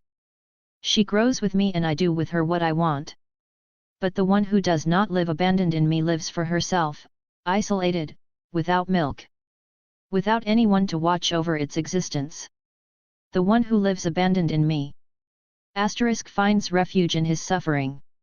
The place to hide so that no one touches it. And if we were to want to touch it, I will know how to defend it. For those who touch the one who loves me do more than touch me myself. Je la cache en moi. Etje jet dans la confusion sur qui voulant frapper cela qui mma. Je tellement cela qui vit abandonné en moi. KJE fais DLLE plus grand des prodiges, capable d'etenir le ciel tout entier. Etjec onsenzi sur qui croient en pouvoir la frapper. By covering them with confusion and humiliation. To all the pains we know. Let us not add this suffering which would be the most painful, not to live abandoned in me, and me in you, my daughter. Let them speak and do what they want, as long as they do not touch our union. No one can enter in our secrets, in the abyss of my love, nor stand in the way of what I want to do with my creature. Let us live in one will, and all will be well between you and me.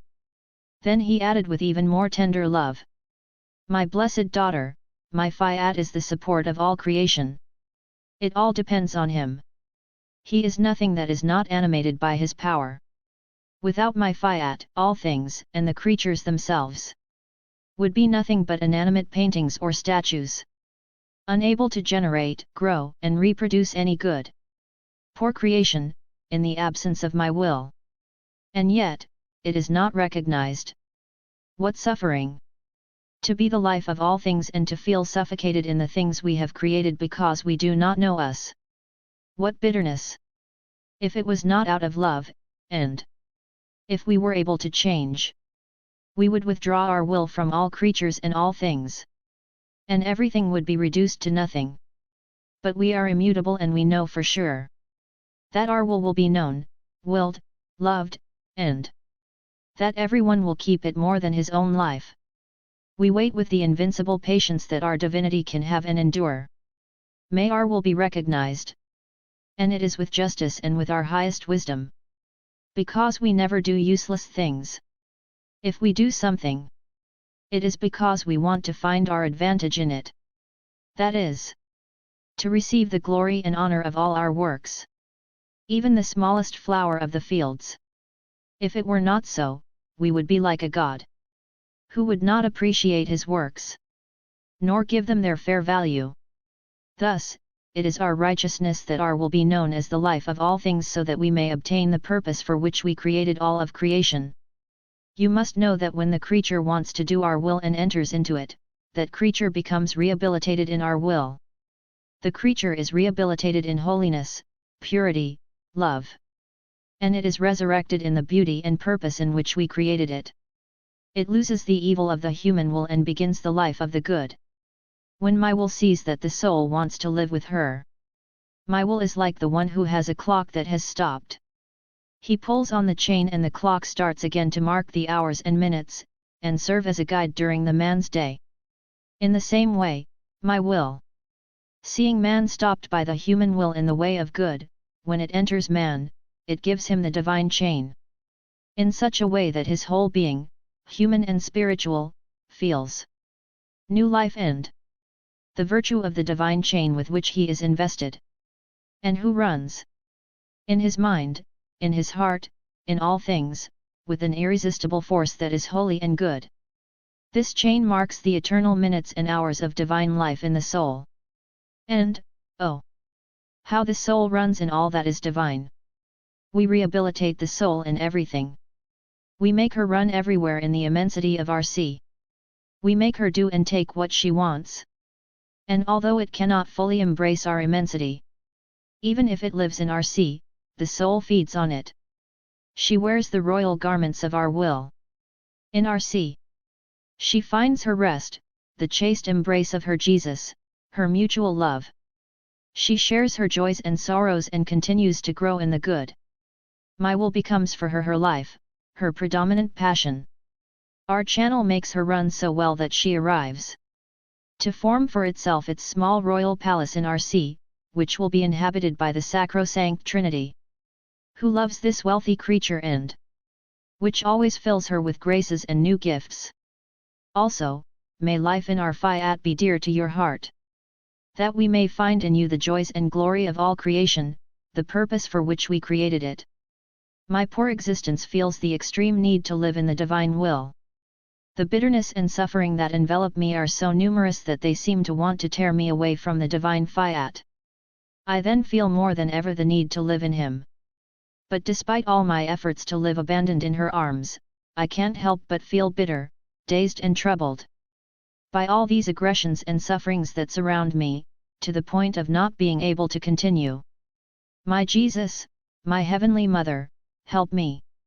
Don't you see that I'm about to succumb? If you don't hug me, if you do not continue to flood me with the waves of your divine will, I tremble at the thought of what will happen to me. Oh! Do not leave me, do not abandon me to myself in this sad state. I thought this when my ever-kind Jesus ran to take me in his arms. All goodness, he said to me. My good daughter, courage. Don't be afraid. I can't and won't abandon you. There are the chains of my will that bind me to you. They make me inseparable. Why fear going out of my will? Just as you entered into my will by a firm and determined act. To want to live in her, it would take to get out of it another firm and decisive act. You didn't, and my daughter never will, did you?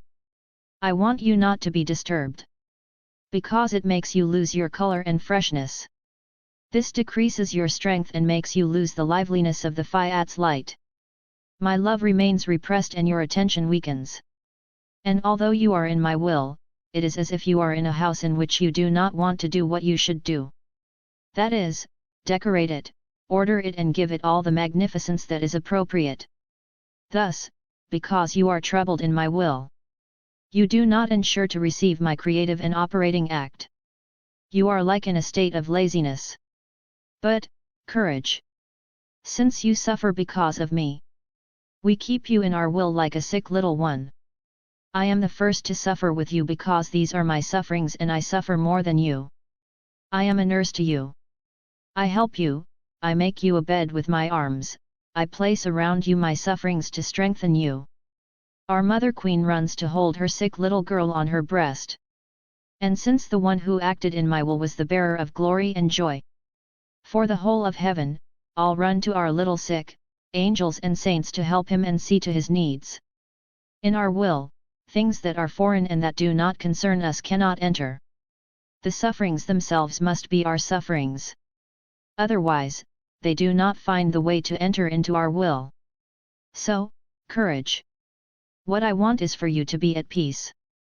How many times, under the pressure of cruel suffering, I too have been made sick. And the angels came to support me. My heavenly Father himself, seeing me in excruciating suffering, would come to take me in his arms and calm the groans of my humanity. My mother, how many times has she not fallen ill in my will?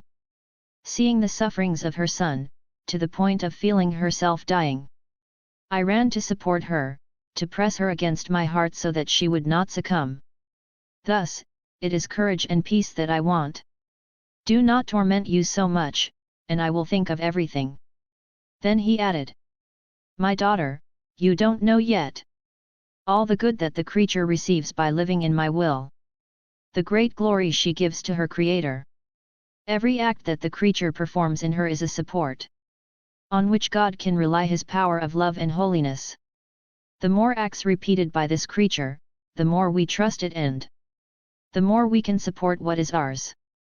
Because our will is there that gives the creature the ability and strength to receive what we want to give.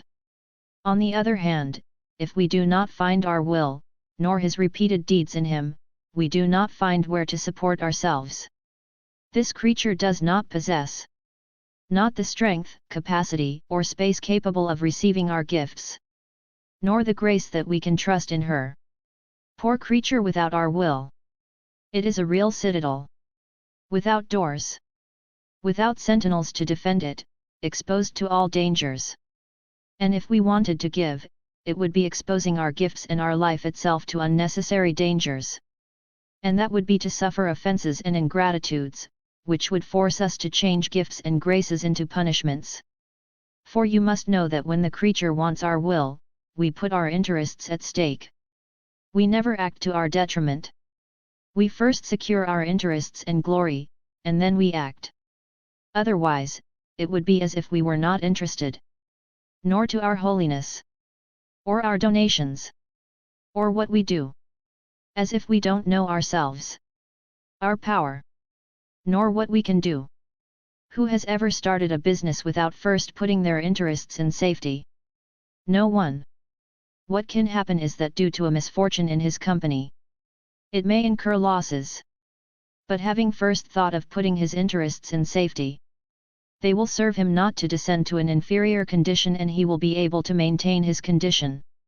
On the other hand, if he had not put his interests in safety, he could be reduced to starvation. That is why we want the creature in our will. Because we want to put our interests in safety. What we give, love, holiness, kindness, and everything else. Our will is responsible for ensuring that everything is returned to us in divine acts. We give divine love and the creature gives us divine love. Our will transforms the creature into our holiness and goodness, and makes sure that she gives us holy and good deeds. His actions resemble ours because our will makes them so. And when we receive from the creature what is ours, made divine by our Fiat, our interest is safe. Our love is celebrating. Our glory triumphs. And we prepare new surprises of love, gifts, and graces. When we regain our interest, nothing else matters. We give with such abundance that the heavens are stunned. My little journey into the divine will continues. Although it seems to me that it is with difficulty and step by step. But my sweet Jesus seems to be satisfied with it as long as I don't get out of his Fiat. I can say that I am really sick because of the so many painful incidents of my poor existence. So he is content with what little I do. But he never ceases to push and encourage me by telling me about the new surprises of his will so that I can continue my flight. Therefore, visiting my little soul, he said to me, "Blessed daughter of my will! How much I desire the soul to live in our divine will! I am so happy when the soul repeats its deeds in my will that I prepare it. New donations, new graces, a new love, new knowledge, that she may know my will evermore, and to make her appreciate and esteem the heavenly abode, in which she had the great honor of dying. Also, when she loves, I double my new love. If she gives me back my love, I always come back with a new love and new surprises. So much so that the creature feels so flooded that, confused, it repeats, 'Is it possible that a God loves me so much?' And by saying this, carried away by my love, she comes back to love me, and again I surprise her with my love. A love competition sets in. Human smallness harmonizes with the love of its creator. This creature doesn't love me just for itself. She feels my love so much that she loves me for all and for all things. We feel that the creature loves us. In every step. In each movement. In every thought. In every word and heartbeat of all creatures. She loves us in the sun, in the wind, in the air, in the sea. There is nothing she loves us about. And how happy and glorified we feel. That this creature loves us in all and in all things. Thus, we love not only this creature of a new love, but all creatures. Such wonders occur in a single act of love in my will that the whole of heaven rushes to be a spectator and enjoy the new surprises of our love. Our divinity herself awaits with unspeakable joy.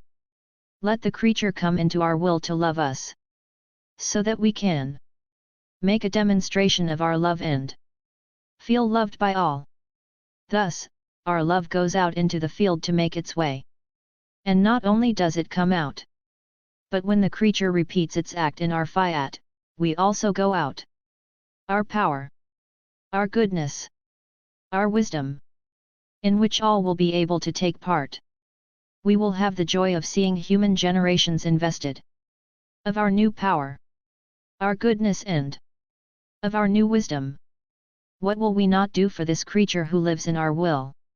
We come to give him the right to judge with us. What if we see that she is suffering? Because the sinner must undergo rigorous judgments. So as not to let her suffer, we soften our righteous severity. And this creature makes us give the kiss of forgiveness. And to satisfy her, we say to her, "Poor child, you're right. You are ours and you are also part of others. You feel within yourself your bonds with the human family. Also, you would like us to forgive everyone. We will do what we can to satisfy you. As long as the creature does not despise or reject our forgiveness. This creature in our will is the new Passover who wants to bring his people to safety. Oh! How happy we are to have this creature always with us in our will.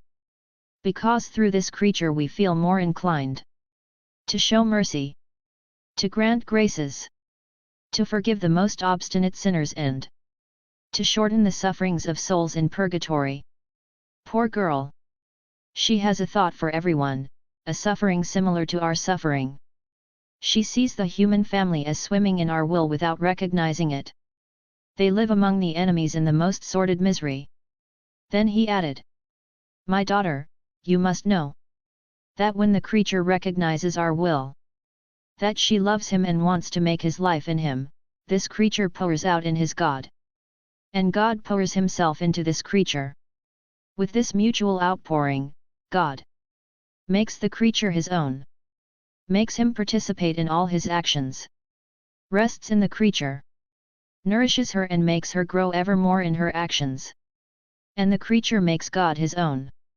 She feels her presence everywhere and takes her rest in the one who loves him and who forms his life and the life of all things.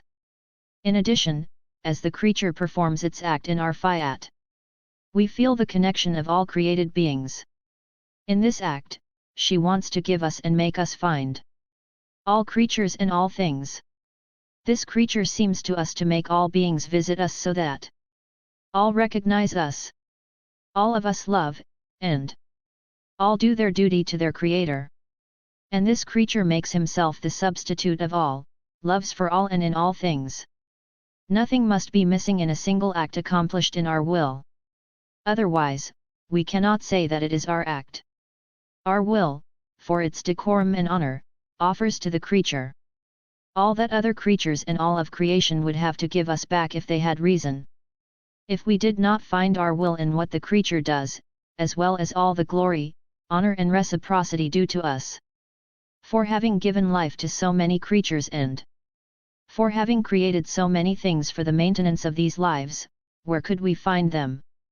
Our will, which is life and support of all things, spread in all, is our greatest glory. The creature that lives in her provides her with the opportunity to make her accomplish what every creature should give us in glory and reciprocity for having created them. We knew the creature was finished. His smallness could not give us love or complete glory. Also, we exposed our divine being and the power of our will to receive what was due to us. And the creature, living in our will, was the guarantee that it would love and glorify us all. Thus, there are rights that we demand for the creature to live in our will. The rights of creation, redemption. Rights of power, justice, and immensity. The creature cannot do it alone, unless it makes it united with our will. And so we can say, the creature loves us and glorifies us as we want and deserve it. Therefore, if you want to give us everything and love us all, always live in our will. And we will find everything in you, and our rights will be satisfied. My poor spirit feels transported into the sea of the divine will by a supreme force. And no matter how much I go through it, I can never go around it. She is so immensely large that my smallness is not allowed to look at her or kiss her whole. And even if it seems to me to have walked there, its immensity is such that I feel like I have only taken a few steps. I was amazed. Then my kind Jesus made his little visit to me and he said to me, "My good daughter, my immensity is inaccessible. The creature cannot embrace him whole. And no matter what we give of what is ours, compared to our immensity, it is barely a few drops. Know that a single act of our will is so great that it surpasses all possible and imaginable things, and that he encloses and embraces in himself all beings and all things. Also, when the creature offers his act and performs it invested by our will, the glory we receive is so great that his act occupies all of creation. For creation has no reason, while the act in which the creature makes us act possesses the fullness of human reason, which, invested by divine reason, surpasses the sky, the sun, and everything. Therefore, if our glory is great, the reciprocity of the love we receive seems incredible and the good that the creature receives is incalculable. When the creature gives us his act and we make it our own, everyone wants to give himself to the creature. The sun with its light, the sky with its immensity, the wind with its power and empire. All things find a place in this act and want to give themselves because their God comes to be glorified, with the fullness of human reason of which they are deprived. Jesus kept silent and I said to myself, how is it possible that our act acquires so much good? Only by entering into the divine will? Jesus added, my daughter, this happens in a simple and almost natural way. Because our divine being is very simple, as well as our actions. You must know that all the creature should do good has been made, formed, and nourished by our divine will. It can be said that the deeds of this creature existed, exist, and will exist in my will. They are orderly and disposed. Each of them has its place in our will. In addition, they are first formed in us. Then, each in his own time, we give them the day. Upon entering into our will, the soul finds everything as it already belongs to it and that we want it to take. Consequently, human acts find our divine deeds established by us for that soul. Human acts rush into our divine acts that already belong to them. They transform them into themselves and lock themselves in them. They kiss them. And the human act thus becomes a divine act. And as our divine act is great and immense, while the human is small, he feels scattered in the divine as if he had lost his life. But that's not true. Small life exists, human reason has dispersed, it is closed. She let herself be occupied by ours. For his great honor and for our highest glory. Because we have given what is ours to the creature. And playing with the little atom of the human will, we perform wonders of love, holiness, and glory for ourselves, proper to astonish heaven and earth and to make us feel paid back for creating the creature with all creation. You must know that everything the creature does in our will remains written in indelible letters of light in our Fiat. It is these acts that, with their infinite value, will have the power to give the kingdom of our will to the creature. It is for this reason that we are waiting for these acts to be carried out. They will give us such reciprocity of love and glory, and to the living so many graces, that the shares between the Creator and the creature will become equal so that our will be able to reign among the human family. An act in our will is so great that it allows us to do and give all things. Then he added, "My daughter, when the soul enters our will, it finds all the truths that I have manifested to him and whom she knew concerning my divine will. When these truths have been manifested to the soul, she has received the seed of each of them and she feels that she has them. And when the soul enters our will and feels these truths in itself, it finds them in my Fiat like so many queens who, by taking her hand, make her ascend to God and make themselves known more by giving her a new light and new graces. Thus, my truths form the ascent to go to God. And God, seeing the creature ascend into his arms, feels so much love that he descends into the depth of the creature to savor his truths, confirm her and instruct her on how she should develop her life in the truths she has known. It can be said that the soul and God form a divine society that works together and who loves with one love. You must know that the acts performed in my will unite the times and form a single act. The distance between them does not exist. They are so identical that although they are countless, they form only one. When it acts in my will, the soul loves, adores, and unites times. The acts are united with the acts that the innocent Adam accomplished when he loved and acted in the divine fields of our Fiat. They are incorporated with the deeds and love of the celestial Queen. And they go so far as to incorporate with the deeds and love of our Supreme Being. These acts have the power to identify with everyone and to take their place of honor everywhere. Where my will is, they can say, "This is our place." These acts performed in our will are endowed with divine value. Everyone has a new happiness, a new joy. So much so that the creature is formed countless joys, endless satisfactions and happiness in his actions, enough to form a paradise of delights and beatitudes, in addition to what his Creator will give him. And this as if innately.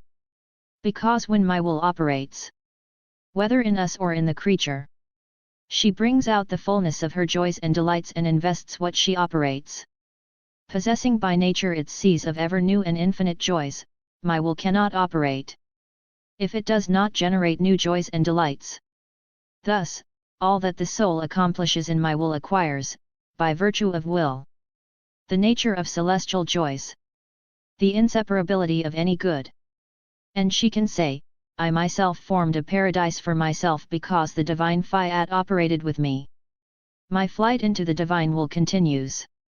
Otherwise, I would have the impression of killing my soul myself. God forbid. Besides, how can I live without life? I then thought of the truths Jesus had told me about his divine will, as if I wanted to create doubts and didn't understand well. I thought to myself, is it possible to come to live to this point in the divine will? My beloved Jesus, surprising me, all goodness, said to me, my blessed daughter, do not be surprised. My will has the power to bring the creature where she wants, as long as it is together. You must know that his kingdom will be formed and established on the truths that my will has manifested. The more truths it manifests, the more magnificent, beautiful, majestic, and overabundant his kingdom will be. My truths will form the regime, the laws, food, the powerful army, the defense, and the very life of the one who will live in him. Each of my truths will assume its distinct office. One will be a master, another a loving father, yet another a very tender mother who, in order not to expose her child to danger, carries him in her womb, cradles him in her arms, feeds him with her love and dresses him with light. In short, each truth will carry a particular good. Do you see how rich the kingdom of my will be after saying so many truths? I don't like it that you are not careful to write everything down. For they will then lack a good, since the creatures will receive according to what they know. Knowledge will bring life, the light, and the good that possesses this knowledge. It is almost impossible to own a property without knowing it. It would be as if we were missing him. Eyes to see, an intelligence to understand, hands to act, feet to walk, a heart to love. The first thing that acquaintance does is to give eyes, so that the creature does not continue to be a poor blind man. And by being seen by the creature, knowledge is understood. That the creature desires the good and the life that knowledge wants to give him. Moreover, the knowledge of my truth is self-evident. Actress and spectator. To transmit his life in the creature, you must know that the acts performed in my will are inseparable, but very distinct from each other, in holiness, in beauty, in love, and in wisdom. They will wear the insignia of the sacrosanct Trinity, in who, if the divine persons are distinct, they are inseparable. Their will is one, as is their holiness, their goodness, and so on. Thus, these acts will be inseparable and distinct. They will contain within themselves the insignia of the Supreme Trinity. 1 and 3. 3 and 1. Even more, they will possess the Supreme Trinity that will be their life. These acts will be our greatest glory and that of heaven, as we see in these acts our divine life multiplied. As many times as acts performed by the creature in our divine will. I said to myself, how can one know if one lives in the divine will? My sweet Jesus added, my daughter, it is easy. You must know that when my divine Fiat reigns in the soul, he has his act operating and continuous, and he does not know how to be without doing anything. He is life, and this life must breathe, move, throb, and be felt. It must be the first act that acts the creature, feels under his empire, and follows his actions, almost in a continual mode in the divine will. Thus, continuity is a sure sign that one lives in my will. With this continuity, the creature feels the need, his breath, its movement, of divine aptitude. If the creature interrupts its continuous acts, she feels that she lacks life, movement, and all things. And this creature then immediately continues its continuous acts, because she knows it will cost her a lot if she doesn't continue her actions. It will cost him the divine life. And the one who has already possessed it does not let it escape easily. Do you know what this operation of the creature in the divine will is? It is the manifestation of the life of my will in the creature. Because only my will has the virtue of not ceasing its continuous acts. If it could stop, which cannot be, all beings and all things would become paralyzed and lifeless. The creature does not possess by itself this virtue of continuous operation. But united with my will, she has the virtue, the strength, the will and the love to do so. My will knows how to change things as long as the creature allows itself to be led and possessed by it. How to make its changes to the point that the creature no longer recognizes itself. If the memory of his past life also remains distant. And there is another sign. In order to reign, when my will sees that the soul is disposed, she first places a bomb on her will and on her sufferings, with an air of peace. Then she forms her throne. Therefore, the one who lives in my will possesses a force that never weakens. A love that by loving no one loves everyone in God with true love. How many sacrifices she exposes herself to for all and for everyone in particular. Poor child, she is the true martyr and victim of all. And, oh, how many times seeing her suffer, I look at her with tenderness and compassion and, to encourage her, I say to her, my child, you have suffered the same fate as me. Poor child, courage. Your Jesus loves you even more. And because she feels more loved by me, she smiles in her sufferings and abandons herself in my arms. My daughter. To know and possess what my will knows how to do, one must be in her. Otherwise, creatures will not understand the first word in it. It seems to me that the divine will is inside and outside of me in the act of surprising me when I am about to do my little acts. To say my little I love you. To invest my actions with his light and make them his own. His attention is so admirable and inimitable that it is beyond comprehension. If the creature is not careful to give him his little acts, oh, how he suffers! Oh, how I too would like to be as attentive as he is not to let anything slip away so that we can surprise each other. I thought that. Then my sweet Jesus visited my little soul full of love. He said to me, my blessed daughter, my will is the spectator of the soul that wants to live in him. He waits. That she loves to love with her. That she acts, to become an actor and spectator. My will is in the continual expectation of all the acts of the creature. To invest them. To become an actor, to make them your own. You must know that when the soul enters into my will, it finds the holiness of God who invests his soul. The divine beauty that embellishes it.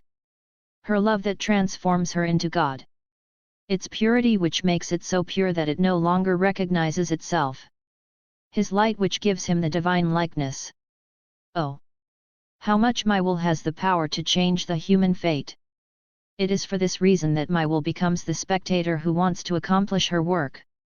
For she has prepared from all eternity what must be done for this creature. She does not want to be repressed in her incessant movement. She ends up locking this creature into its eternal movement. To receive and give. So as not to have to suffer from waiting. Because if the one who lives in her will does not live with her, she does not tolerate it. If she does not feel this soul in her divine movement, his holiness seems divided to him. His love hindered and suffocated. That is why we have this little divine field where we can deploy our work, the one that lives in our Fiat. Our will administers to us the adaptable materials to make us realize the most beautiful works. We want to work in the small field of the soul, we want to find there the matter of our holiness. Because we never put our holy hands in human mud. To accomplish our most beautiful works, we want to find. Be attracted by our purity. To be delighted by our beauty and our love which obliges us to operate. Only our will can provide us with these malleable divine materials that we model, creating works to dazzle heaven and earth. In the creature where there is no will, we are forced to do nothing. Because we can't find the right materials. And even if there are some good deeds, they are only in appearances. Because they are spoiled by self-esteem, glory, twisted intentions. So we refuse to operate in this creature.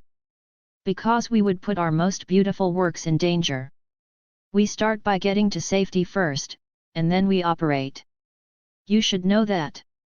The more acts the creature performs in our will, the more she enters God.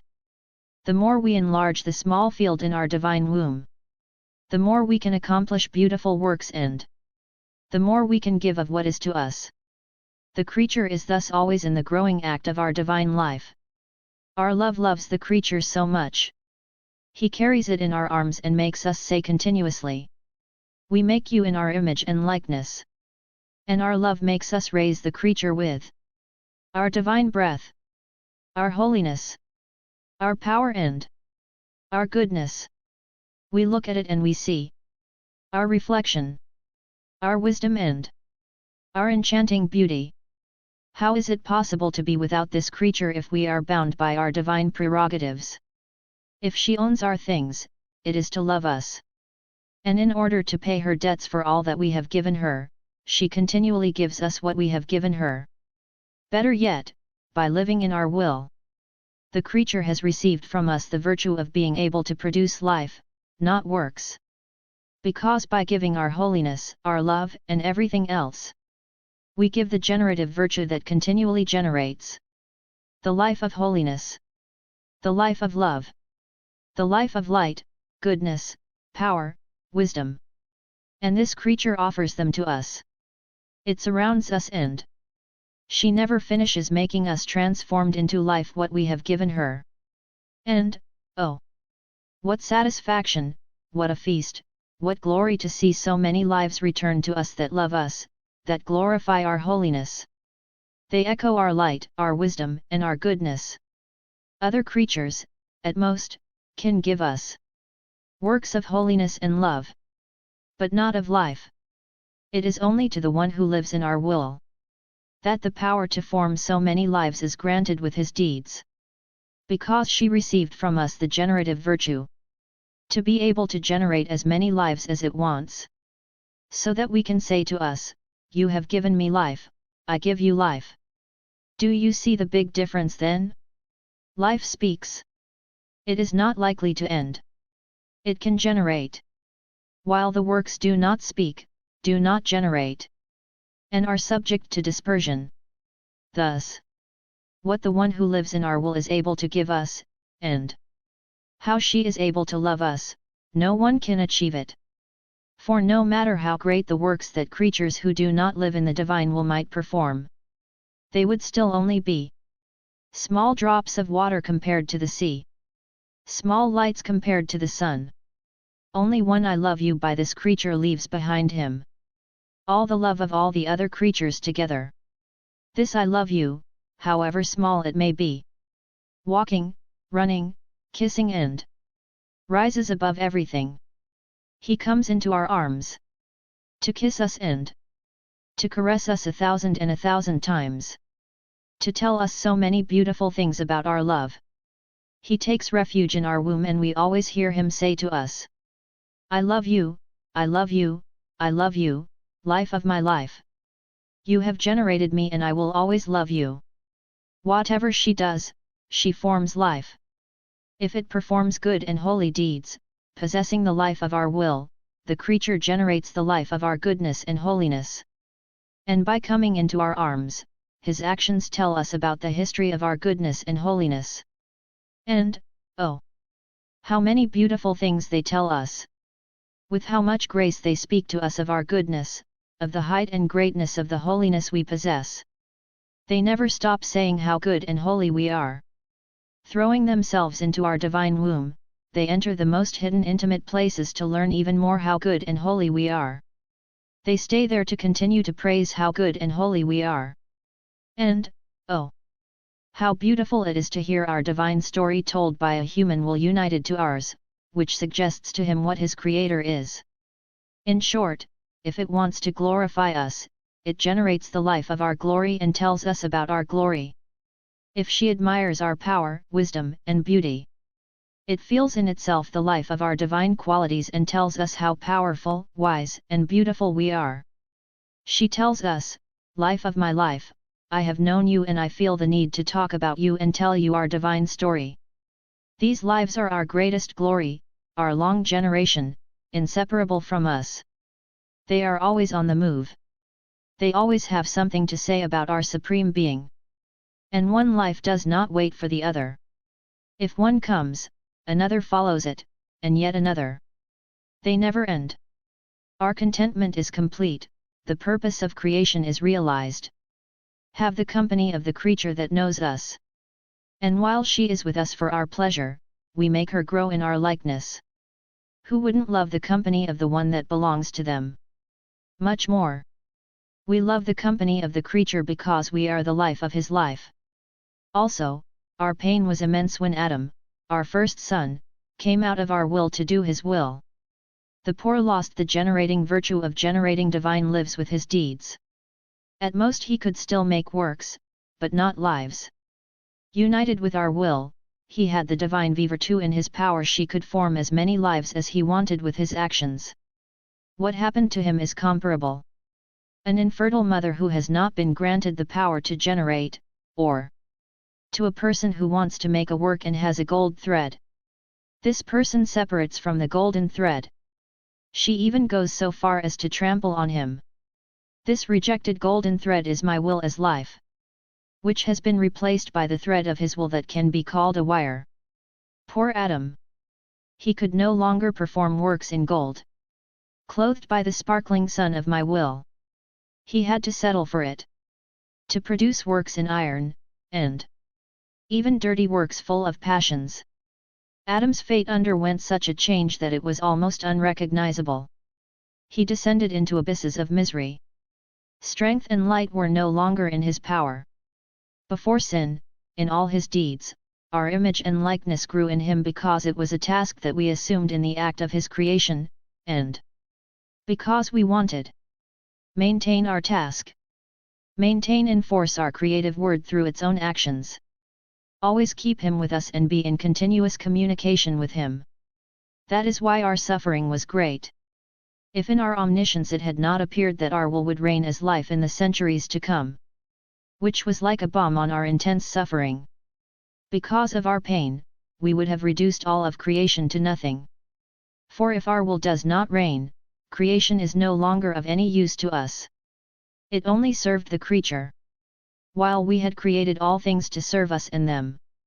Also, pray that my will come back as life. And you, be his victim. I am under the eternal waves of the divine will. He always wants to give himself to creatures. But he wants the creature to want it too. The divine will does not want to be an intruder who is found in the creature without her knowing. He wants us to look for him. He wants to give the creature his kiss of love.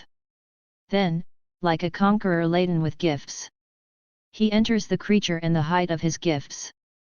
I was thinking about that. My sweet Jesus felt the need to entrust his secrets to his creature, and he said to me, "My blessed daughter, my will wants to give. But he wants to find the creature's disposition to deposit his gifts. The disposition is like the land in the hands of the farmer. No matter how much seed he has, without having soil to sow them, he will never be able to plant. If the land had reason and was not willing to receive its seeds, the poor farmer would have the impression that the seeds with which he wanted to enrich the earth are thrown in his face. This is my will. She wants to give, but if it does not find the soul disposed, she will not find a place to place her gifts. To her despair, she will feel like they are being thrown in her face. And if she wanted to speak to the soul, she would find it without an ear to be heard. Thus, the provision prepares the soul, opens the divine doors, gives hearing, and puts the soul in communication. The soul hears the disposition before what my will wants to give, in such a way that she loves and expects what she must receive. If it is not disposed of, we give nothing, because we don't want to expose our gifts to uselessness. The disposition is like the land for the farmer, who submits to what the farmer wants to do. She lets herself work, weeds, and she secures in her furrows the seed that he wants to give her. It's the same with our Supreme Being. If we find the layout, we do our work and prepare the creature by purifying it. With our creative hands, we prepare the place where to place our gifts and form our most beautiful works. But if the soul is not disposed, for all our power, there is nothing we can do, because its interior is obstructed by stones, thorns, and vile passions. And since the soul is not disposed, it does not allow us to remove them. How much holiness goes up in smoke because of the lack of disposition! Moreover, if it is not disposed, the soul does not adapt to live in our divine will. She even feels that our will is not for her. The holiness of our will overthrows the creature. His purity shames him, his light blinds him. But if the soul is disposed, it throws itself into the arms of our will and she lets us do what we want with her. She is like a very small child who receives our works with so much love that we are delighted. What does our will do? He spreads his divine movement. With this divine movement, the soul finds all our works in action. She kisses them, invests them with her little love. She finds my conception and my birth in action. And not only do I let it, but I find so much pleasure in it that I feel paid back for being born on earth. Because I find a soul that is reborn with me. But this soul goes even further. The divine movement she possesses makes her run everywhere and find, like a powerful army, all that my humanity has done.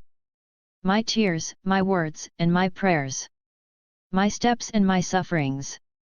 This soul takes everything, embraces and worships everything. There is nothing of all I have done that she does not invest in her love. And what does it do then? She makes everything belong to her. With a charming and infantile manner, she encloses everything in her womb. It rises to our divinity. It has everything around us and, with a transport of love, she tells us, "Adorable Majesty, see how many beautiful things I bring you. It's all mine. I bring you everything because all this loves you, adores you, glorifies you in return for all the love you have for me and for all of us." Ce mouvement divin que monde vouloir place dans la créature qui vit en lui est la vie nouvelle qu'elle recueille. Avec ce mouvement, elle a un droit sur tout. Ce qui est en nous est aussi à la créature. That's why it can give us everything. And, oh, how many surprises she makes us! She always has something to give us. With this divine movement, she has the virtue of running everywhere. For a moment, she brings us creation to love us just as we have loved it in all created things. Another moment, it brings us all the creatures that love us to love us all and with all. Another time, she brings us everything I did when I was on earth. So that we can say to us, "I love you as you love yourselves." This creature never stops. It seems that she cannot live without making us new love surprises. She wants to be able to tell us, "I love you, I always love you." And we call this creature our joy, our perpetual happiness. Because there is no greater joy for us than the continued love of the creature. For you must know that only one act performed in our will is more than a rising sun.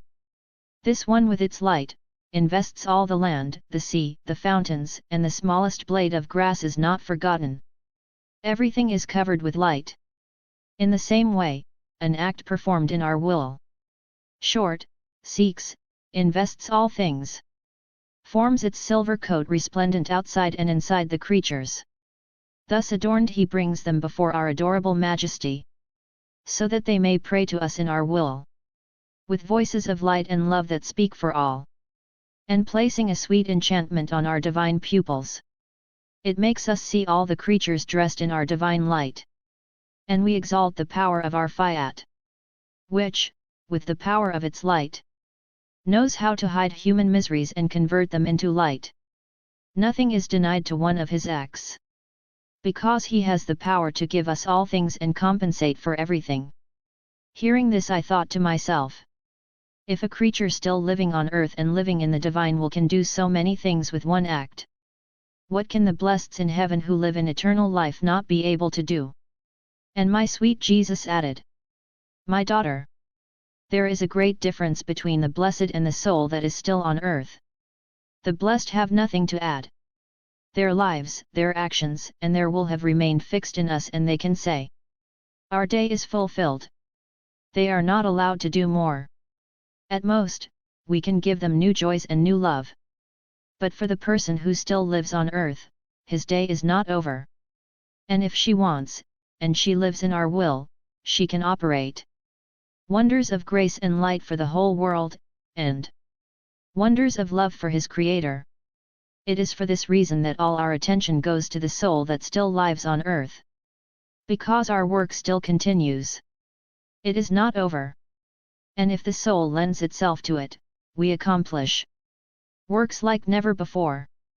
Works so beautiful that they amaze heaven and earth. That is why our suffering is great, when we find a traveling soul, which does not lend itself to letting us do the very beautiful works that we want to accomplish. How many works started and not finished? Others suddenly interrupted. For we cannot accomplish our works with unattainable beauty. That in our will end. For the one who lives in him.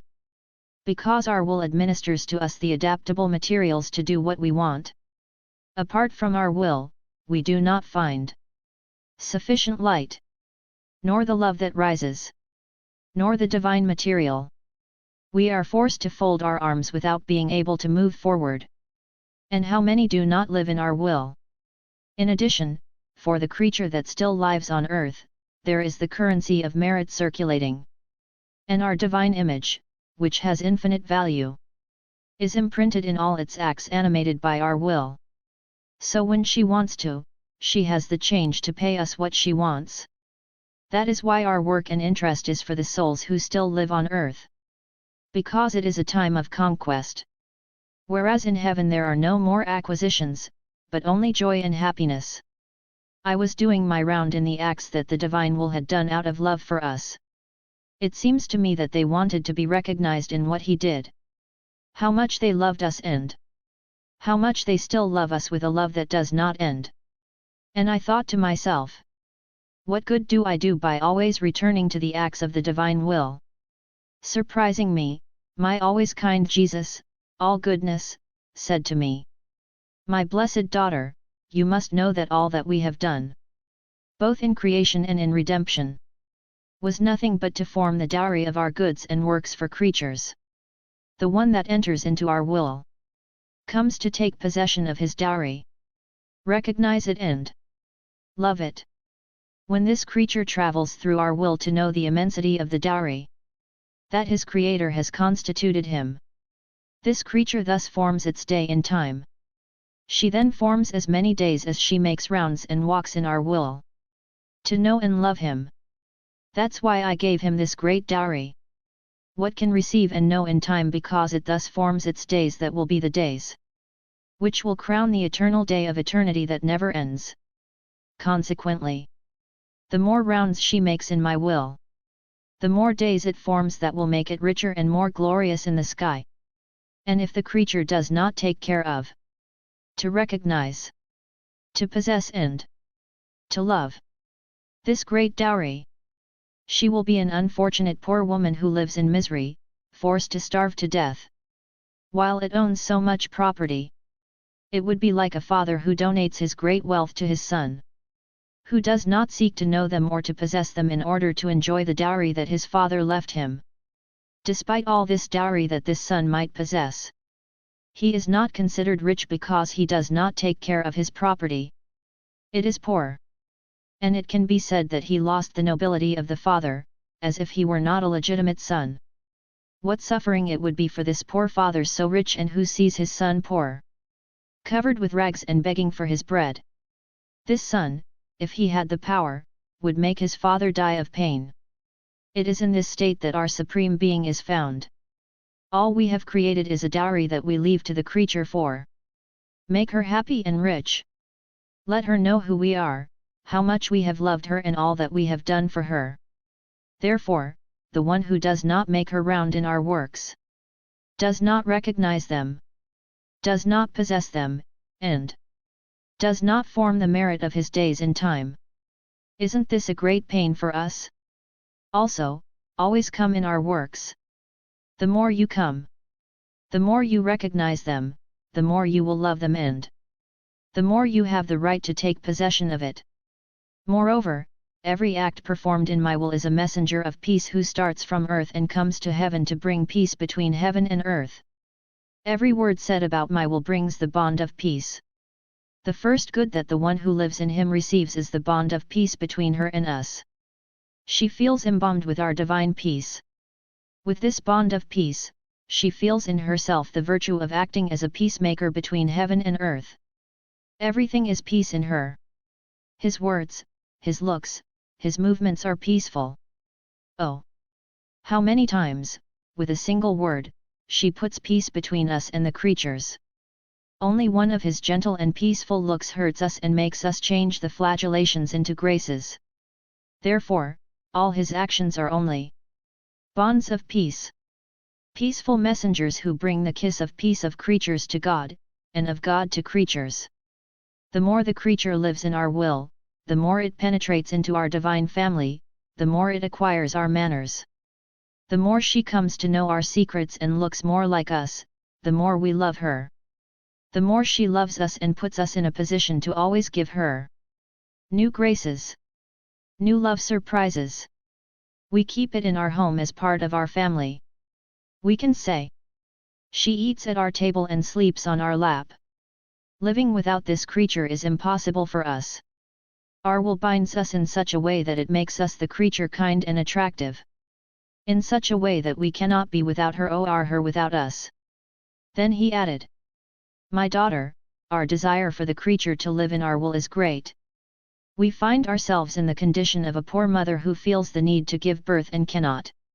She has no place to place her child. No one to receive it. Nor to whom to entrust it. Poor mother, how she suffers. Our Supreme Being is in such a state. We feel the need to generate ourselves, but where are we going to put ourselves?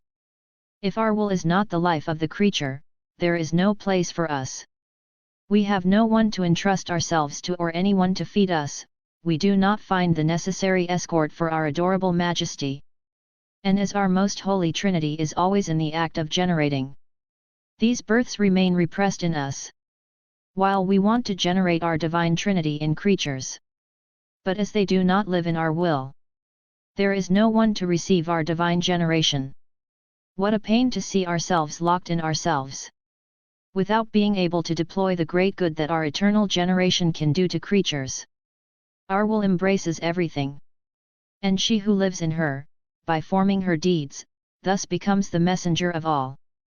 If she loves, she brings us the love of all. If she adores, to us brings the adoration of all. If she suffers, she satisfies for all. A single act in our will must surpass, enclose, and embrace all beings and all things. And this soul comes to the point of becoming the bearer of our Supreme Being. Because we never go out of our will. And whoever lives in him can enclose us in each of his acts to bring us where he wants. To creatures to make us known. To all creation to tell us. See how much I love you, since I come to bring you to yourselves. We find ourselves in the conditions where the sphere of the sun is itself, which never comes out of the interior of the circle of its rays. And its rays go down to the ground to cover everything, even the smallest plant. Its sphere, from the height where it is, never comes out of its light. She walks with her and does what her rays do. That is how we are. We are the bearers of our will and our will is the bearer of ourselves. We are life one. Whoever lives in it becomes the bearer of our divine being. We make ourselves bearers of the small human will. We love this creature so much that it forms our victory and the great joy of seeing our will fulfilled in it. The sea of the divine will always whispers and forms its highest waves to attack creatures. Sometimes of light. Sometimes of love. Sometimes of a delightful beauty and at yet another time with moans. Because she wants to have her little place in creatures and live in them. The love of the divine will is inexpressible.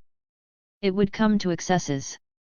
He would use all his love strategies on condition to have the freedom to live in the creature and to make us live there in his Fiat. I was surprised and my kind Jesus said to me, daughter of my will, you don't know how far our love goes and what we will do for the creature to live in our will. This is the pinnacle of creation. If we don't, we can say that our work is not accomplished and that we have not done what we know and can do. We can say that we have not yet done anything compared to what remains to be done. You must know that from all eternity it was established by our divinity that we will make of ourselves so many lives. So many things we have created and acts that the creature will do in our will. Since our being is superior to everything, it is right that he surpasses in his lives the number of all created things and all the acts of the human family. But if the creature does not live in our will, we cannot form our life in its deeds. We lack the divine matter to do so. We had no place to place our life. And then, what is the point of forming these lives if no one wants to receive them, know them, and love them? So you see that this is the most beautiful, powerful, and wisest act. Since it is about exposing our lives that we have already generated in our womb, we cannot let them out because our will does not reign. And do you believe that this is little that is missing from the great work of creation? This is the most interesting act, the culmination in which creation. All acts will be shrouded in such rare beauty, and such great glory, that in comparison, the beauty with which we had endowed them and the glory they have given us in the past are only small drops. My daughter, oh! How much we sigh after that! How much our love trembles, groans, and delirium, waiting for the creature to live in our will. And as we know that many things will be missed by the creature, so that his actions can be useful to us to form our life, we are willing to continue our work in order to make up for everything. In each of his actions, we will put notre amour, notre sainteté, notre bonté et notre but. Afin que rien ne manque de ce qui est nécessaire pour former notre vie. Nous allons ainsi nous générer et nous reproduire nous mêmes. Et, oh! Quel échange d'amour, de sainteté et de bonté nous aurons. Nous serons heureux dans le doux enchantement de notre but. Comment pourrions nous ne pas aspirer à ce qu'elle vive dans notre vouloir? Nous en aurons. Pas seulement la creature, mais notre vie elle-même générée dans ses actes. Et alors que nous aurons la joie d'avoir un de nos vies. Un autre suivra et un autre encore selon les actes que fera la creature. Au moment où elle commencera son acte, nous y participerons et nous deviendrons nous-mêmes les acteurs et les spectateurs de notre propre vie. Ma fille, quelle joie, quel bonheur! To be able to train ourselves. To have a creature who knows us and loves us, and to be able to possess in it our royal palace. And what a great good the creature will possess! His little holiness will remain in ours. His little love will remain in ours. His goodness and beauty will remain in ours, so that if she performs a holy act, she will have our holiness in her power. If she loves, she will love with our love, and so on. His actions will rise from within our deeds. Because what is done in our will does not come out of us and nor does it come out of our actions. Thus, this creature will always love us and we will always feel loved. She will always grow in holiness, beauty, and goodness. She will always gain new knowledge of her Creator because she will feel Him pulsating in her actions. My will become revealing. It will tell the creature ever new things about our divine being to enable him to appreciate ever more our life that he possesses. Knowledge brings forth a new love, communicates other varieties of our beauty, and will never cease to tell the creature new things, to nourish it with what we are. This happy creature will feel caught in the net of our love, invested by our light and by the enchantment of our beauty. And we will be so delighted with his love that we will take refuge in this creature to love him and to give an outlet to our love. We will embellish it to the point of subjecting ourselves to the enchantment of such a rare beauty. We can thus call all other things little drops in comparison to the creature that lives in our will. Also, be attentive. You will give me the greatest satisfaction and you will make me happy if you live in my will. After which I continued to think of the great good of life in the divine will. My sweet Jesus said, "My daughter, this property is so great that I feel our thrilling life living in this creature. We no longer need words to understand each other. Our breath in the breath of the creature is word that invests in the human being and transmutes it into our word.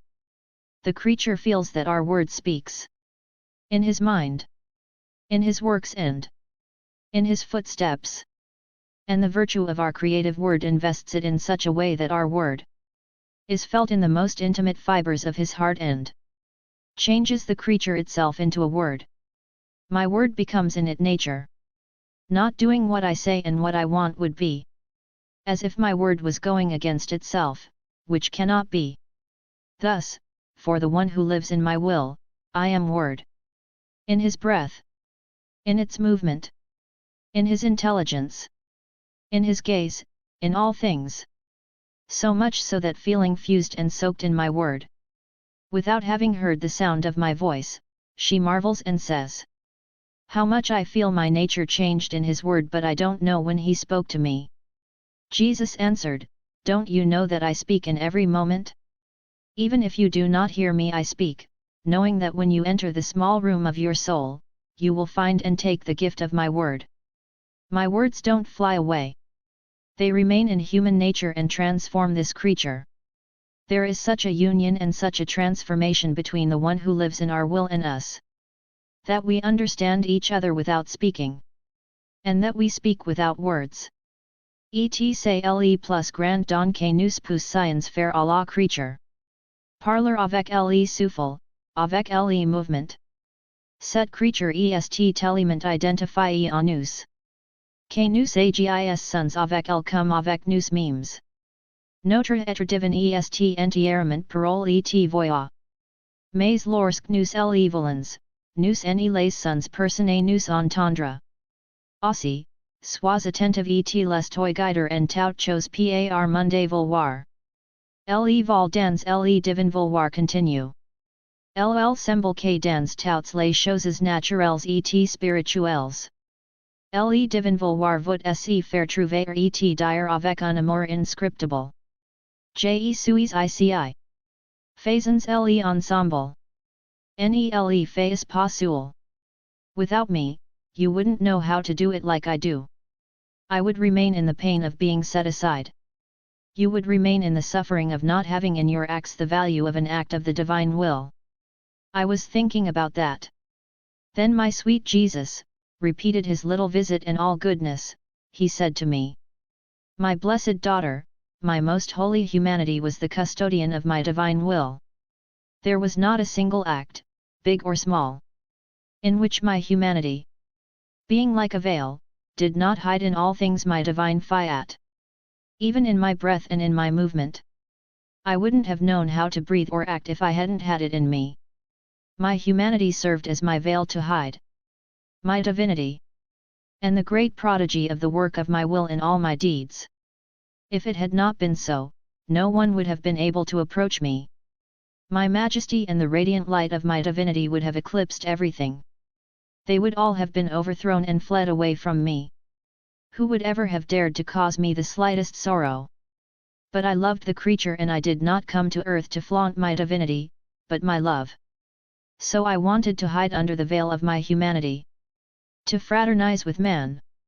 To do what I was doing. To the point of allowing him to cause me incredible suffering and even death. Now, the creature that unites with my humanity, in all his deeds and sufferings, desiring to find my will to make it his own, breaks the veil of my humanity and find in my deeds the fruit, the life, and the wonders that I have performed in me. And she receives as her life what I have done in me. And my humanity will serve as support and guide. She will be like a master for the way of living in my will, so that I will have myself on earth. Who will continue to act under a veil to hide what my will wants to do? On the contrary, those who seek me without my will not find that my veil and not the life of my will. It will not be able to produce the prodigies that my will has operated under the cover of my humanity. It is always my will that knows how to hide in the creature the greatest prodigies, the most radiant suns, the wonders still unknown, as in each of my humanities on earth. But, alas, I seek them and do not find them. Because there is no one who seeks my will firmly. My dear Jesus kept silent and I thought about what he had just told me. I understood that everything Jesus had done, said, and suffered carried the divine will.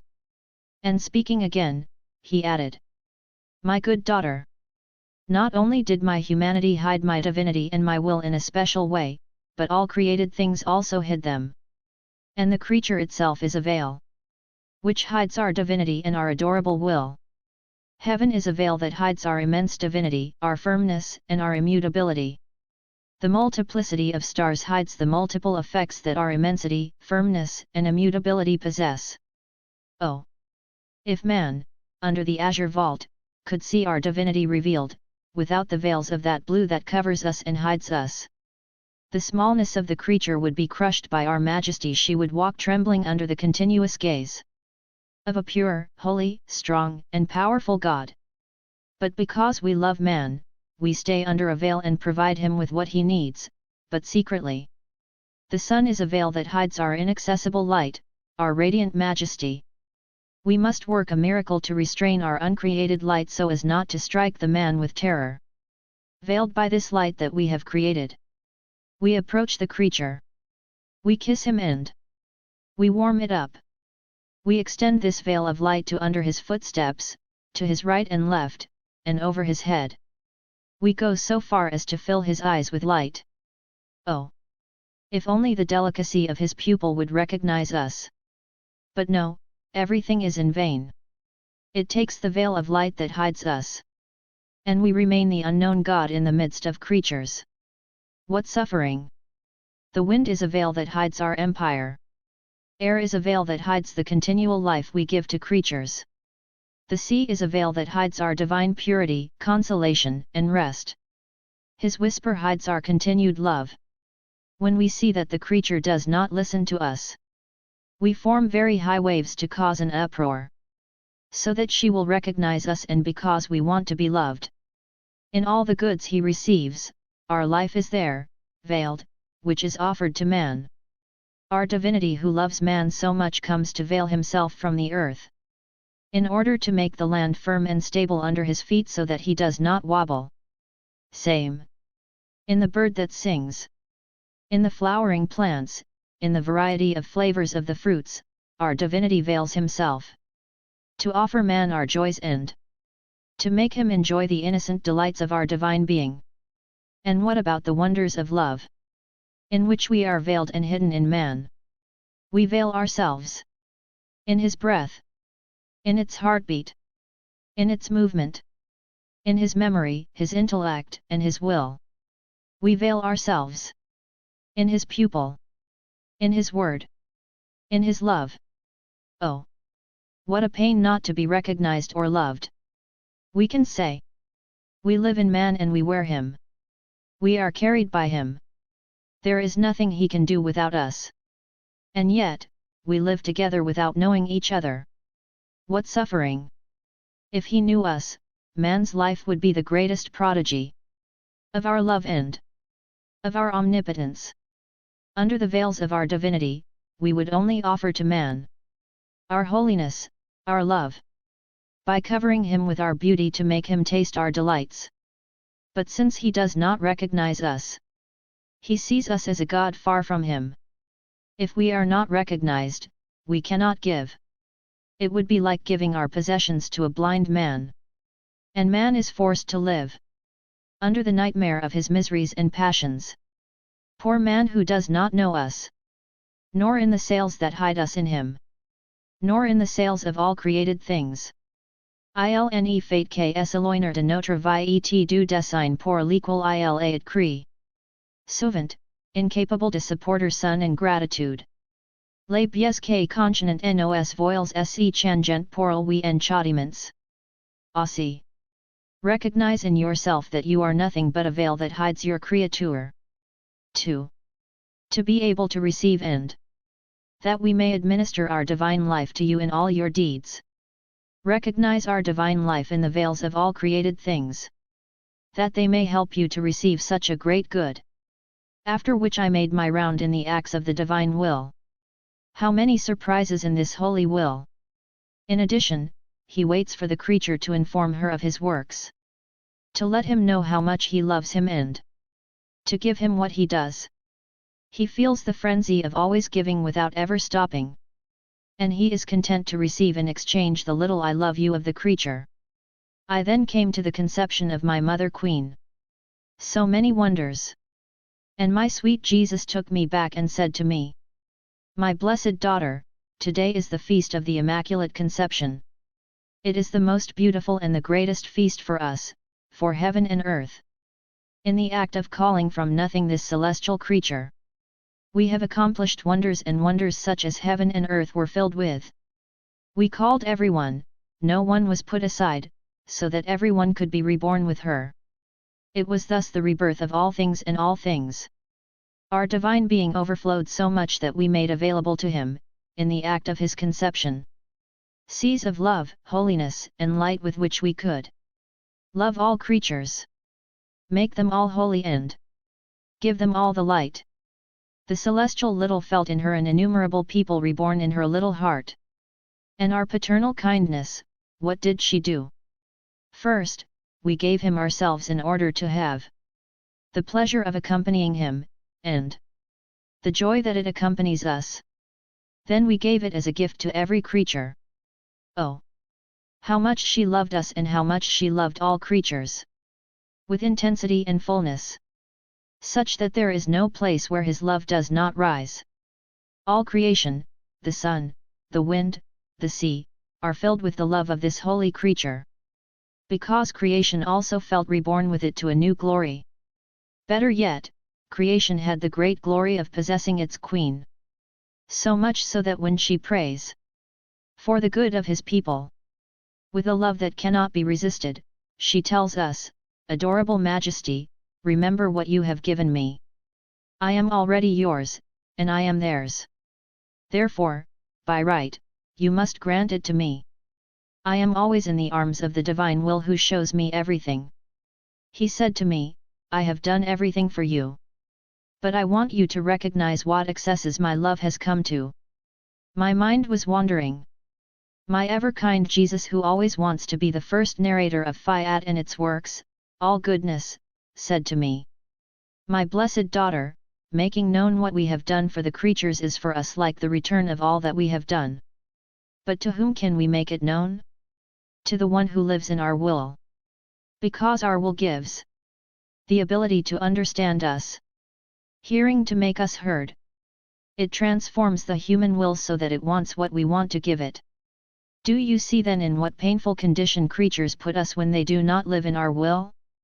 They make us a silent God, unable to let us know how much he loves them and how much they should love us. It can be said that communications between heaven and earth are broken.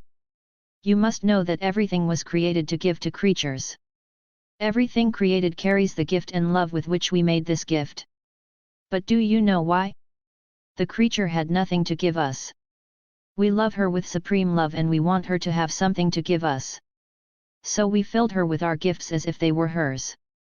Because if you have nothing to give, the correspondence stops. Friendship is broken and love dies. That is why she who lives in our will becomes the depository of all creation. And what a joy when she uses our gifts to love us and tell us, "Do you see how much I love you? I give you the sun to love you, and I love you with the love with which you loved me in the sun.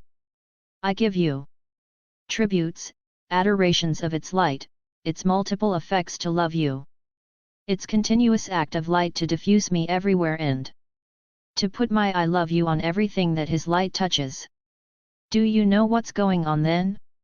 We see sunlight, all its effects, all the places where its light penetrates, adorned by the I love you, the adorations and tributes of the creature. But there is more. The sun carries in triumph the love of the Creator and the creature. Thus, we feel united in the sun by one will and one love. And if the creature wants to love us even more, it boldly tells us, "You see how much I love you? But that's not enough for me yet. I want to love you even more. Then I enter into your inaccessible, immense, and eternal light that never ends. never. And in this light, I want to love you with your eternal love. You can't understand our joy when you see that she loves us. Not only in our gifts, but also in ourselves. Conquered by his love, we redouble donations in return and we surrender to her to be loved. Not only the way we love our works, but as well as we love ourselves. And all out of love for the creature. And so, the creature uses all the other things created to make us new surprises of love in return for our gifts. To maintain the correspondence. To tell us that she loves us continuously. And we, who do not know how to receive without giving, redouble our gifts. But the greatest gift is to see it carried in the arms of our will. It attracts us so much that we can't help it. To speak of our Supreme Being and to give him another knowledge about who we are, this is the greatest gift we can make. It surpasses all of creation. Knowing our works is a gift. But by making ourselves known, it is our life that we give. It is to admit the creature into our secrets. It is the Creator who trusts the creature. To live in our will, to be loved, this is everything to us. Especially since the love of ourselves forms our continual nourishment. My Heavenly Father constantly generates His Son because He loves. By generating me, it forms the food that nourishes us. I, His Son, love with the same love, and the Holy Spirit proceeds with this. We form other foods to nourish ourselves. If we created creation, it is because we love. And if we maintain it with our creative and conservative act, it is because we love.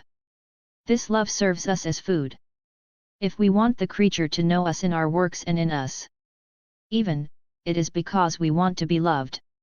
We use this love to nourish ourselves. We never despise love. As long as it is love, it is useful to us, it belongs to us. Our love soothes his hunger by being loved. Having done everything out of love, we want heaven and earth, and all creatures, to be nothing but love for us. If all is not love, suffering enters. It causes us the delirium of loving without being loved. Our will is our life. Love is food. See to what noble and sublime height we want to raise the creature she forms in itself, the life of our will. In our Fiat, all things, circumstances, crosses, the very air she breathes will be converted for her into love in order to nourish her. She will be able to say, the life of your will is yours and it is ours. We feed on the same food. We then see the creature grow in our image and likeness. And these are our true joys in creation, being able to say, our children are like us. What would not be the joy of the creature to be able to say, I look like my Heavenly Father. That is why I want the creature to live in my will. Because I want my children to look like me. If these children do not return in my will, we find ourselves in the unfortunate condition of a noble and learned father, able to instruct everyone. It is rich and endowed with a rare beauty. But his children don't look like him at all. They are stripped of their father's nobility. They are poor, stupid, ugly, dirty to the point of disgusting. The poor father feels dishonored in his children. He looks at them and hardly recognizes them anymore. He sees them blind, lame, sick. They get to the point where they don't even recognize their father anymore. These children are a pain for their father. That is our situation. Those who do not live in our will dishonor us and are for us a suffering. How can they be like us if they do not have our will? Our will nourishes our children with our own nourishment, which forms in them our holiness. They are then embellished with our beauty and they acquire the great knowledge of their Father. Our Fiat speaks in its light and tells them many things about their Father, until they become in love with Him, to the point of no longer being able to live without their Father. This produces the resemblance. For, my daughter, without my will, there is no one to feed them. No one to instruct them. No one to train them. No one to raise them as children who look like us. They come out of our home and don't know what we're doing, nor who we are, nor how much we love them or what they have to do to look like us. Therefore, they are far from our resemblance. How can they be like us? If they do not know us and if there is no one to tell them about our divine being? My poor spirit continues its way in the divine will. Oh! How happy the divine will is to see his little newborn go to get his deeds in order to know them, to kiss them, to adore them, to make them their own and to say to him, "How much you have loved me." I then stopped at the descent of the Word on the earth. I felt sorry when I saw him alone. My sweet Jesus, with inexpressible tenderness, surprised me and said to me, "My dearest daughter, you are wrong. Loneliness comes from human ingratitude. But as for the divine, our works accompanied me and never left me alone. You must also know that the Father and the Holy Spirit descended with me. As I dwelt with them in heaven, they descended with me to earth. We are inseparable. We couldn't separate, even if we wanted to. At most, we can relocate ourselves. And while we have our throne in heaven, we form our throne on earth. But without ever separating us. The Word, may well take the operative part, but the Father and the Holy Spirit always participate. Moreover, when I came down from heaven, in the act of my descent from heaven, all were part of my procession to pay me the honors due to me. Heaven accompanied me with all its stars to honor my immutability and my love that never ends. The sun accompanied me to pay me the honors of my eternal light. Oh! How much he glorified me by the multiplicity of his effects! I can say that he made me a cradle of his light. And with his warmth, he said to me in silent language, "You are the light, and I honor you, I adore you, and I love you with the very light that you created for me." All surrounded me, the wind, the sea, the little bird, all and all things to give me the love and glory with which I had created them. Some exalted my empire, my immensity, others my infinite joys. The things created made me celebrate. And if I cried, they also cried because my will that resided in them informed them of what I was doing. And, oh, how honored they felt to do what their Creator was doing. And I had the company of angels who never left me alone. And as all times belonged to me, I had the company of all those who were going to live in my will. My will carried them in his arms. I felt them throbbing in my heart, in my blood and in my steps. And feeling invested by them all, loved by my will, I felt paid back for my descent from heaven to earth. This was my first purpose. To restore order in the kingdom of my will in the midst of my children. I would never have created the world if I didn't have the children who look like me and who live by my will. My will would have been in the condition of a poor sterile mother who does not have the power to generate and who cannot form a family. My will has power to generate and to form its long generation, to form his divine family. After which I continued to think about the descent of the divine Word, and I thought to myself, how can Jesus be born in our souls? And the dear little baby added, "My daughter, being born is the easiest thing there is. In addition, we do not know how to do difficult things. Our power makes everything easy. As long as the creature lives in our will, everything is done. When the creature wants to live in our will, it already forms the dwelling place for your little Jesus. From the moment she wants to start doing her deeds, she conceives me. When she loves in my will, it clothes me with light and it warms me with all the coldness of the creatures. Every time she gives me her will and takes mine, I have fun like with a toy and I sing victory for winning the human will. I feel like a victorious little king. Do you see, my daughter, how easy this is for your little Jesus? Because when we find our will in the creature, we can do anything. Our will administers us everything that is necessary and everything we want to form our life and our most beautiful works. But when our will is absent, we are blocked. For some, it is love that is lacking. In others, holiness. In others, power. And in still others, purity and all that is necessary to revive our lives and therefore, it all depends on the creatures. For our part, we put ourselves at his disposal. In addition, in my birth, my Divine Mother prepared a beautiful surprise for me. With her deeds, with her love, with the life of my will that she possessed, she formed my paradise on earth. She only weaved all of creation with her love, unfolding seas of beauty to make me see our divine beauty's end.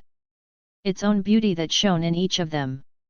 How beautiful it was to find my mother in all creation, where I could enjoy his beauty and the beauty of his deeds. She unfurled her seas of love to show me that she loved me in all things. I found in her my paradise of love. I was happy and joyful in my mom's seas of love. In my will, she formed the most beautiful music, the most delicious concerts, so that the music of the heavenly fatherland was not lacking in her little Jesus. My mom thought of everything, that I may miss nothing of the joys of paradise that I was leaving. As I bent over his heart, I felt such harmonies and satisfactions that I was delighted. My dear mother, living in my will, took paradise into its womb and made him taste his son. All his actions served only to make me happy and to redouble my paradise on earth. My daughter, you don't know yet another surprise. She who lives in my will is inseparable from me. Every time I am reborn, she is reborn again with me. So I am never alone. I revive it with me to the divine life. It is reborn to a new love, to a new holiness, to a new beauty. It is reborn in the knowledge of its Creator. And it is reborn in all our actions. And even in every act she performs, she calls me to be reborn and to form a new paradise for his Jesus. And I revive her with me to make her happy. Making the one who lives with me happy is one of my greatest joys. Also, be attentive to live in my will. If you want to make me happy, if you want me to find in your deeds my paradise on earth, and I will think of making you taste the oceans of my joys and my happiness. We will make each other happy. Although my poor mind is living a nightmare of terrible pains and I feel like I am dying, I do what I can to follow the actions of the Supreme Will, but with difficulty. I turn to the Supreme Will to find refuge and strength in the state in which I am. My beloved Jesus fell in love with compassion and with tenderness. He said to me, "Daughter of my will, courage. Don't let yourself go. Discouragement causes you to lose strength. You feel far away from me who lives in you and loves you so much. You must know that when the creature enters our will, to deposit his will and to take ours, our divine echo begins in the creature. And hearing our echo, we say, who has so much virtue to the point of producing the echo of his love, his breath, and his heartbeat in our Supreme Being? Ah! It is a creature who has recognized our will and enters to live in her. Welcome! We, in exchange, will make our echo felt in the creature in such a way that we will breathe with the same breath. We will love with the same love. We will have the same heartbeat, and we will feel that the creature lives in us. We will never feel alone. And the creature will feel that we live in it. She will have the company of her Creator who will never leave her alone. You must know that every act performed in our will never ends. It is continually repeated. As my will is everywhere. This act is repeated in heaven, in created things, in all things. Therefore, an act in our will surpasses everything, fills heaven and earth, and gives us so much love and glory, that all other works are like little drops in comparison to the sea. Because it's ourselves who we glorify and who we love, ourselves in the creature that covers itself with its Creator and operates with Him. No matter how beautiful the things the creature can do outside of our will, they can never please us. Because they do not give us what is ours. They cannot spread everywhere. In addition, such love is so small that it barely covers the act that the creature performs, if it can already do so. You must know that we love the creature very much. However, we cannot tolerate her being among us. Indecent. Dirty. Without beauty. naked or covered with miserable rags. It would not be worthy of our Supreme Majesty to have children who do not look like us, who are not well dressed, who are not dressed in the royal clothes of our Fiat. It would be like a king leaving his soldiers and subjects poorly dressed, covered with dirt, to the point of making their appearance repugnant. Some are blind, others lame or deformed. Wouldn't that be a disgrace to this king? To be surrounded by an army of wretched people who inspire pity?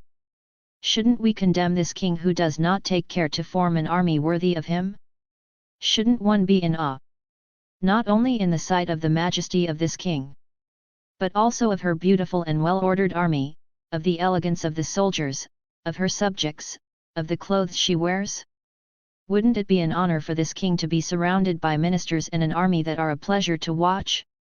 Our invincible love, with infinite wisdom, desiring to deal with each creature individually, disposed to give my will to the creature, so that my will may embellish it with its light, dress him with his love, and sanctify it from its holiness.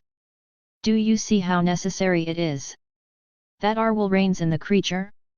Because my will alone has power to purify the creature and to beautify it, in order to form our divine army.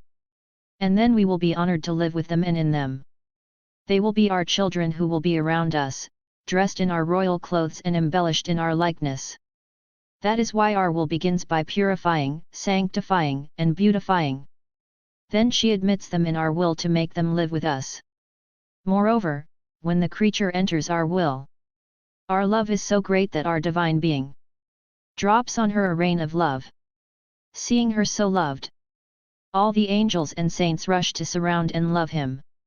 Creation itself exults with joy, seeing our triumphant will in this creature. All of them fill her with love and, oh how beautiful it is to see this creature that everyone loves. And the creature feels so grateful to be loved by all that it loves everyone in return. After which I continued my round in the divine will. I came to the birth of the little Jesus, who trembled with cold, cried and sobbed bitterly. With his eyes swollen with tears, he looked at me and asked for my help. And between his sobs and moans, he said to me, "Brave girl, the creature's lack of love makes me cry bitterly. When I see that I am not loved, I feel hurt. It causes me so much pain that I sob. My love runs and pursues every creature. I hide her and replace her life with my life of love. But these ungrateful creatures don't even tell me a single I love you. How could I not cry? Also, love me, if you want to calm my crying. Listen, my daughter, and be careful. I want to tell you a great surprise of our love. Nothing must escape you. I want to let you know the extent of the motherhood of my heavenly mother. What she did. How much it cost him, and which it still does. You must know that the great queen was not only my mother. By conceiving me, by bringing me into the world, by feeding me on his milk, taking care of myself in every possible way during my childhood. This was not enough for his motherly love or for my love as his son. Her motherly love ran through my mind. If thoughts afflicted me, she extended her motherhood in each of my thoughts. She hid them in her love and embraced them. I felt my mind hidden under his maternal wing that never left me alone. Every thought I had my mother, who loved me and gave me all his maternal care. Her maternity extended into each of my breaths and heartbeats. And if my breath or my heartbeat suffocated with love and sorrow, she ran with her motherhood. Not to let me suffocate with love and to put a bomb on my pierced heart. If I looked, if I spoke, if I worked, if I walked, she would run to receive my looks, my words, my works, and my steps in her maternal love. She covered them with her motherly love, hid them in her heart and pampered me. I felt her motherly love even in the food she prepared for me. I tasted, while eating it, her maternity which loved me. And what about the expression of his motherhood in my sufferings? There was no suffering or drop of blood that I poured into which I did not feel my dear mother. After pampering me, she took my suffering and blood and hid them in her maternal heart to love them and continue her motherhood. Who could say how much she loved me and how much I loved her? My love was so great that it was impossible for me not to feel in me his motherhood in all that I did. I can tell that she was running to never leave me alone, even in my breathing. And I called him. Her motherhood was for me a need, relief, support for my life here on earth. Listen, my daughter, to another surprise of love from your Jesus and your Heavenly Mother. In all that we have done, love has never known an obstacle between us. The love of one flowed into the love of the other to form one life. But in wanting to do the same with creatures, how many obstacles, refusals, and ingratitudes we find. But my love never stops. You must know that when my inseparable mother extended her motherhood inside and outside my humanity, I constituted it and thus confirmed it mother of every thought, of each breath, of each heartbeat, of every word of all creatures. I was expanding her maternity in their works, in their footsteps, and in all their sufferings. Her motherhood runs everywhere. In the dangers of falling into sin, she runs and covers the creatures of her motherhood to protect them from the fall. If they fall, she leaves them her maternity to defend them and help them get back on their feet. Her motherhood runs and extends over souls who want to be good and holy, as if she found in them her Jesus. She becomes the mother of their intelligence, she guides their words. She covers the creatures and hides them in her maternal love in order to raise many more Jesus. Her maternity shows up on the bed of the dying. Using the rights of her authority as a mother that I have given her, she said to me with such a tender accent that I was unable to refuse her anything. My son, I am mother and they are my children. I must make them safe. If you don't grant me this, my motherhood will be compromised. By saying this, she covers them with her love and hides them in her maternity to save them. My love was so great that I told him, my mother, I want you to be the mother of all, and I want you to do for all creatures what you did for me. Extend your motherhood to all their acts in such a way that I will see them all covered and hidden in your motherly love. My mother agreed and remained confirmed, not only as mother of all creatures, but also as the one who will cover each of their acts with her maternal love. It is one of the greatest graces which I have granted to all human generations. But how much suffering does my mother not receive? Creatures go as far as deny his maternity and refuse to recognize her as mother. That is why the whole of heaven prays and looks forward to the divine will being known and to reign. It is then that the great Queen will do to the children of my will what she has done to her Jesus. Her motherhood will come to life in her children. I will give my place in his motherly heart to all those who will live in my will. She will lift them up for me, guide their steps and hide them in her motherhood and holiness. His maternal love and holiness will be imprinted in all their deeds. They will be his real children who will be like me in all things. And, oh, how I would like everyone to know that all those who want to live in my will have a powerful Queen and Mother, who will give them everything they lack and who will raise them in his maternal womb. In whatever they do, she will be with them to model their actions on hers. So much so that they will be known as children who were raised and educated by my mother's loving motherhood. It is these children who will make her happy and who will be her glory and honor. Fiat. Adveniat regnum tuum. Fiat voluntad tua sicut in scylla et in terra.